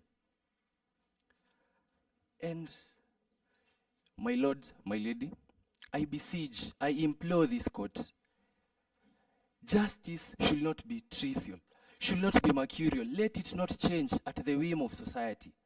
Let it not change just to benefit the few. Jane Korir has a community behind her. She was left, she was neglected, she was abandoned. What if the same were to happen as it happened in the magistrate court? Her community is in hiding. She will also be pushed to that. And that will mean one thing. She'll become part of the marginalized community, of which we are striving to reduce, or even better, eradicate these boundaries and borders of the marginalized communities. Therefore, my lord, my lady, we come before this court with 4 prayers. One is a declaration of the petitioner's right under Article 31 on her rights to privacy. As it has clearly and utterly been put, her privacy rights were violated. They were trampled upon. Our second prayer, that the declaration of rights to dignity to be protected under Article 28 of our Constitution. She was so indignified, as I said, and I'll reiterate, she was used as an object of curiosity. Can you imagine that? How many of such cases have happened and have not been reported? On to our third prayer, a declaration that the petitioner's rights to equality and freedom from discrimination to be upheld. She has been discriminated. She has been put on the sidelines. And lastly, a declaration that the petitioner's right to the highest attainable standard of health. Our laws are like a line in the sand. We've not provided for the rights of transgender people to access medical services. We are left to wonder, is Jane Correll to be handled with a general practitioner who ends up concluding that she is mentally ill? Is Jane Correll left to the curiosities, to the vagaries and vicissitudes of life, just to wallow and wonder what will happen next if I to have this and that medical condition? And with that, I rest my case. Thank you.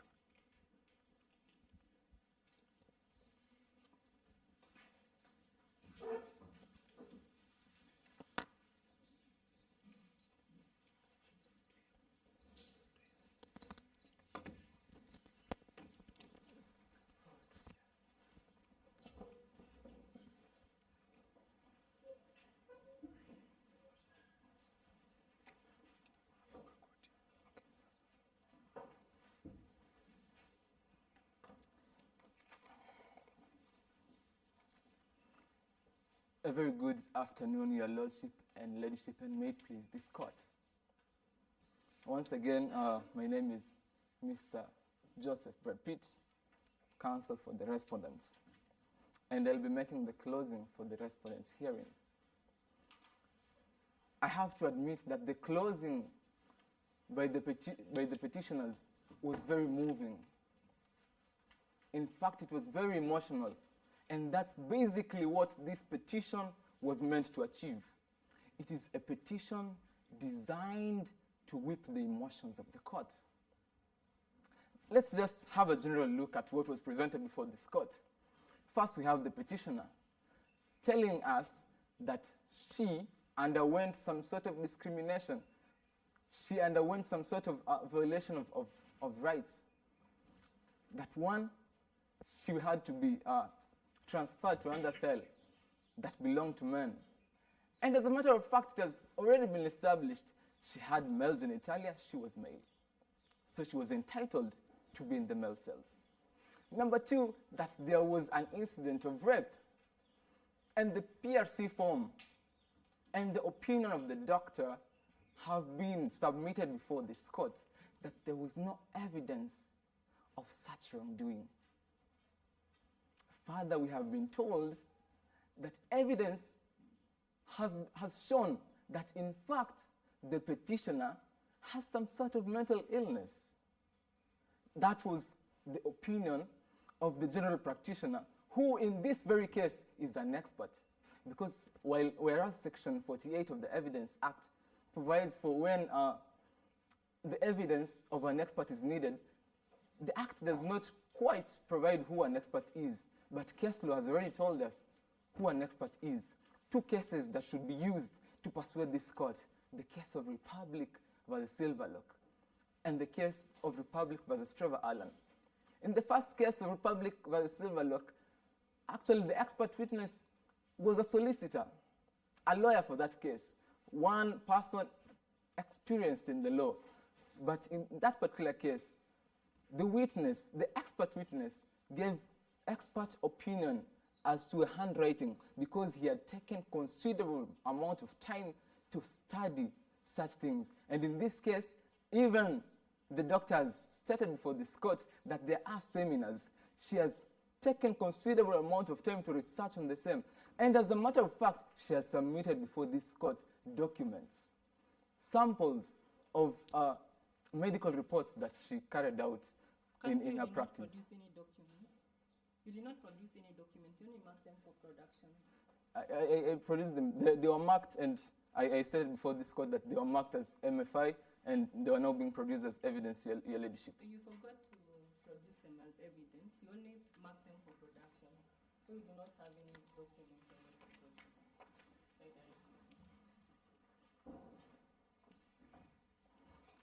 But then, Your Ladyship, now let's move to the burden of proof.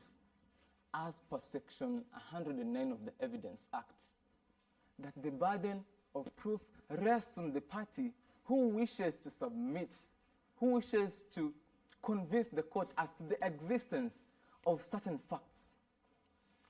We have listened to the testimony by the petitioner that she was raped with no evidence showing any sign of rape. We have also submitted, and as the leadership has stated that the documents were marked but they were not produced, but we still request that the court allow us to make reference to them, that the reports produced also showed no sign of any rape whatsoever.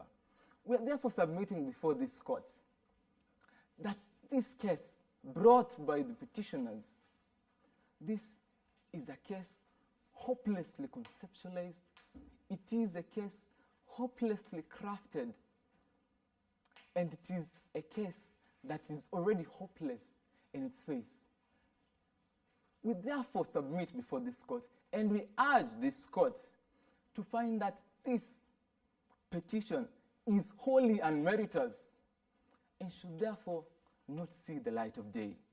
I thank you.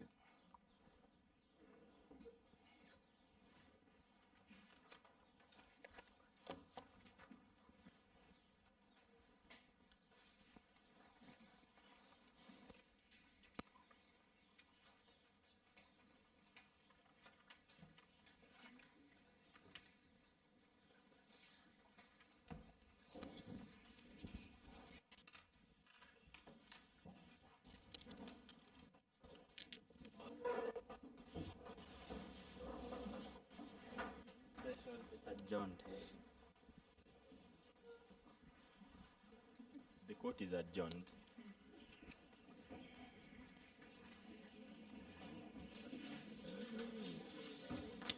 Please let's have a seat.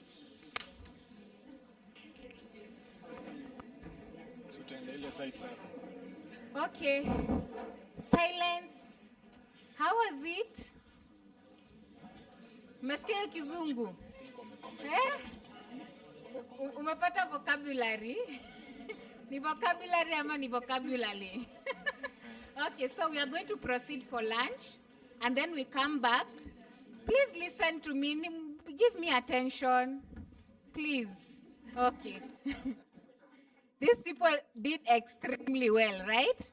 I want us to go for lunch. While you're going for lunch, think of your reflections. What do you think? What did you see? What was not good? What would you have done, okay? Do you think it's a good thing? You know that's how court actually on goes, What should you think? If we take such a case, what should we ensure our witness knows or what they should say, okay? So let's think about those reflections. We'll go for, it's 2:14. We are going to go for lunch for exactly 45 minutes. So we'll be back here at 3. Please keep time, okay? Same place. If you don't have a,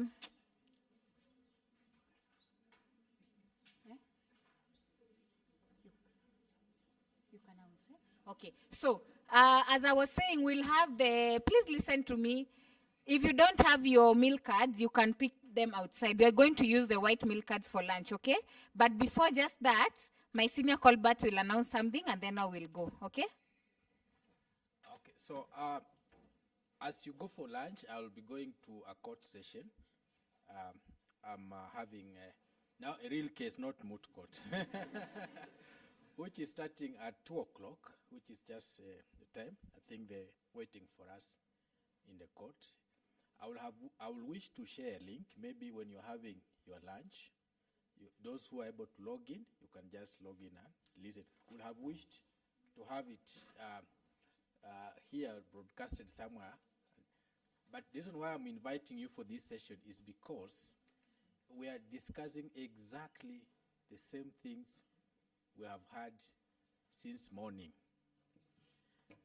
The exact thing. So we are actually calling a doctor from South Africa who is specialist in gender identity disorder cases, and he is coming to enlighten the court on the causes, the beginning, how, I mean, where it starts from. When you talk about a trans person, where does it start from? So he's bringing that knowledge from conception, in the womb, development of the child, all the way until So he's a specialist and is just coming to educate the court on. So we also realize that even judges, real judges, don't understand these things. And as just many of us don't understand, even judges. So you are a judge, you are sitting, presiding over a case like this. So this is a real case. A judge is presiding over a case like this. In fact, I will tell you that the facts of this moot are derived from a real case which is going on, including today. And so today we are having that doctor. And so those who are interested, who want to know more about trans, maybe can also join us over lunch. So that's where I'm going. So it is my witness, so I have to be there to introduce my witness to the court. Okay, thank you. So I'll share the link with Shelmy, then you will know how it can get to the others. Okay, thank you. Then we'll meet after I'm done with my session. Okay, thank you so much. So I'm going to share the link to our groups so that we can all, if you also, it's good also for the law students and the advocates so that you can see, because Mr. Colbert is going to be doing examination in chief. Others will be doing cross-examination. I'll also be doing cross-examination. So it's good for you to also listen in to see what are the strategies for doing all this for trial advocacy, okay?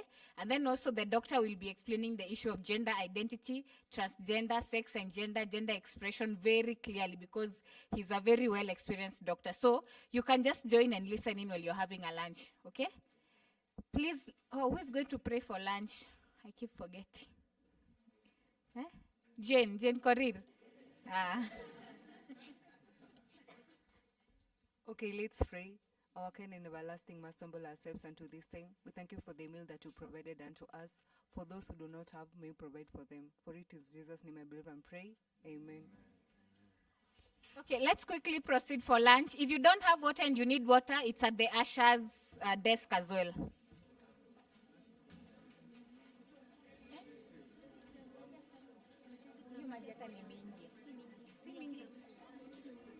Tumefika 100.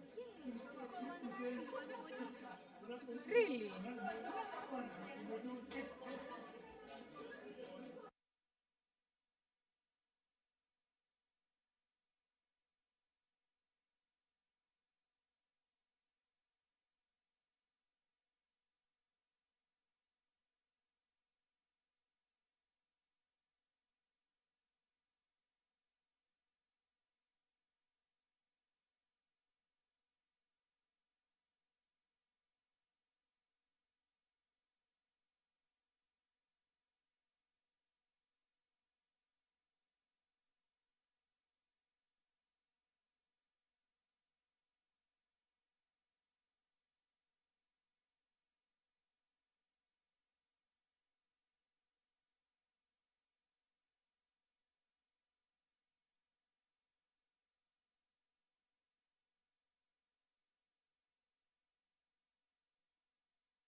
1, 2, 1, 2,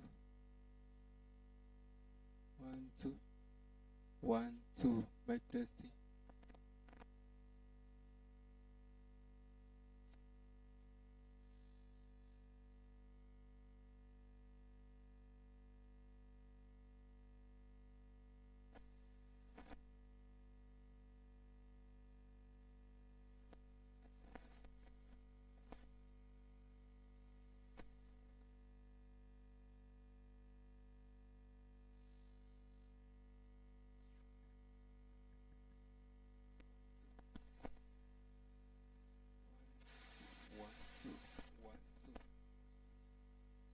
One, two. 1, 2. 1, 2, 1, 2. 1, 2, 1, 2.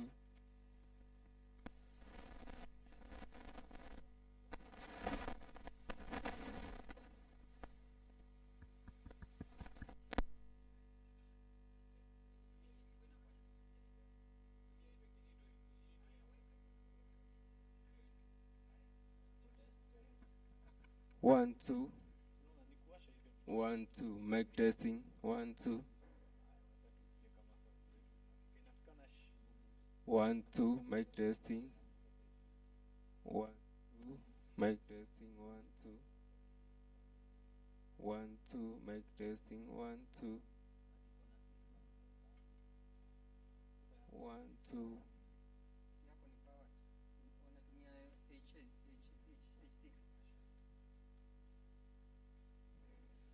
1, 2. Mic testing. 1, 2. 1, 2. 1, 2. 1, 2. 1, 2. 1, 2. 1, 2. Mic test. 1, 2. 1, 2.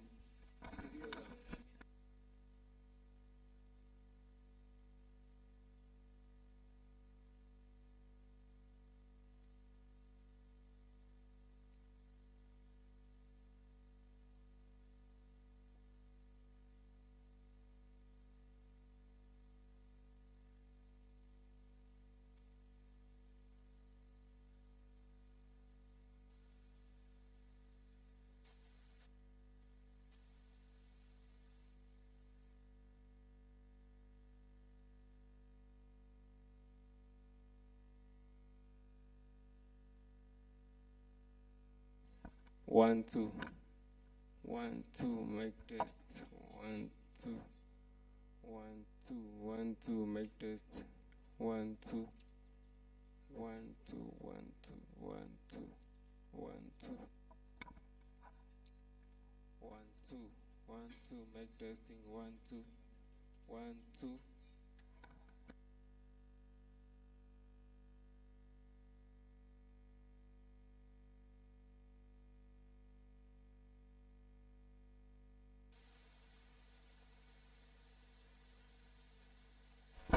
1, 2.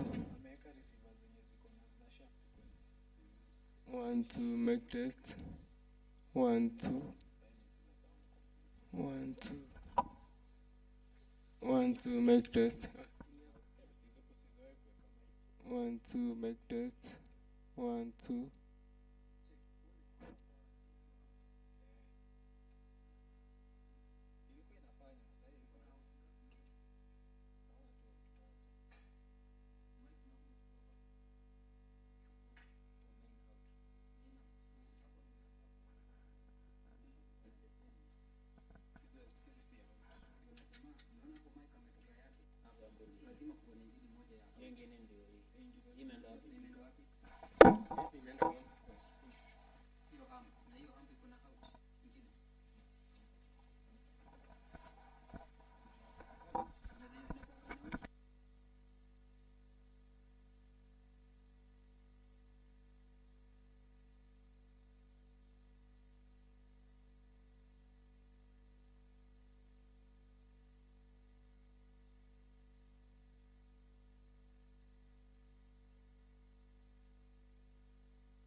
1 2 1 2 1 2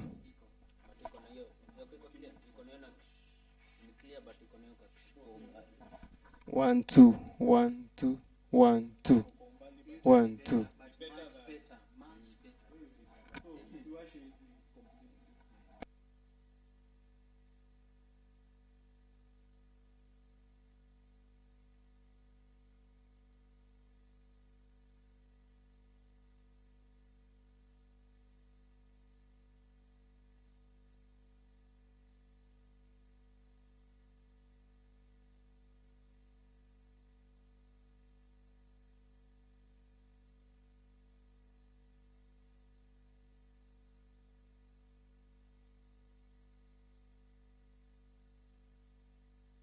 1 2 1 2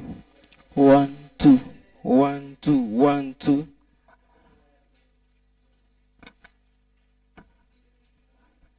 1 2 1 2 1 2 1 2 1 2 1 2 1 2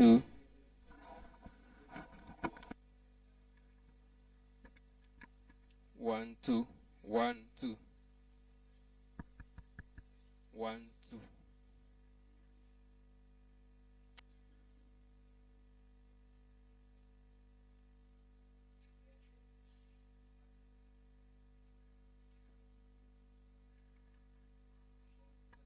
1 2 1 2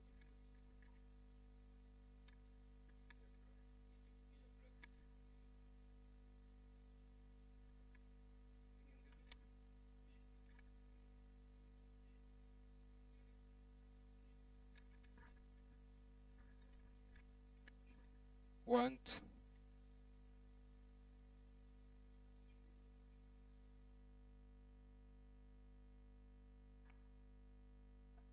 1 2 1 2 1 2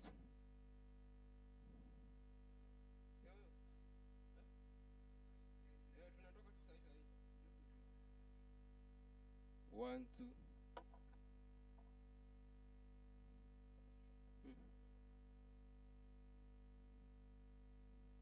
1 2 1 2 ona hapa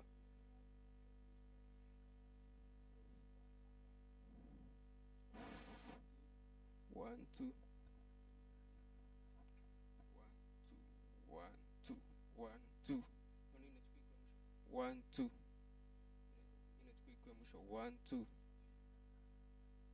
1 2 1 2 1 2 yes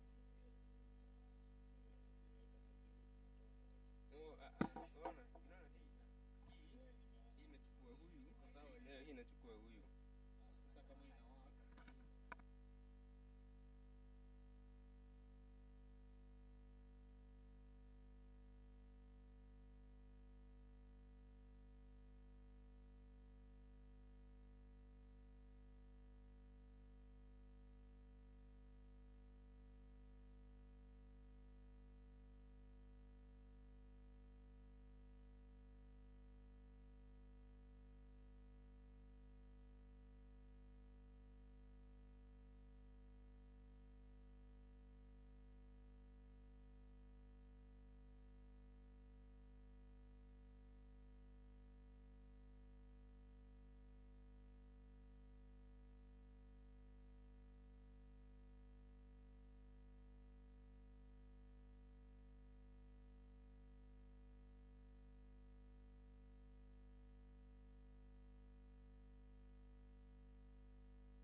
Kindly let us sit. Let us all sit kindly. Kelvin, sit down.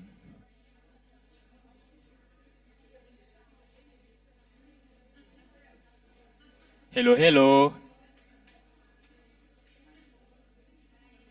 Hello. Good afternoon. How are you? Let's have a one meeting kindly, please. Samuel Mwangi, please. Thank you. So, there is a link that has been shared for the court session, and the doctor is currently addressing the court. How many people have interacted with the link? Kama umeona link, beba mkono, kindly.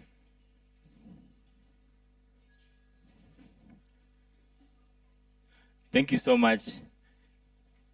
I have shared it in various groups, and I know there are individuals who are not in the group. So kindly you can get it from your neighbor. If you have the link and the person next to you does not have the link, kindly share the link with them.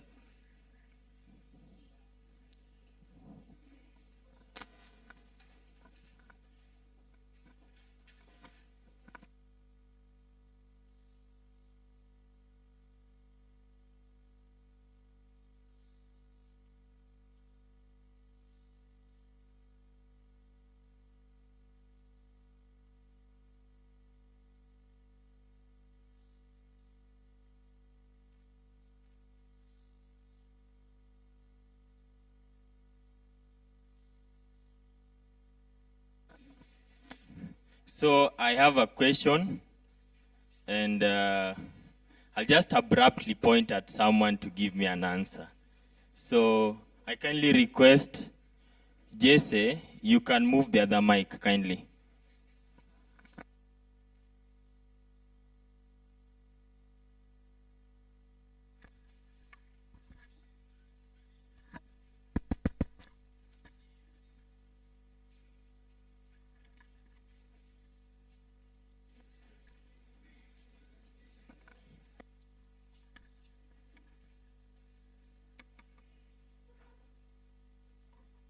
So my question is, what is the similarity between onions and human beings?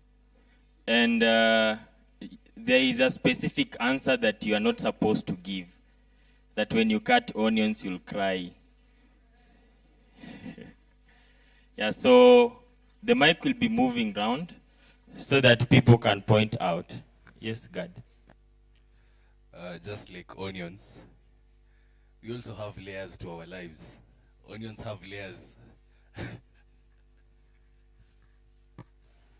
Any other person? Yes. On the same note, let us also join the court session that is ongoing. The link has been provided in the various groups kindly. We are both edible. Yes?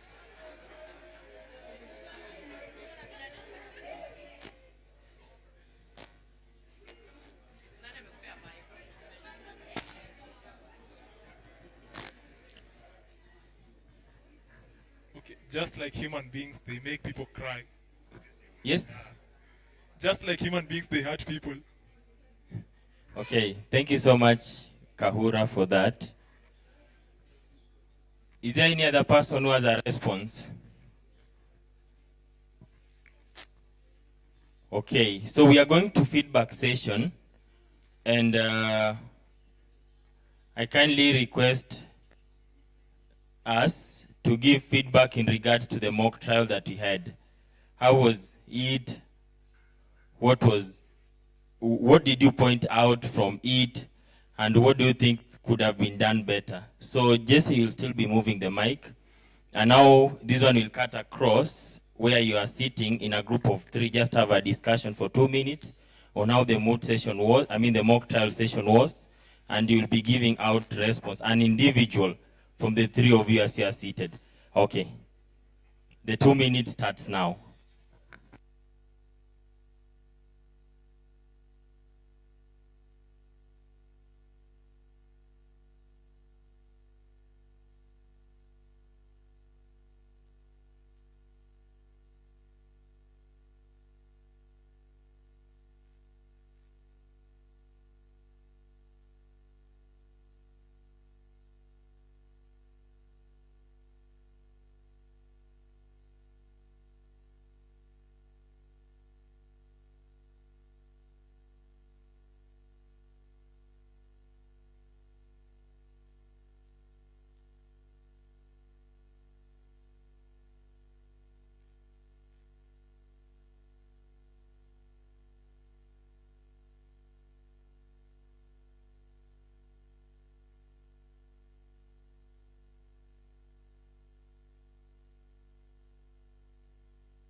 Okay, 2 minutes zimeisha. Where is Jesse? You start, no, they were participants, so you'll start from where Antonella and Monjero wako. So how was the mood? How was the mock trial? Sorry. Silence, please. Let's have one meeting, kindly. Silence, please. Let's have a meeting. Good morning, everyone. I don't know. I'm sorry. It is good afternoon. We have tried to discuss, and we have noticed that generally we would like to praise the eloquence of the counsels for both sides, petitioners and respondents. We appreciated their submission, the way the respondents tried to persuade the court, emphasizing the burden of proof, the way the counsels for the petitioners argued their case, the way they raised several objections was just amazing. In addition to this, we appreciated the way the victim testified. She was even about to cry, and it was real. It was just like in real court. But something we can emphasize is that we wish both counsels should have backed up their submission by more laws, such as Maputo Protocols and African Charter on Human and People's Rights, and some relevant case laws. But in general, it was incredible, and we have learned a lot.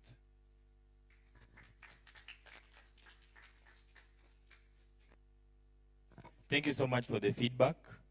Jesse, you can move the mic. Yes, you can just move the mic, because we're also intending to have an audio listening of the ongoing court session, so that we can have the opportunity also to learn what the expert witness is addressing in court. Any other person about the mock trial, kindly just raise your hand so that you can point out. Samuel Mwangi. Give the mic to Samuel Mwangi.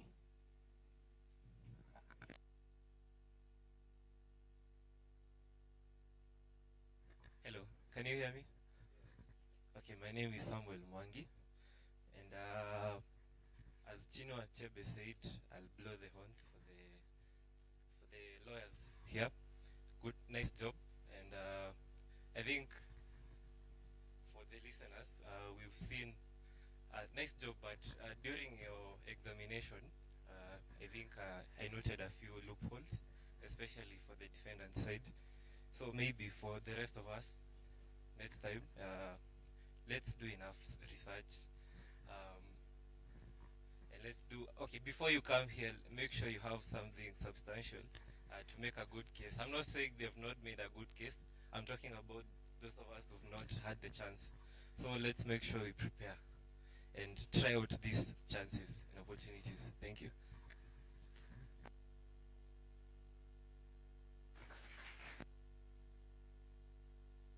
Thank you so much. I'm about to choose someone. If I know you, I'm about to choose you. Give the mic to Kristen. Oh, okay. Yes, good afternoon. Well, my name is Francis Besis Mauga. So concerning the mock trial that we've had today, I think basically I've learned a lot. Well, my first interactions with the issues to do with the intersex and the transgender issues was during my, let me say, the lectures on the human rights. So basically on how they presented themselves, I think they've done a good job. And to the Daktari, I think he ought to have done much research on that, because on his confession, or rather the fact that he gave was sometimes contradicting. And to the counsels, I think you've done a good job.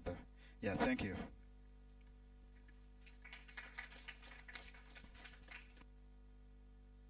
Okay, thank you so much. You can give the mic. Then you, Christian will be the last person, then we log into the audio court. Okay. Hi, everyone. Okay, so first of all, I think it depicts the actual real life that could happen. And as much as I've never been in a case like that, I'm sure it could get worse. Bad? I'm sure it could get worse. So my friend was saying that a lot of people do not know how to handle trans people or intersex people or a lot of queer persons. So the first point, I know Amuka does a lot of paralegal trainings. So please, Nini, insist on that because people also need to know their rights first. Like lazima tufike kotini ndio tuanze kuwatetea. Like they have to know them first because by the time you're getting arrested, what are your rights? And how are they being violated while someone else is trying to seek justice? So let's also remember to start from there. And I know who I want to represent me.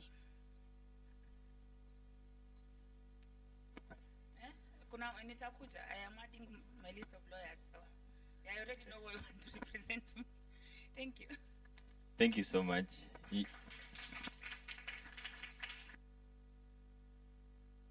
Yes, now Christian will be the last person to address us. All right. Good afternoon. Personally, for me, I think it was very interesting to see people debate such issues that have depth and also touch on real-life issues of real-life communities and persons. In this regard, that particular case is of a person that I know personally, and I think it was a very interesting sort of to hear the perspectives of different people through law. I think what I was looking for to hearing was like the legal sort of issues that are there in the current constitution that hinders transgender persons from accessing their rights, especially in the courts and the criminal justice system. Otherwise, I think the lawyers and the persons who represented the whole program were really amazing. Yeah.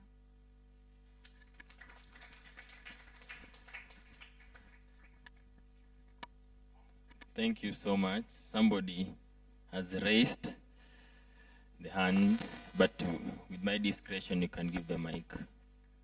Let it be brief so that we can log into the audio court. Okay, thank you so much. My name is Phyllis Mwendwa, working with a trade union under Kotu Kenya, called Kutheia, that represents workers in the sectors. Actually, this is an issue that is affecting workers in the employment sector.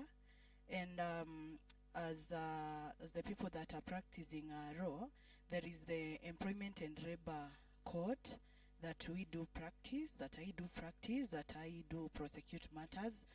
And this is an issue of discrimination that is actually practiced in the employment.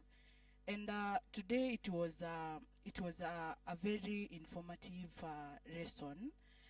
And actually you've done it, the lawyers, congratulations, as you do it, as you've done it your best. But the part that I will comment, in future, just focus on the witness statement so that you can be able to defend your case well and so that you can be able to show the best of you. Thank you so much for this, and thank you.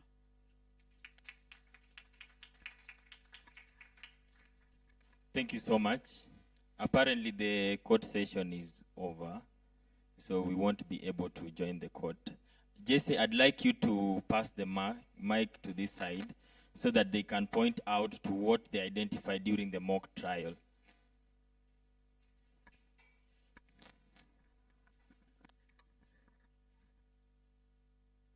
Good afternoon, everyone.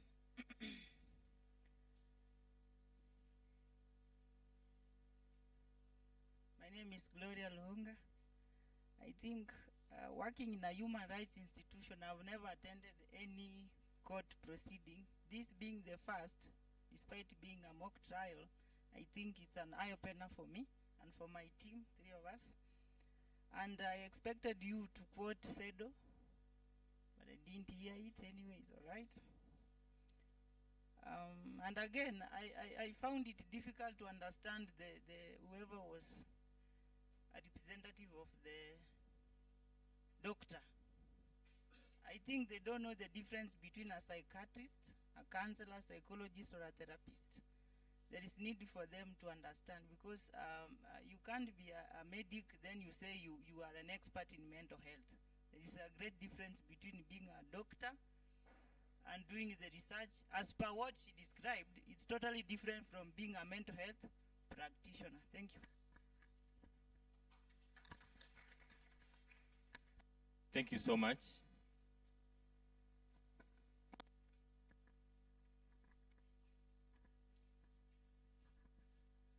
Good evening.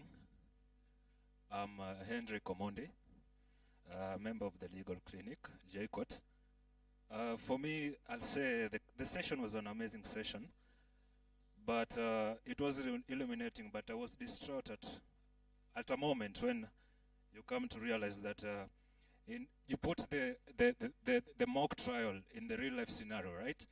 And you come to realize that it's something that can happen to any of us. And it happens literally. It illuminated that there's people out here who don't even know a lot about the intersex issues and the transgender issues.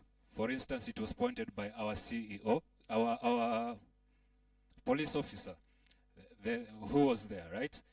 And this point out that on the human right defense aspect, there are gaps that need to be filled, especially the civic education and awareness creation on issues related to transgender and intersex. I think there's a lot of education that still needs to happen to the community out there to at least assist people in the community to get a notion on how they can more effectively defend the rights of transgender and intersex as people too. Baseline, it was a very nice mock session. I appreciate being able to attend it. I was honored.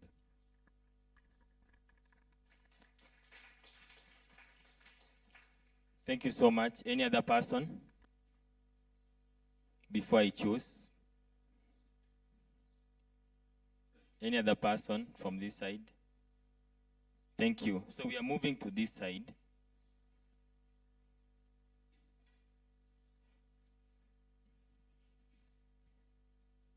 A representative from this side to point out to us and give feedback in regards to the mock trial.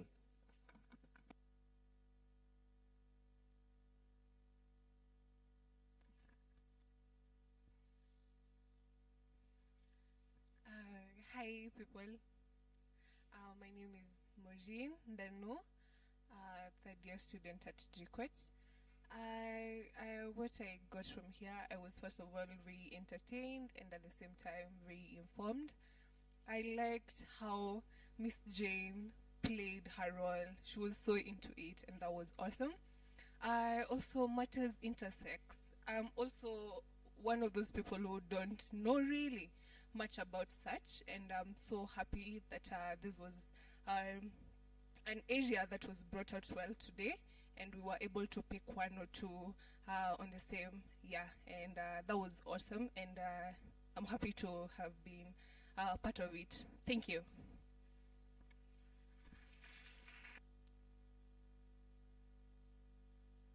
Thank you so much, Maureen. Could you kindly give the mic to Clifford?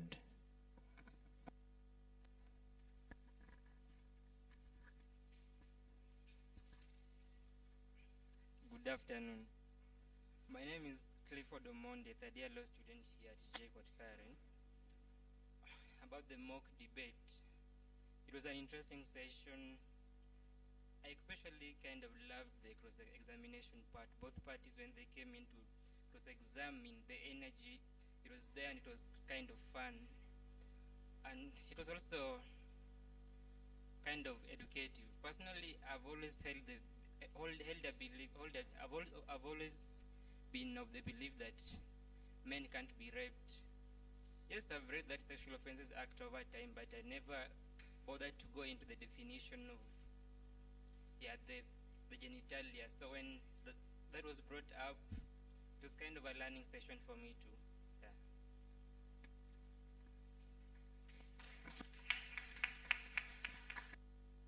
Thank you so much, Clifford. Could you kindly bring the mic this side? Yeah. Thank you. Hi, everyone. First, I'd like to appreciate the team that did the great arguments.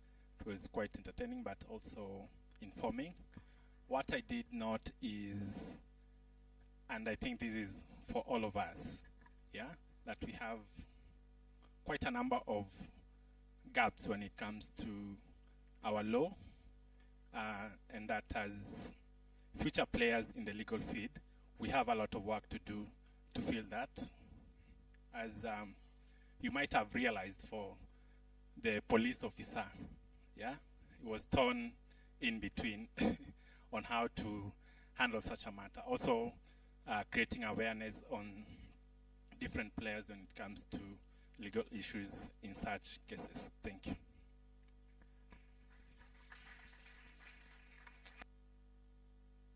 Thank you so much. So I'd like to request the participants to give us a feed the mock trial.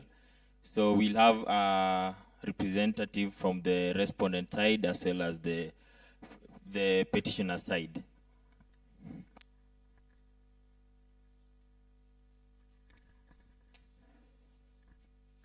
Hi guys. Once again, my name is Valerie Nabutilu, and this is my formal apology. Someone had to do the role. I have nothing against transgender persons, nothing against intersex persons. I have nothing against anyone, basically. So the mock trial was an eye-opening event for me as well. We have done moots before, but we've never had witnesses at the stand. We've never cross-examined. We've never done examinations in chief. This was our first time, and I say we, I speak for most of us, we are grateful for this opportunity. We are grateful to AMCA Africa, and we lead, and the JKUAT Legal Clinic, and all other institutions that are here. I'm also grateful for all of us who are here today to watch, and for the knowledge that we have all gained from each other in one way or another. Thank you. Thank you so much, Nabutilu. Good afternoon, everyone. I would also like to start by apologizing. Some of us messed up with the program. Our office was handling other matters in court, and so we apologize for that. What I'd like to say is that this has also been a very informative session for us as the participants. We personally, from the petitioner's side, do not apologize for standing up for the rights of those who need them. We usually say as lawyers that even if the devil himself came to you and asked for you to represent his rights, you will have to do it. But in this instance, we want to do inclusiveness and appreciate the diversity that is there around us.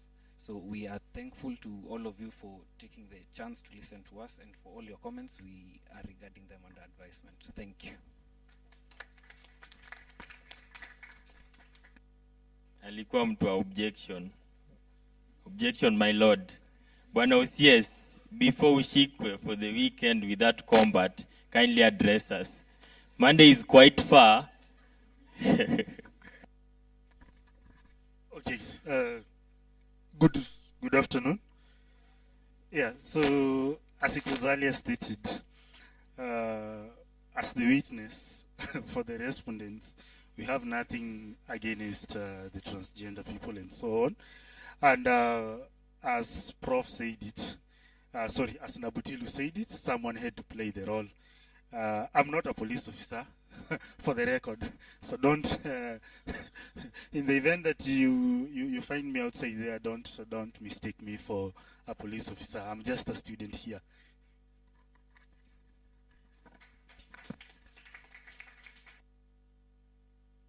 Thank you so much for the feedback. We are grateful for the feedback. And now I'd like to invite the patron, Madam Milka Wahu, as we wait for the judges. Thank you so much. Let's a round of applause as we welcome her.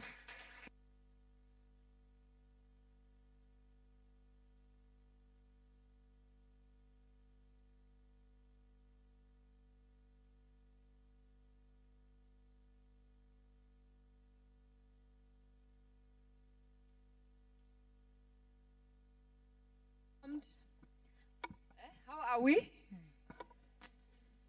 We are more informed, eh? Sasa mtanicheki vile mlikuwa mnanicheki hapa asubuhi eh? Yeah. What are you saying? I could see your eyes, the way you were looking at me. So, how many were able to join the court? We saw so many people. We saw almost 80 people in court. And I knew a majority of them, of the people, because people don't usually just go to court unless they are interested. So I knew most of you had managed to join. How many joined court? Okay, so you joined and listened in a group with some other people, yeah? I think, yes, because also we circulated that link to many other people. The court is still going on. It has not ended. That's why the judges are not yet back, and Shelmith is not here, because they are all advocates before the court in that particular case. But you can see what we are doing. We can see what we are doing here is a reality. The case before court in Eldoret has a real person. Has a real? And a real person. Did you get to know how it started? The background to that case? Okay, this is what happened to the background to that case. This transgender woman was arrested. She was arrested and charged with personation. Like we remember what we did in the morning. So she's a transgender woman, presents herself. Is someone just like Christian, the way Christian look like. So being arrested and having interaction with police, the police eventually charged her for presenting herself as someone who is not herself. Okay? Are we getting it? Presenting herself, that is personation, or presenting yourself as you're something, somebody else. In fact, she had been charged with several criminal offenses. So far we have handled two. There's still another one which is pending in court. That is the life of a transgender person. You cannot be just being, and this is the same police officers prosecuting her over and over different cases. And so we keep talking to court about these issues all the time. But for that case, the one that is going on, because the one which is going on is not a criminal case, it's a constitutional petition. So when she was arrested, and so they said, okay, we are taking her to what? They first of all, because she has her gender expression. Gender expression is what you see when you look at someone. The way when you look at me, you make a presumption that I am a girl or a boy. So her gender expression is totally female. So when they arrested her, they automatically put her in a prison, in a female prison. Then later on they are saying, oh, we're looking at this document. So is this person a female or male? So eventually what they did is strip her. They strip her to check whether they're female or male. So eventually they were very confused. They say, okay, let's take her back to court. That is in the prison. Let's take her back to court to tell us what to do with this situation, what to do. The court then, a magistrate's court, orders for a gender test. Now, as a lawyer, you must always ask the question, what is that? Or how? Why? Isn't it? So what is a gender test? Has it ever been done in the country? Under which law? How is it done? So nobody knows what is a gender test. So when you have ambiguity in court order or ambiguity in a provision of the law, so what happens is whoever is implementing does whatever they want. I think where were you during the COVID? Form 1. Where were you? Okay, first years, where were you during the COVID season? Form 1, eh? Do you remember this time when President Kenyatta, as he was then, would come on TV and read all these rules? Eh? He would come and read so many rules. What is going to happen and what is going to happen. Of course, all those things had to be gazetted for them to become law, because you don't limit constitutional rights without passing a law. So they'll be gazetted. But I remember sometimes we'll ask ourselves, what exactly did he mean by this or that? Eh? Sometimes we'll be asking ourselves, hiyo kitu sasa amemaanisha nini? And there'll be a countrywide debate about the meaning of what he said, how it actually applies on the ground. And I remember very well, what would happen is, the meaning of what he said would be what the police would do. Because it's them who would enforce those rules. So when the law or a court order is ambiguous, the persons executing will do whatever they think it's what it means. So this gender test had to be done, and nobody knew what it is. So the people who did the gender test just stripped this person and just did all manner of things in terms of inserting things in the body of this person and tried to figure out. I don't know what they were looking for. So, and it's still the question where to put them did not arise. So at least for that case, we were able to convince the magistrate that to give her bail. So she was able to do the case when she was out there with bail, on cash bail. I remember one day we were in court in Eldoret. We were just there in that particular criminal case. She was acquitted in that case. We were seated there. Then the case was called. And you know how it happens for those who have gone to court. If your case is called and it's a criminal case, if you are doing your case, you're doing a case from home, you are seated among the people, isn't it? So you just walk and stand in the dock, isn't it? That's what happens for those who have gone to court. If you are doing a case from remand, so they will go and call out people from the remand. So the police and the officers will shout, and then you'll be produced and stand on the dock. So she was seated behind there, and she was wearing these nice cornrows and a big sweater. You know those village sweaters, eh? Those sweaters that village women wear, eh? Very well-knitted village sweater and a long dress. She went and stood at the dock. And the court clerk just continued calling out. Called out, went outside court to look for her, and came and told court she's nowhere to be found. And we were seated there. It was very dramaful. We were just seated there, and she was there. And then, when the court clerk came back, she said, "I'm here." And the court and everybody is like, the person you are calling in that list does not look like the person who is standing on the dock. You get it, eh? So the court clerk is calling a name and a person, because your name and the person, when I see, if you applied to do something, you come and work for me, for instance, I'll look at your name, look at your document and everything, and form an opinion of how you look like, isn't it? I will not know the black, big, or what and what, but I'll form an opinion as to your sex, isn't it? Or your gender, isn't it?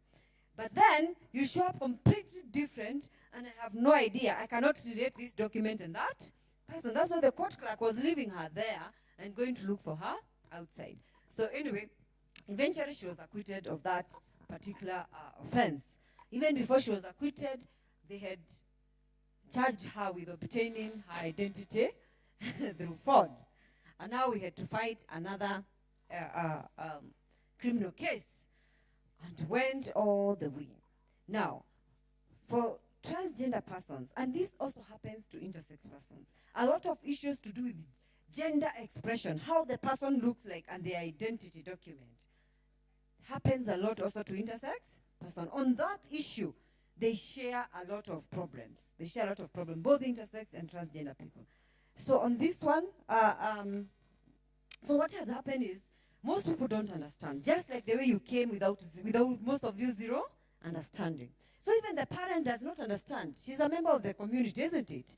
The courts don't understand. Nobody understands. So when this happens to these persons, it becomes very difficult for anybody to understand. The parents are like, this child has turned truant. And because it becomes more pronounced around that teenage time, they think it's just teenage truancy. And so most of them will be chased out of school, will quarrel with parents, will break up with parents, and that's how you end up with a lot of, by this, the suicide rates are very high.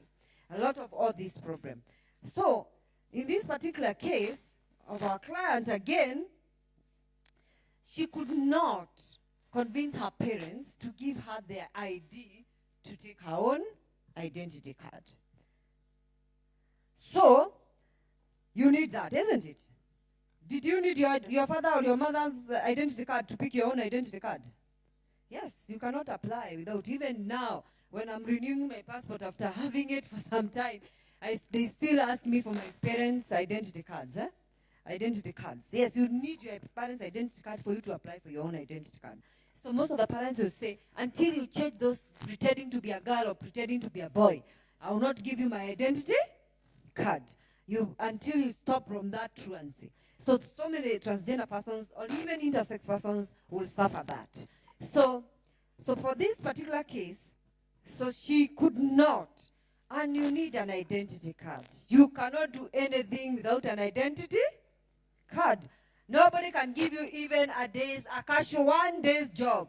Those people you see you pass there when you come into school or wherever you're going, queuing to get casual jobs, they get employed on that identity card. Even 1 day's job you cannot get without an identity card. You cannot transact. Can you survive nowadays without M-Pesa in this country? You cannot have a bank account.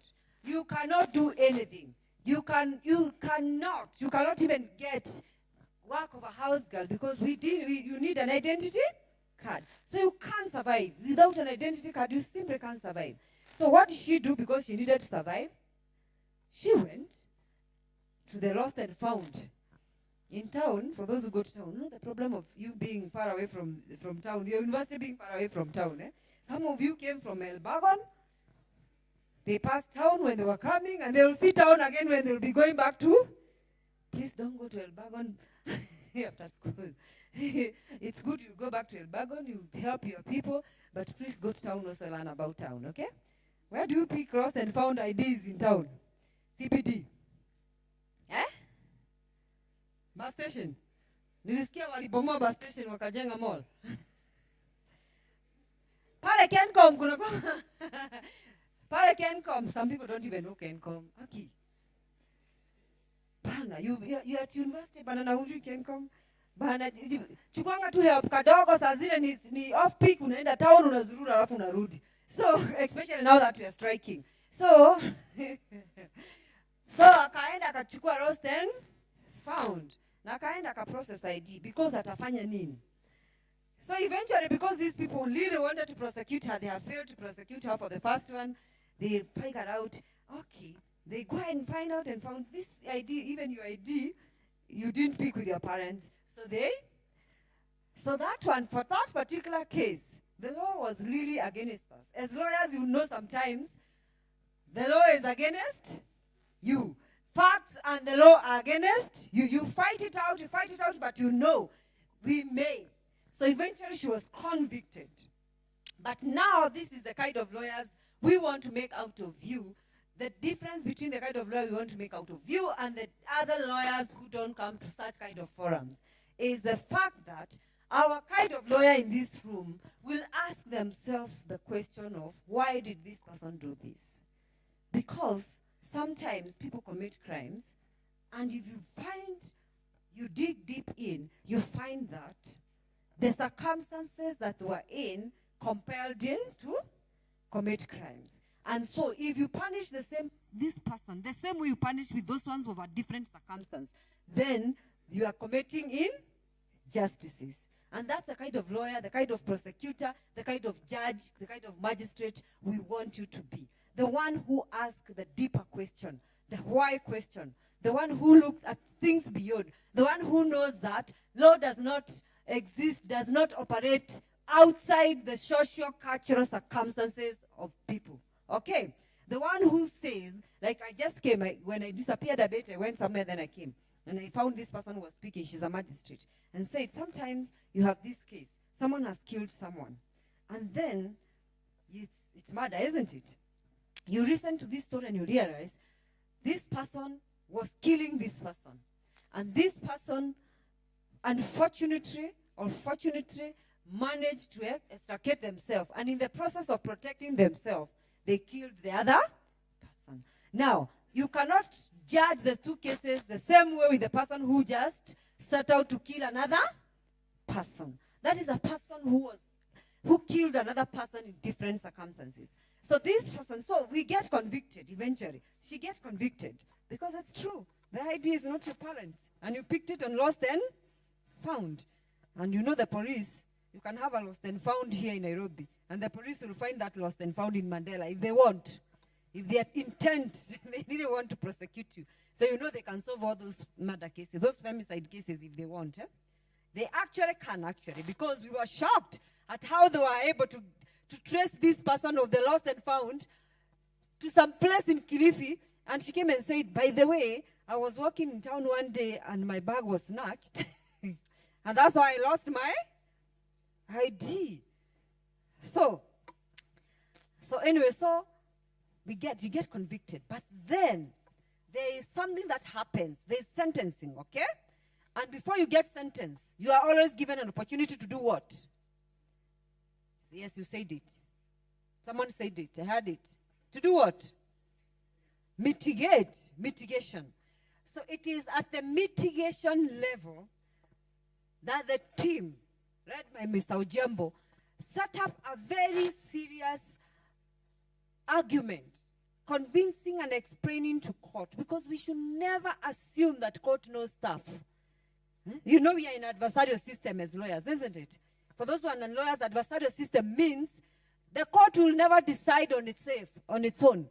It will look at what you brought and who the other person brought and decide on that. If you didn't bring your side of the story, Shauria, our courts don't have eyes. They don't see. They only see what you brought. They don't see beyond. There sometimes they can be proactive and go looking, but that is very dangerous to think that the court will go looking. So the mitigation was strong to show the court, we know you paid fidelity to the law by convicting this person, but look at the circumstances under which this person did this.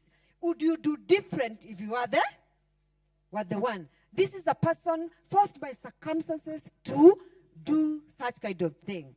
And you know, the court agreed and gave an uncustodial sentence. Because courts have, for those who have done criminal procedure, the sentencing guidelines, they have discretion to give non-custodial sentences, the one you do it from home in some instances.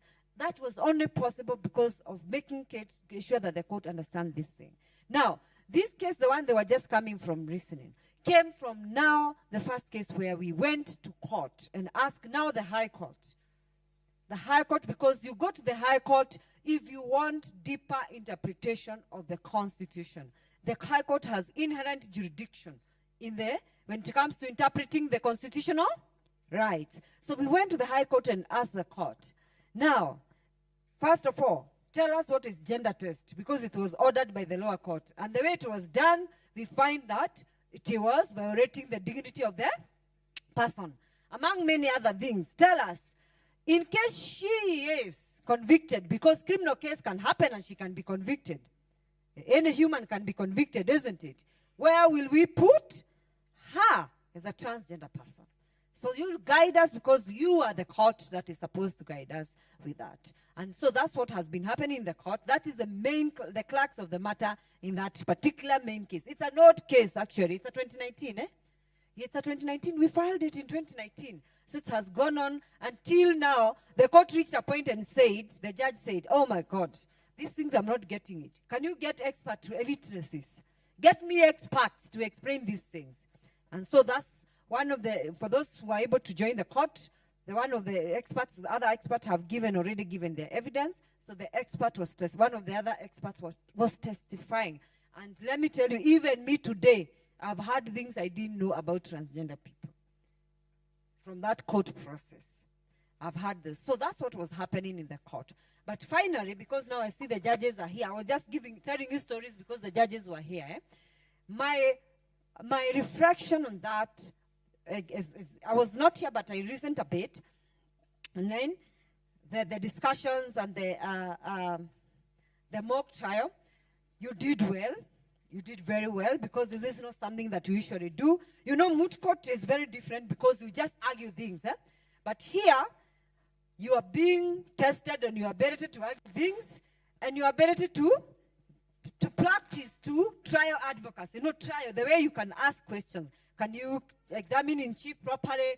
Can you do cross-examination? Can you, the actual practice and can you be able to ask relevant questions?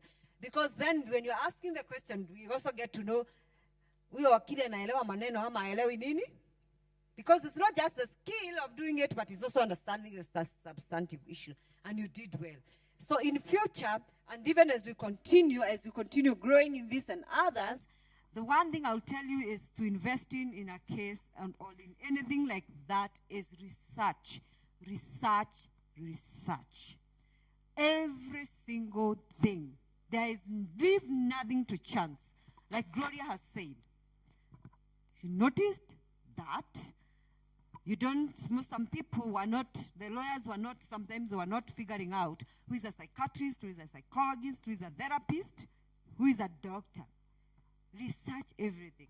Because one simple mistake of not understanding concept yourself, you lose your client's case. Are we together? You confuse the court. Because let me tell you, like I have said, the court doesn't know. They rely on what you say. If you come and confuse the court, now the court is, if the court is confused, you can be sure they will not give you the orders. They are safer not giving you the orders. Yes. Even me, if I'm caught and I'm confused, I'm better off not giving you the orders. Instead of giving you the orders, then I get in trouble without knowing whether I gave you orders that I should give you all or not. So research deeply. Every aspect. Research very, very deeply. In fact, the kind of profession we are in fact, it's the one they say we are masters of every what? Jack of all trades and master of none. Okay, we're masters of law. Let's just say that. But let me tell you, we will have to litigate on all issues. One day, you are a transgender expert. The other day, you are an environmental justice expert. From there on, you will find yourself, you are a tax finance bill expert. Because all these cases are coming to your table. So, and you have to research. There is no way you can do a case without understanding. So you have to research deeply. So invest in a lot of research. And as you do that, in every case you do. Especially cases that involve human being, like this one we are doing. Engage with lived realities. Lived reality. Lived reality is what is the experience of the actual people in that particular circumstance. Now this is where lawyers go wrong. Lawyers believe because we know manslayer, we are know-it-all. We know manslayer, we know sui moto, sijui what. We know those big terminologies, we know an amicus and stuff like that. And we think because we know the English will English and produce results. Or because we know the law. The law is useless without proper facts. The law is useless without proper facts. So you find that you are doing maybe a children's case and you have not interacted with either research that is based on actual experiences of children in that circumstance, or you have not interacted with children who are in that circumstance. And then because you think the law says this, you interpret it just because of that. A lot of times you can miss a lot if you don't base your argument, your law, and your argument and your facts on lived realities. So pay attention to the real story. Pay attention to the listen to the human. Listen to the person. Listen to your client. If you don't understand, ask again and again. Try to understand them over and above the case before you, okay? Because some aspects which are not part of the case before you will be important to help you understand the circumstances. Because like we have said, the socio-cultural circumstances of each case are very, very important. If you are going to be a lawyer who produces sustainable solutions. Sustainable solutions. We are changing, what we do with the legal clinic and Mka Africa is to change the way you are trained to be a lawyer. We want to change your mentality to just not look at, have gotten bail for this client without asking, why did this client even end up in this place in the first place? Is it even a good law to have such a law that put this client in this? Are there many other clients like this who are in jail because of this? Is this a good law that is putting all these clients? Let's say, okay, I like that one so much. Let me leave it aside. If I start that one, I won't stop. So this kind of law that produces en masse people in prison, sending people to prison because it's a bad law. But we only help them to get out of prison or to argue one case without asking, how can we solve this issue once and for all? And so that we can be able to have as more people. So that lawyers can come on board, bwana. Okay, mtata amechoka. No, he's not even a lawyer. Sindio? Yeah, I'm expecting that in the next 5 years from your crop, in the next 5 years to 10 years, this country will have more people coming out to defend the public and to defend justice in all manner of ways. So consult lived reality. Listen to the person. That's where the case is won or is lost. And finally, in technicality, prepare for both sides. When you're arguing a case and you prepare for your side, you prepare so well for your side of the case, or one side of the case, especially in real life, because you always be on one side. In a discussion, you can end up finding yourself on this side or that one. So that helps you. But in real life, you'll only prepare for one side. But if you don't prepare for the other side, you don't foresee the kind of question they are going to ask. You don't foresee where they are coming from. Where did they even charge this person with this offense to start with? What is it beyond this offense? What is it that is covering? What is it they are attacking? What is it? Why is the reason? Or why is this issue before court? No, prepare deeply for the other side of the case. And so when you come to argue your case, everything is well understood and knowledgeable. So I think at this point, Shelmi, I'll allow you to come, and then you can give your reflection as we invite the judge now to give us the reflection, and we move toward closing. We'll be closing shortly. Yes.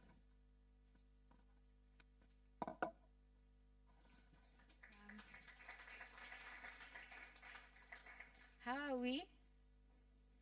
Did we give good reflections? Did we learn something? Do you want us to do another mock trial on another thing? For real? Amnidanganyi. Okay, so did some of us join the court session? It was very, very impactful. I even learned, there's a very beautiful word I've learned here today, that transgender people are not abnormal. They are just a biological biodiversity. Just like the way, just like the way me, I am chocolate. What am I? Am I chocolate or dark? I don't know. I think chocolate. Okay, identify as chocolate. Okay, I'm chocolate Francis, right? Francis here, our wakili is dark. Kwani leo tuna light skin? Hey. And that is what we call diversity.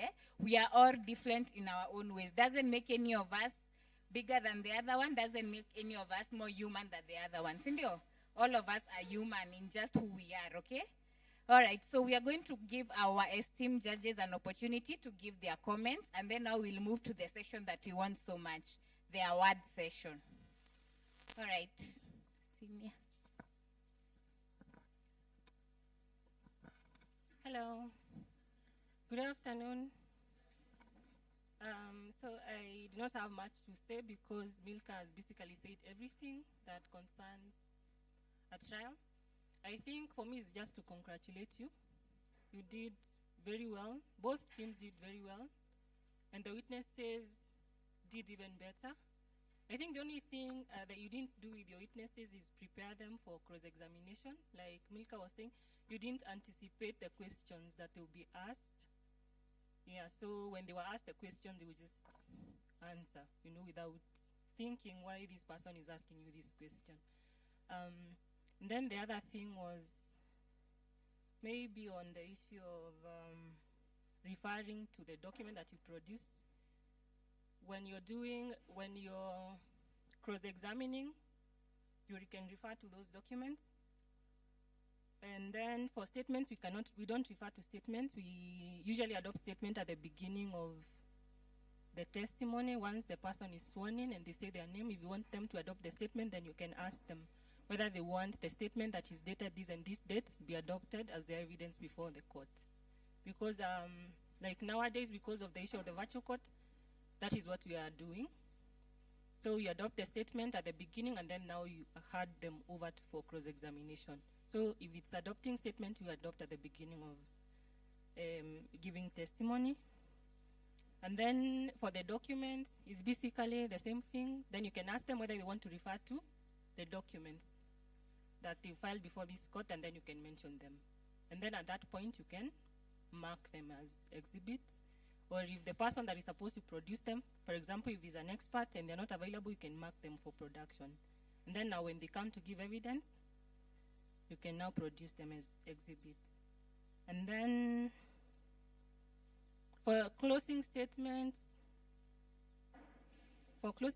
again, is like a summary. If you can call it maybe submissions, you submit from the beginning of your case, maybe in brief, to the evidence that was given, and then now conclusion, and then now urging the court, or if someone that remembered actually to refer to case laws and the Kenyan law. That was very, very, very nice, because that is what you do when you close, so that you can persuade the courts to grant you the orders that you're seeking. I don't think there's anything else. Maybe my senior here can advise you more on that. But it was a very beautiful mock trial.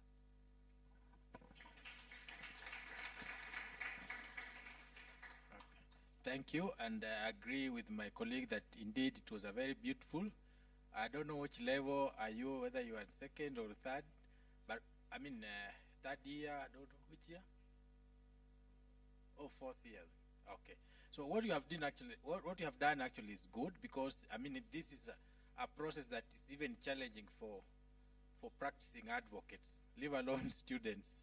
Even for practicing advocates, they find this process quite challenging. So at your level, for you to have done that, I think that is something that we appreciate, and we must congratulate you for that.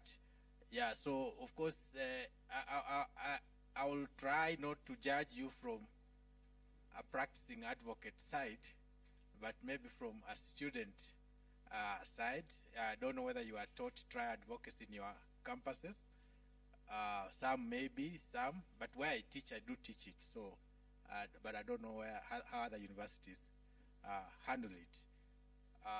So there are a few things I picked. Maybe I will want you to improve on. One was the area of production of documents, as my colleague has indicated, and the other side was also in area of cross-examination, and also opening and closing. So for opening, yes, it shouldn't take more than 2 minutes. But basically, what you are doing in the opening is that, in a nutshell, you are telling the court what the case is about. In a very, in a short sentence or 2 or 3, what the case is about, what your case is about, and for the defense, what your defense is about. So that's what you are telling the court in a nutshell, in opening. What is your case, or what is your defense? Okay, and then you summarize the issues that you intend to establish. Okay, and then you also give a summary of the witnesses or the evidence that you intend to rely on, and then what do you intend, what you are seeking from the court, in a very brief way, in a summarized way. We normally use opening statement, not so common in our courts nowadays because of time. You may do opening statements here, but one day you realize that for 5 or 6 years of your practice, you have never made any opening statement. So some courts allow, others don't. But the essence of an opening statement is to capture the mind of the judge. You want to, from the word go, you want to poison the mind of the judge to be on your side throughout the trial. I mean, you want to sway the judge to come on your side and remain on your side throughout the trial. So we say you want to poison. I normally use analogy. For example, young men here, some of you now, when you're going home from here, you get into a matatu and you sit next to a beautiful lady, and you may want her contact, but you don't know where to start, how to. So ladies say your opening statement matters. How you begin will determine whether you'll get the contacts or not. And now you are going to Rongai, so that's a very short distance. You are still agonizing, how will I start? And the matatu is moving. She's about to get out. Maybe she's getting out in the next stage. So what do you do in that 1 minute that she has given you? So of course you will say hi. Then,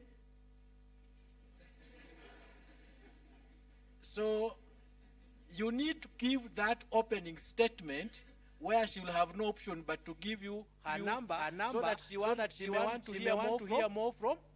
Time imeisha, nataka tu you leave her curious to know or want to come back. That is what the opening statement is all about. To create curiosity in the mind of the judge at the beginning. So once you have made your opening statement, and you have captured the mind of the judge, you start now producing evidence. Production of evidence through witness testimonies, and so for examination in chief, you may struggle with the questions. Sometimes based on how you frame your question. A witness will answer a question based on how you pose the question. So we normally say for examination in chief, stick with questions that begin with a W or a H. For examination in chief. Always start your questions with H. You can be sure the answer will never be a yes or no. So for examination in chief, we are an opportunity to allow the witness to tell a story. That's what we are only doing in the witness to speak to the court, and give. It is an opportunity for witness stories in cross-examination. Don't. Remember, that's an enemy witness. So you don't allow them to start. They'll fill up gaps and correct mistakes which they made in examination chief. If you give them such opportunities, they will start explaining things. And so you see, you struggle with the witness because the witness wants to say things and you don't want. I saw my brother, you say, now you start pushing the witness to say yes or no. But it's not the witness who is a problem, it's you, how you frame the question. So the witness is giving a story because you post a question which requires a story. So, give stories. Production of documents, I think that's why so many people had challenges. You are picking a document, and then the next thing we hear is, I want to produce this document, and you give it to us. You forget that there's the other side which needs to confirm whether they accept or reject or object to that document. So, for production of document, it follows a certain format. You lay the foundation. For example, I think it was the lady from the defense who asked, were there any reports which were made? I think it was the police was talking about certain reports. So once they confirm that there indeed were reports, you show them first, not the court. You show the witness to confirm whether these are the reports they are referring to. Once they say yes, ask them whose report are they. Then say, this is my report. Who signed? I'm the one who signed. Then you ask them, will you want to have these documents produced as evidence in this matter? And then they will say, yes. After that, ask the other side, do you have any objection to these documents being produced? Let them look at them and say, we object or we don't. So if they have no objection, then you have them marked. They say, my lord, we wish to have this marked as plaintiff exhibit number 1. Now, you have just marked. You have not produced. You have just marked. Okay? So sometimes the person who is you are dealing with that document is not the one who made the document. So when you mark, we have it, then the person who made the document will come to produce. But if they are the same, then they can also produce at the same time. Okay? So they are marked and then produced or produced later. So if there are no objections, then you say, will you like... So it's only after the document has been produced and admitted in court that then you can go and ask questions about the content. If it is rejected or objected successfully, then it is thrown out and you cannot ask questions on it. So that will be about production of documents. It's a very technical area. For experts, you need to lay the foundation to show that they are experts. You saw that, I think, in our case there. Where did you study? I think someone did that with a doctor. Where did you study? How many years have been practicing? Where have you been practicing? Those questions are the ones that show that the person is an expert. Then after that, you start asking them concerning the case. Closing remarks, yes, as my colleague says, that's now opportunity for lawyers to match the facts of the case, the evidence that has been given throughout the trial, and the law.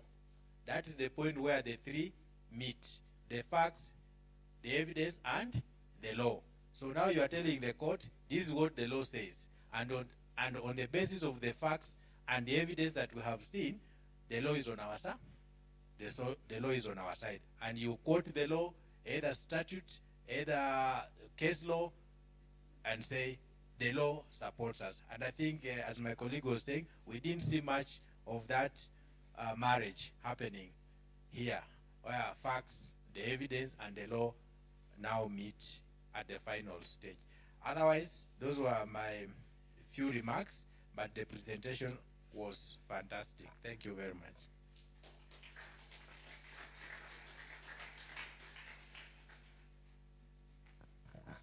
Have we learned something? Does anyone have a very, very burning comment? Yes. A question. My question goes to you, Dr. Jambo. When should we raise objections during the cross-examination?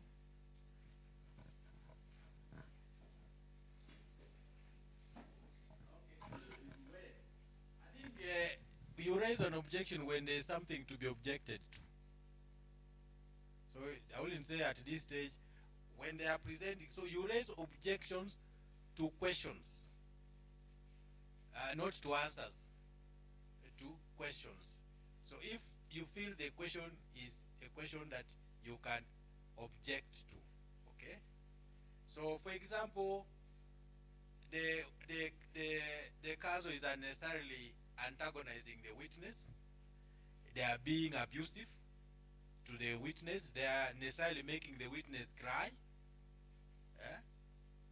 They are harassing the witness. You could object to that.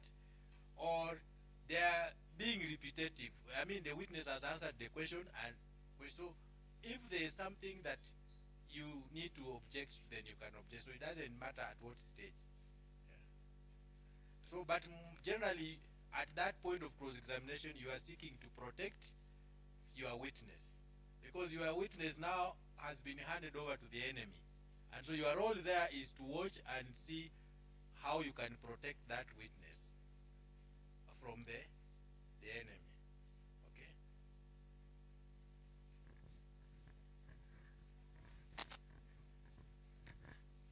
Okay? And there's a question? Yes. Can you? Okay. Let me come to you.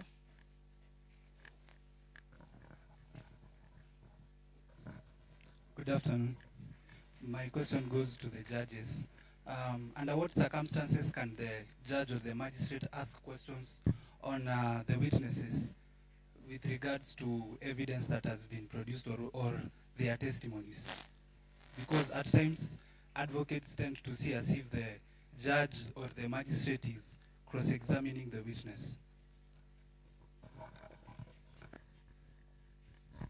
Okay. From my end, I'll say, first of all, recognize that this is an adversarial system, and so the judge is not supposed to be participating in the arena. Okay, so he simply sits back and listens and lets the parties battle it out. But to a limited extent, a judge may seek clarification. So a judge may limited clarification. Probably limited to questions that seek clarifications, but not to elicit facts that have been left out by a party. So a judge cannot start now digging out facts, okay? But they are free to seek clarification where it is not clear to them. But that is in our court system. However, you may go to other systems which allow judges to elicit facts. And so we have common law system which we use, then we have like the French system which is different from ours. Okay, sometimes it also happens in some courts, depending maybe on the nature of the case. The court will ask questions just to understand maybe where the party is coming from, but not in a way that is going to be prejudicial to the other party. Yeah, that is what I will say. Yeah, in some cases, okay, in some courts you have some courts that will ask questions like you're saying, that will feel like they're cross-examining, you know. your witness, and I don't feel that is right. But most of the time when the court is asking, the court is asking like my senior state to clarify, or maybe so that they can understand. But you also have to be vigilant to see whether the judge is now descending into the arena and raise an objection or raise a concern. So even the judge might not know that now they have crossed the line. So you need the way you did when asking questions. You said no. I think now you are crossing the lines. You are now aiding the other side. But it's supposed to be just short clarifications. All right. My name is Samuel Kahora, and I have a question for the judges. I think you did the trial in Eldoret from online. So my question is, don't you think that in such impactful litigation, physical court is better suited for such so that you make the impact on the judge that online court cannot make? Okay, yeah, physical. But I'll tell you, for this trial, we have done both physical and online. There were people who were in court even today, including the judge and some witnesses in the morning were in court. But this particular witness was testifying from South Africa. So there's a cost implication to fly that guy from South Africa to come and attend 1 hour session, fly him back. It delays matters, it becomes very expensive. But I agree with you that so it will depend on case to case. If a witness can testify from US the way our witness has done, then you can do that. Probably, but if there are voluminous documents that need to be referred to, they need to be turned pages, several pages, you may not do that or online. You may want to have a physical session because of the volumes of the documents involved. Technology-wise also, well, these online sessions are just things which are starting to happen for us in Kenya. But you may find that there are some courts in the country where, Wi-Fi is not available. So you cannot insist on virtual courts where there is no network. So you may have to go physical. So if you realize that your case will be prejudiced by putting it virtual, then ask the court that you do it physically, because you may have witnesses who may not be able to log in. You may have a case where the internet is fluctuating and dropping, and that may interfere with your presentation of the case. So you assess the case and make suggestion to the courts. But we are in a space where now we are trying virtual courts, and they have been working for some cases, but we also have physical courts. I don't know much about other jurisdictions, but it looks like the future now is going to be virtual.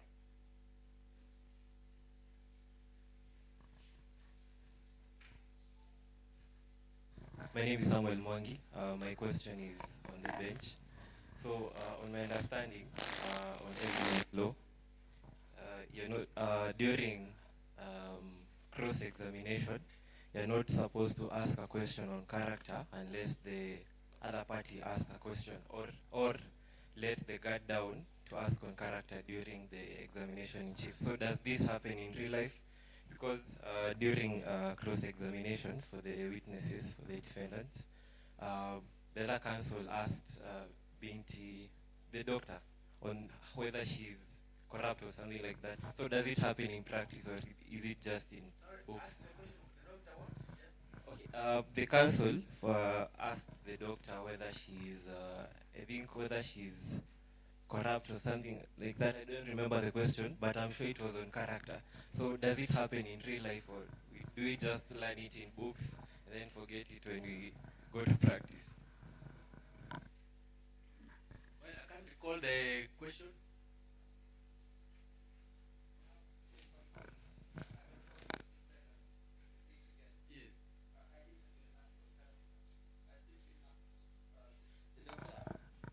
Regarding the professional malpractice and professional negligence. Yes. It was not on character. I think it was in that regard. But yes, you are right that character evidence is rarely admissible, except in special circumstances. Maybe where character itself is the issue, on trial, then we can ask, or where character has been fronted as a defense. You know, people who come and say, you know, I'm a man of God, I'm saved, I cannot do this, even the whole village knows me. You see, so that is a person who is already fronting his character as a defense, and therefore you can then impeach that character. So unless character is a subject of defense or is in the issue of the case, then you may not produce character evidence.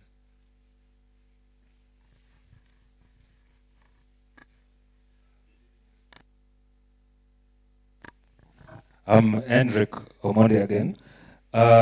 In the circumstances of production of documents, right, there was need for the witness to agree to it, right? Now, I was asking about professional documents, especially ones drafted by teams, like doctors, right? They're working like partners, but one of the doctor made the report on a medical condition, but the case was adjourned for a long period of time. Now, after about 2-3 years, the doctor who wrote the report flew out of the country in pursuit of better opportunities, and she was not available.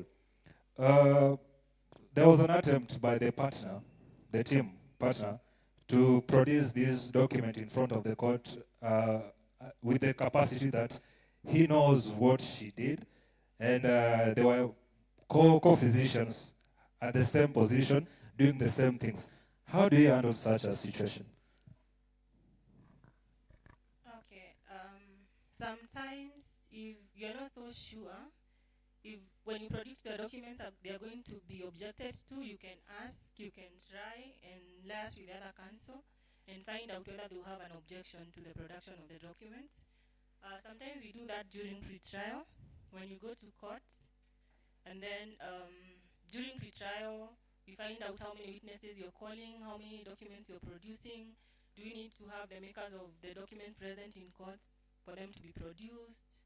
Sometimes you can agree to produce documents on consent without necessarily having the makers to come and produce them. Yeah, and then in some circumstances, like in your case, if the other counsel is agreeable to another doctor appearing to present that report, then that's okay. If they object to it, maybe Mr. Ziambo can respond to that. So, of course, as my colleague says, these are matters which you deal with before the trial date. Which documents are going to produce, who is going to produce, do you have any objections? But, of course, the law says that it is the maker of the document to produce it, and for good reasons. It is only the maker who can answer questions about that document. And to avoid a situation where you have someone producing documents, and when they ask questions about it, they say, I'm not the one who made, I'm not the one, and they're not able to answer those questions. So we require the make of the document. One, because the document will need to be identified. Now, if you're not the one who made it, you may not be in a position to identify it correctly, whether it is the genuine one or not.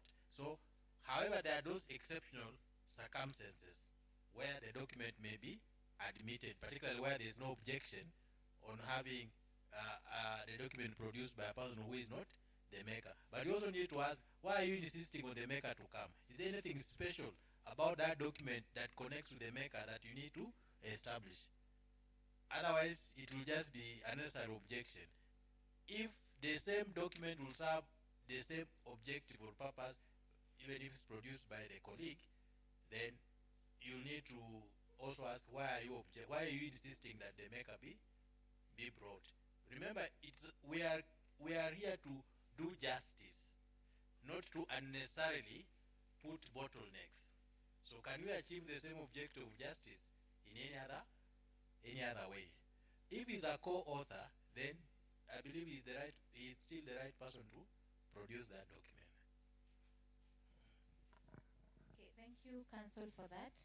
So unfortunately, we have to close the question. Where? There was one question from the back. Yes. Then we can close with that. Oh.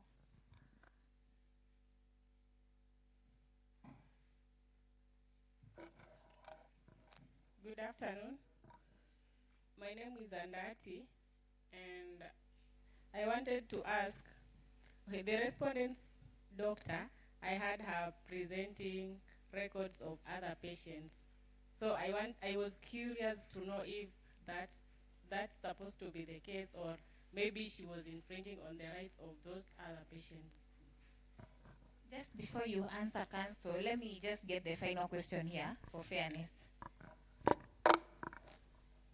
I wanted to know what steps have been taken by the court and the adjustments that have been made in handling the LGBTQI and the transgender people.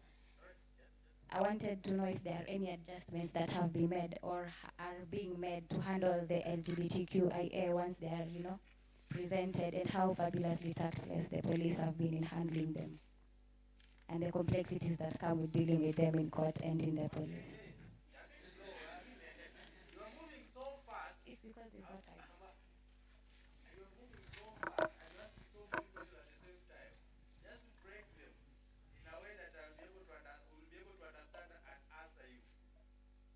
I wanted to know if there are any adjustments that have been made by the courts in handling the complexities that come with dealing with this new, thing that has been emerging, and how tactless the police have been in handling them.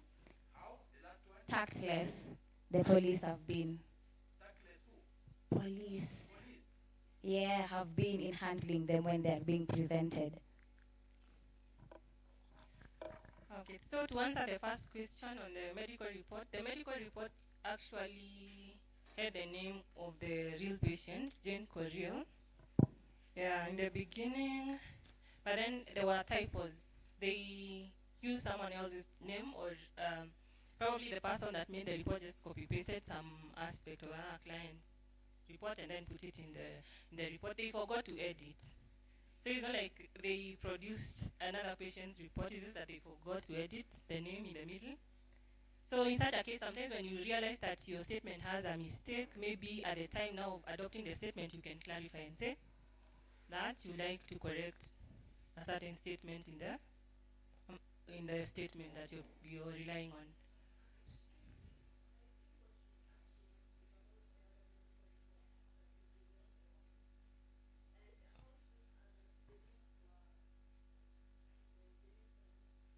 Yeah, but the medical reports that we had here, the one that had the name, the medical report was okay, was for the patient. It's just that inside, they forgot to edit the name of another patient.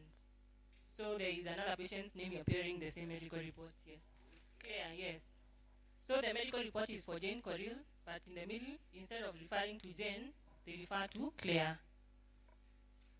Yeah, so but I think you handled it well. You said it was a typo. Yeah, maybe you hadn't realized, but in case you had realized, maybe at the beginning, you would have clarified and say that there was a mistake or there was an error in the medical report. Okay.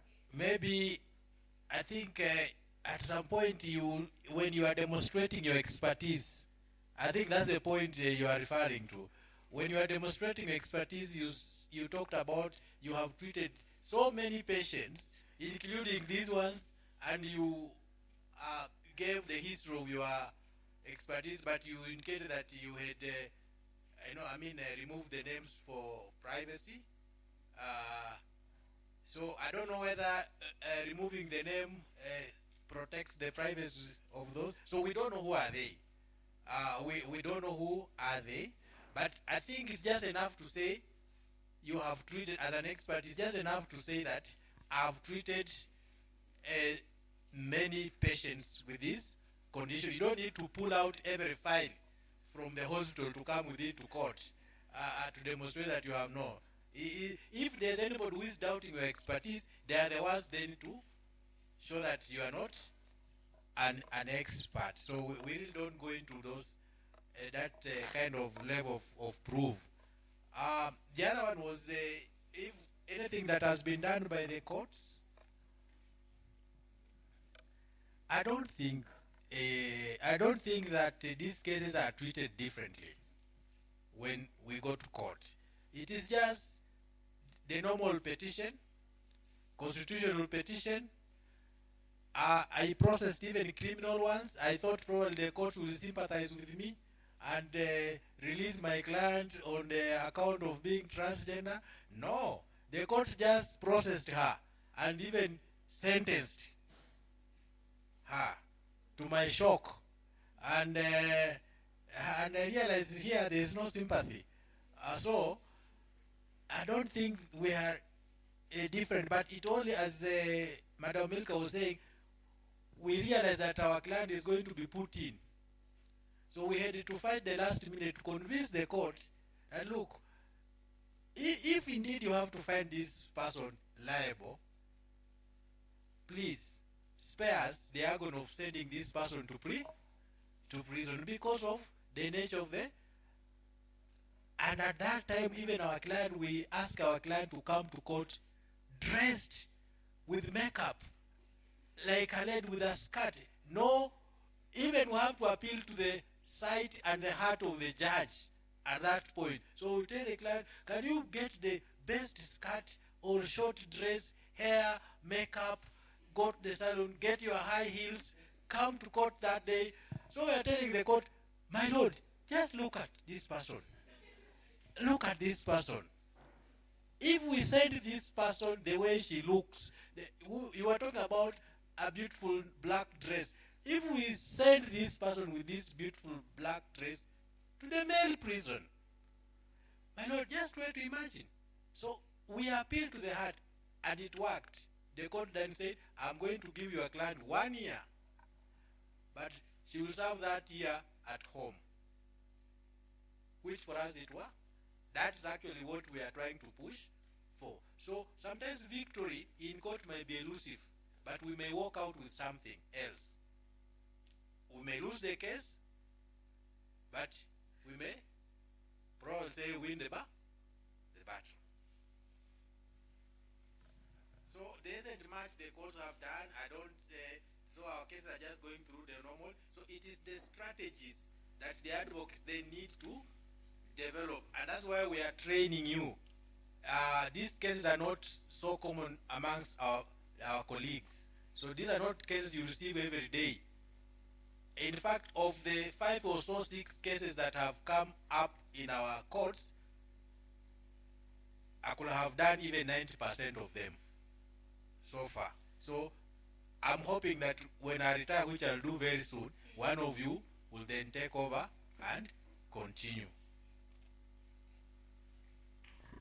Yeah, maybe to just add on that, I will just say, I think AMCA Africa and JCAT Law Clinic is giving a very good exposure on such things. For some of us, you only came to learn about such things maybe during practice and not at your level. So, like my senior said, you are the people to take up the baton.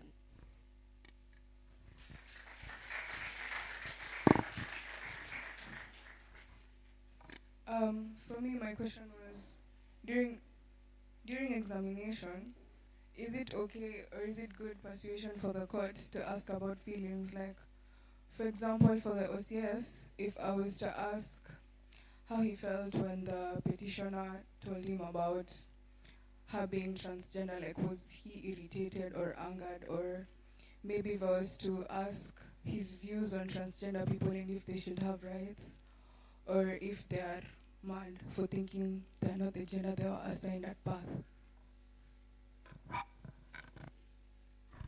In examination in chief,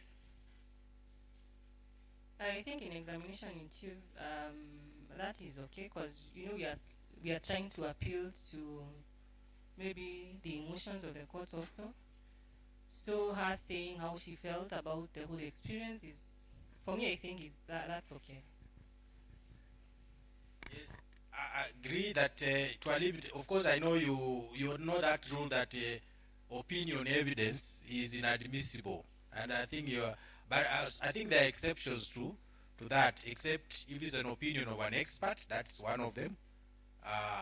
But also, lay people are also allowed to give opinion in very limited cases on matters which are of notoriety or general knowledge.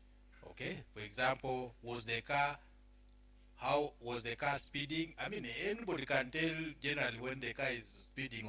So you don't need expert knowledge to say when the car. So there are things in limited situations, or how did you feel? So expression of feelings, emotions, and all that. You can give an opinion. The court allows, or the law allows, opinion to a limited extent. Of course, you cannot give an opinion on matters that are of scientific nature if you are not an expert in that area. So unfortunately, I'm going to close the question session. There are a lot of questions, but there are so many advocates here who you can ask. In terms of procedure, don't worry, you're going to learn trial advocacy in Kenya School of Law, okay? It will teach you all the practical aspect of evidence law, the trial advocacy part. Any other questions you have, the two judges, myself and Milka, are still around. So when you're done, if it's a very burning one, you can just come see us, we answer it for you, okay?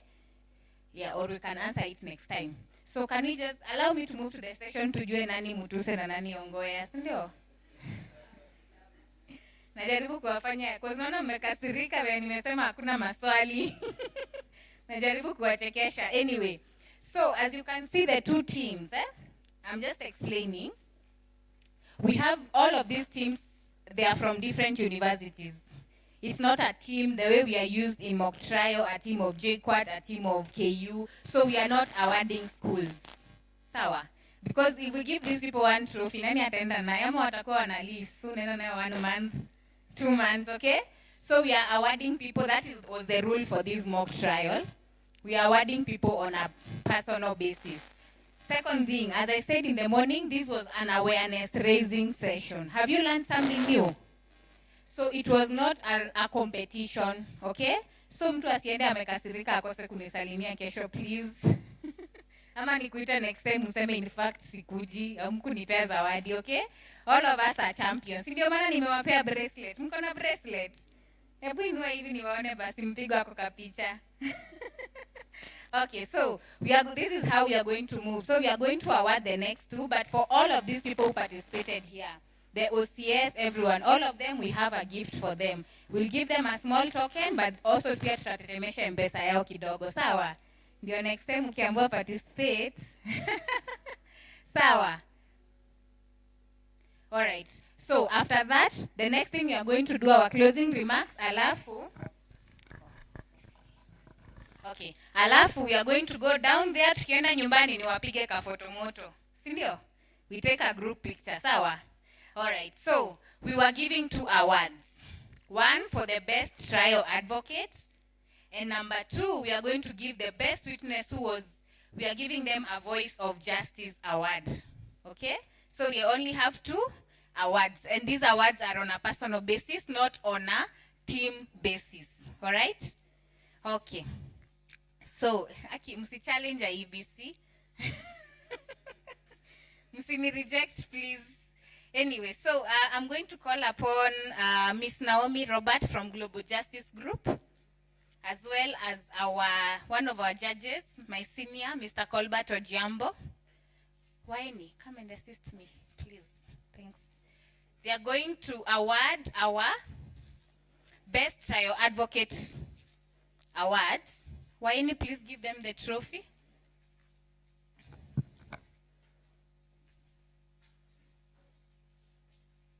It's a very beautiful trophy. I think it is. Ni digital. Sawa, hebu inua hivi waone tafadhali. Guy, nasimpige makofi. Aya, so this award goes to, nyi mnaonaje? Ni ya nani? Anyway, the award goes to our very beautiful Valerie Mutenyo. Pige makofi. Photographer ako wapi? Anatupiga picha? Alright. Awapige picha. Salimia wote wawili, please. Wacha kuogopa.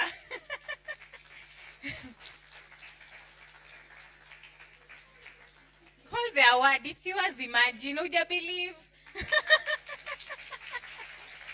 Just for purposes of knowing the school, she's from here, Jomo Kenyatta. Hebu nisikie hizo makofi. The JQuat.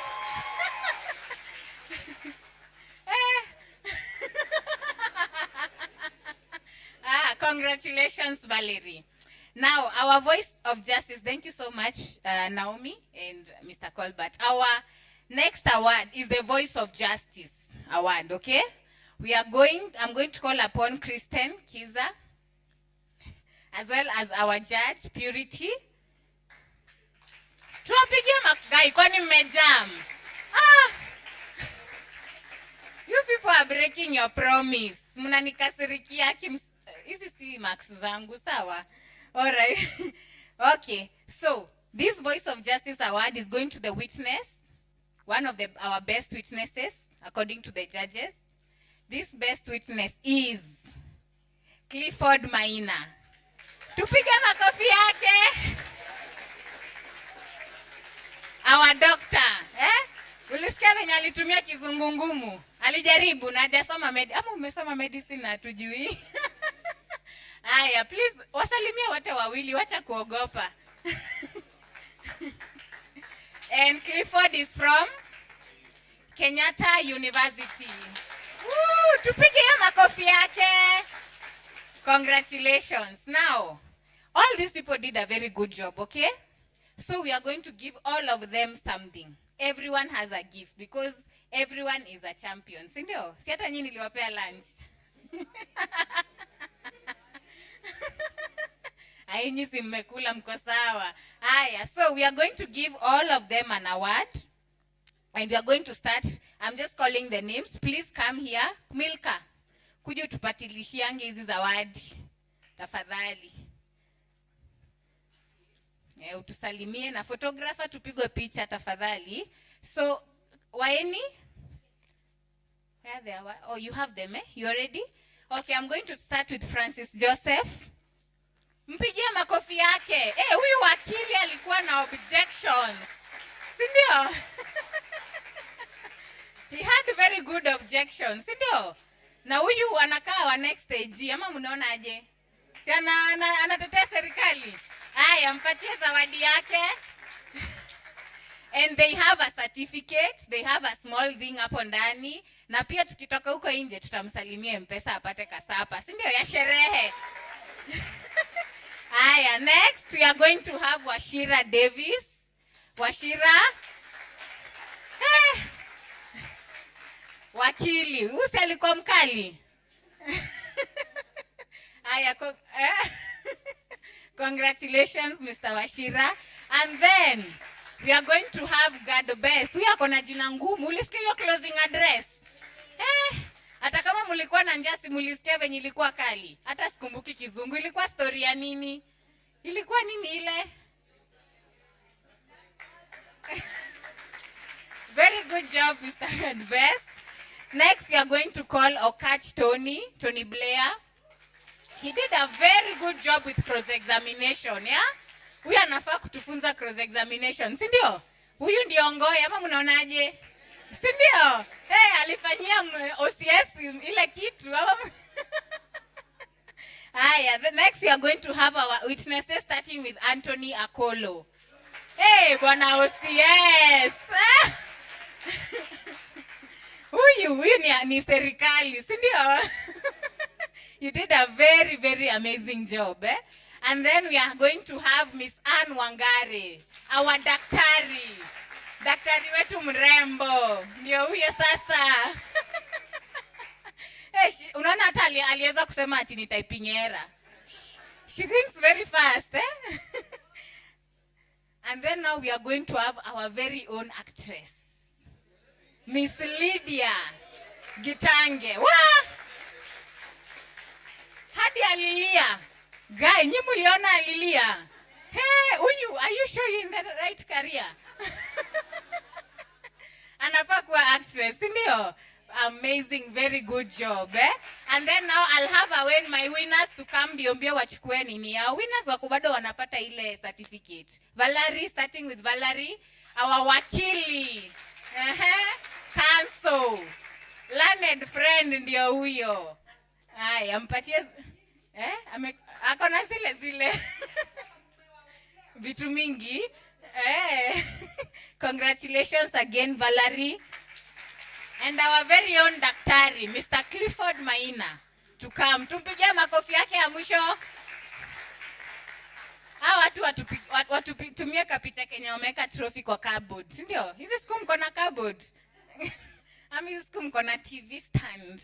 Si ndio? Hata wamenyamaza. Congratulations again, Clifford. And then finally, si tujipigie makofi. Na mimi zawadi yangu ni gani? Na mimi munipigie yangu. Thank you so much. Again, thank you so much for coming. Thank you for staying with us, for being so attentive through the entire session. Mmeka with us the whole day. I can't even believe we are this full. I was so anxious in the morning. I did not believe that we could be this full. We could not have done this without each and every one of you. Okay? So even if you live here, if you're feeling maybe a bit disappointed, if you're feeling, sijui hata mbona nilikuja hapa, trust me, you played a very good part in what happened here today, okay? So now to conclude, I'm going to call Milka to give us her closing remarks, and then we will pray. And when we are done praying, I'll mention a few logistics, then we take our picture and go home. Okay, thank you very much. I think we still have the same. Thank you very much. It's been great, isn't it? Isn't it? Yeah, it's been very great, and we are very, very happy that you came. We are very, very happy that you stayed. We are very, very happy that, yes, actually, the people are still the same way. I don't think there's any person who has left, Yes, we are all still here. Actually, we have continued to increase as the time has gone. I'm very, very happy that we have engaged. At the beginning, we started at a difficult starting point, but we have ended at a very high note, isn't it? Yes, I'm very happy that we are ending at a very high note. And I've said so many things, so I don't want to repeat all those things that I've said. All I want to say is thank you. We have so many partners, and I had read their list here. All these partners were with us, over 23 partners who came, people from communities. If you're not from university, please say hi. Yeah, all these people, please say hi. People say, let people see you. Yes. Imagine they are almost more. Yes, clap for them. If you are from university, clap for them. Clap for these people. So many people who came from community to hear what you do and to see, they were also judging you. They were also figuring out, as their client, current client or future client, are you able to argue out their cases? And they came and they participated. In fact, they have been the most vocal, especially in the morning when everybody was feeling cold and they had not taken tea. So we really, really appreciate our partners for coming and being with us the whole day and supporting this. We thank you also, our partner universities, and for really coming. We know we are in a very difficult opportunity, we are in a very difficult time right now because the strike is still ongoing. So most of you are maybe staying at home or have traveled home. You're not at school. Like this compound would be full. This room would be full and the corridors would be full of students. But most of them are not coming to school because the strike is still going on. But you who is here, you came nevertheless. So clap for yourself. And you know what? You will never regret that you came. Because even if you may never be able or you may never have the opportunity to have a transgender client, the kind of mind opening in terms of understanding of issues, in terms of being able to interrogate social, cultural, all manner of issues, how you look at law is very different from now on, isn't it? You'll be able to look at law, not just as a tool of just making money or being a good advocate. Those are very important things, but you'll be able to look at law as a serious and a very important tool for bringing social change, for impacting lives. Law is a very powerful tool. And so that's why the Legal Clinic, Amuka Africa, and all of us have come together and have held hands to be able to make sure that we are making you able to use this tool to do something impactful in the society. And that's why we organize this particular kind of events. So you can use that tool and use it properly and impactfully. So we are very, very grateful. We also want to thank you, the JQuad fraternity, the leadership was here in the morning and gave us the opening remark and blessings in the morning.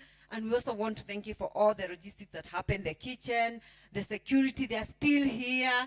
All these people have been here ensuring that this room, we can leave our things. Ordinarily, we don't leave your thing anywhere unattended. Because this is a public university, and people from the outside university, they come and steal our things. But yes, it's not a student who steals things. But today, we were protected in here. Our things were protected and everything has gone on right despite the difficult circumstances that we have been able, we organized this particular gathering under. We thank you, our judges. Thank you so much for always remaining very committed to the cause of justice for the persons who would otherwise not find a lawyer who would represent them. Sometimes not because lawyers don't want to represent them, but because lawyers do not understand their issues. So a lot of time lawyers would want to present someone, but they don't understand the person or they don't understand the issues. And when we call upon you, you leave your work and you come and stay with us for a whole day. Being a moot court judge is the last thing I ever want to do. It's very tiring. Or even this thing of sitting here the whole day, it's very tiring. They can't leave this room, they can't think. They cannot even be like us who can sneak around and come back. So thank you very, very much for being very supportive, Madam Purity and Mr. Ojambo. Yes, clap for them. It's good to clap. Yes, thank you, the Legal Clinic, JQuat Legal Clinic, and finally the Amuka Africa team. You've been wonderful. The Amuka Africa team, there is no separate Amuka Africa team from the university teams. The universities we work with, like God best, if he was not a council today, he would be here with a black t-shirt. We work with them, all these universities, and we are very grateful. The people in black t-shirts, thank you very much. All the logistics were done with them, by them, and they have tried to ensure that within very difficult, because we organize this particular event under difficult circumstances compared to the others we have done. They have been able to deliver this particular event in a very, very impactful way. We thank you very much. Thank you very much, our media people, for being with us and being able to provide with us that service. Is there a person from the media who was sent by Julia? Julie?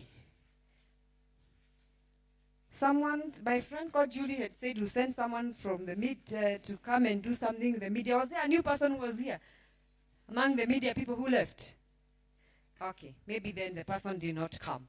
Thank you very much for being with us. So I think that's all. Is there anything apart from logistic? Then you will do logistic, then we can do a national anthem, and then we close. Thank you very much. Go well and continue doing that, okay? Yes. Okay, thank you so much, Milka. Just before I do logistics, Abdi, they have something, the JQuat Legal Clinic. Kona zawadi. Good evening.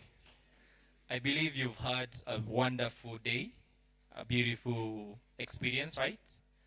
I brought an Andro student today, and she says she's angry at me that I've not brought her again. So I believe that is the experience overall. So, madam, we wanted to present you a gift. Yes. And why we are presenting this gift is because of the opportunities that madam has seen to not only advance justice, but also give the students an opportunity to dive into what they came to study. So this is a gift from all the Legal Clinics and all the members of the Legal Clinic and all students who participate in these activities. So we will all give you this thermos to keep you warm when it's cold, and also to remember and also shine when you go to an event. You can say that this is my organization, and we have a slogan that says enhancing access to justice.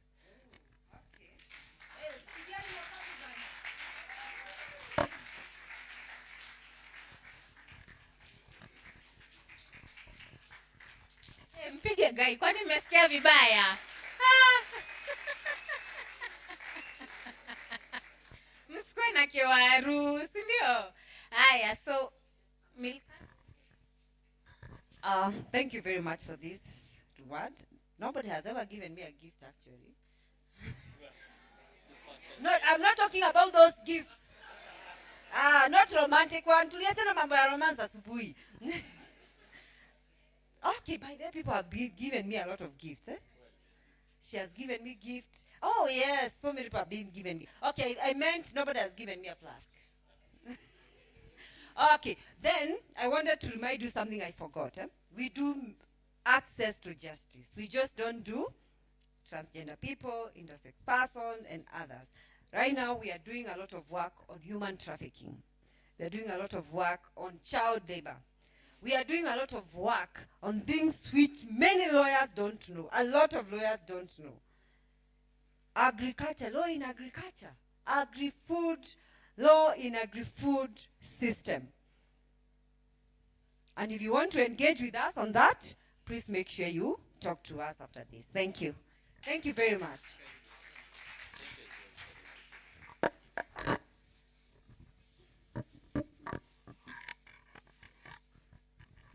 Okay, that's an amazing gesture, si ndio? Haya, so there were some papers, some monitoring and evaluation, ka exam kidogo tu mlikuwa mmepewa. I hope mmefeel, si ndio? Zimechukuliwa. Amechukua kabla ufeel? Ati jameni. Haya, so a few logistics. We are closing. Once we close, we are going down floor, kwa ground floor. Nitawafanisha exercise kidogo tu, sawa? Tuende ground floor, tupigwe picha kwanza. Tukipigwa picha, 3 ushers will be seated outside here. Everyone who is in this room, we will give you a small transport reimbursement. Kwa kukuja, simpige makofi. Naona venye leo mimi nimekuwa tu giver. Na nyinyi mnanipea nini? Haya, so there will be 3 ushers. Lakini kuensure tupige picha, lazima tupige hiyo picha huko chini. Hiyo ndio rule, sawa? Please listen. Usite rafiki yako mwenye ako home sahi. Sawa? So we'll go down there, take a picture quickly. Everything is set up. Ni sisi tu and our beautiful smiles tunangojewa, sawa? So we rush down there, we take a picture, come up here, sign for your transport reimbursement. Ensure you take your belongings, okay? Once we leave, we won't be responsible for your belongings. So please ensure you take your belongings for safekeeping, okay? So that's it. But before that, you are going to sing the national anthem. Wacha we witness wetu pia yeye afanyie hii zawadi kazi kidogo.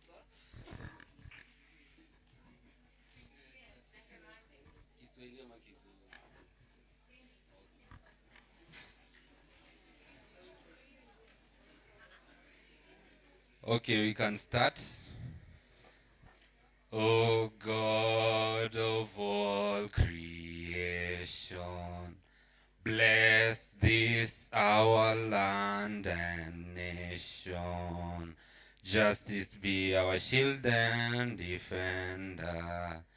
May we dwell in unity, peace and liberty. Plenty be found within our borders. Yes, thank you. Thank you so much, Mr. Clifford. Please, nyamazeni tafadhali. Aya, so we'll have Chebet hapa wa CU atuombe. Pray for us to close, Chebet. Hi everyone, let us pray. Our loving Father, I want to thank you for this day. We thank you because you've guided us throughout the day. We thank you for all that we've been able to achieve. Thank you for everyone who came. We thank you, Lord, for the journey mercies. And even as we leave this place, God, we pray that you go with us until we reach home safely. In Jesus' name we pray. Amen. Okay, thank you so much, Chebet. Now let's just tukimbie kidogo tupigwe hiyo picha tafadhali huko ground floor. Sawa?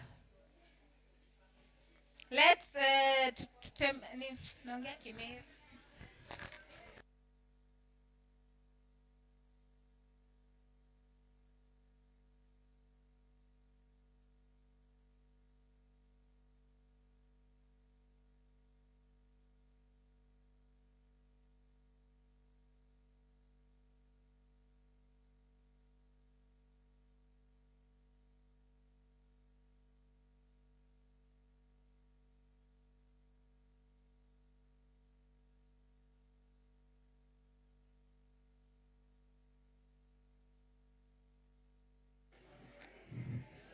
Hello, let's move kindly. Let's move to the ground floor.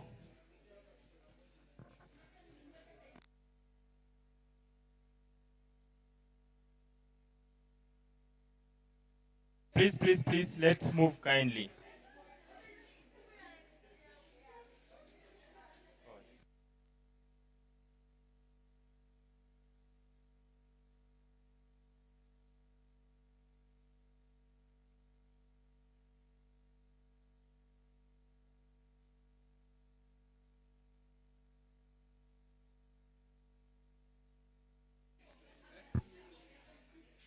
Daddy, please move. Please, please, please, let's move.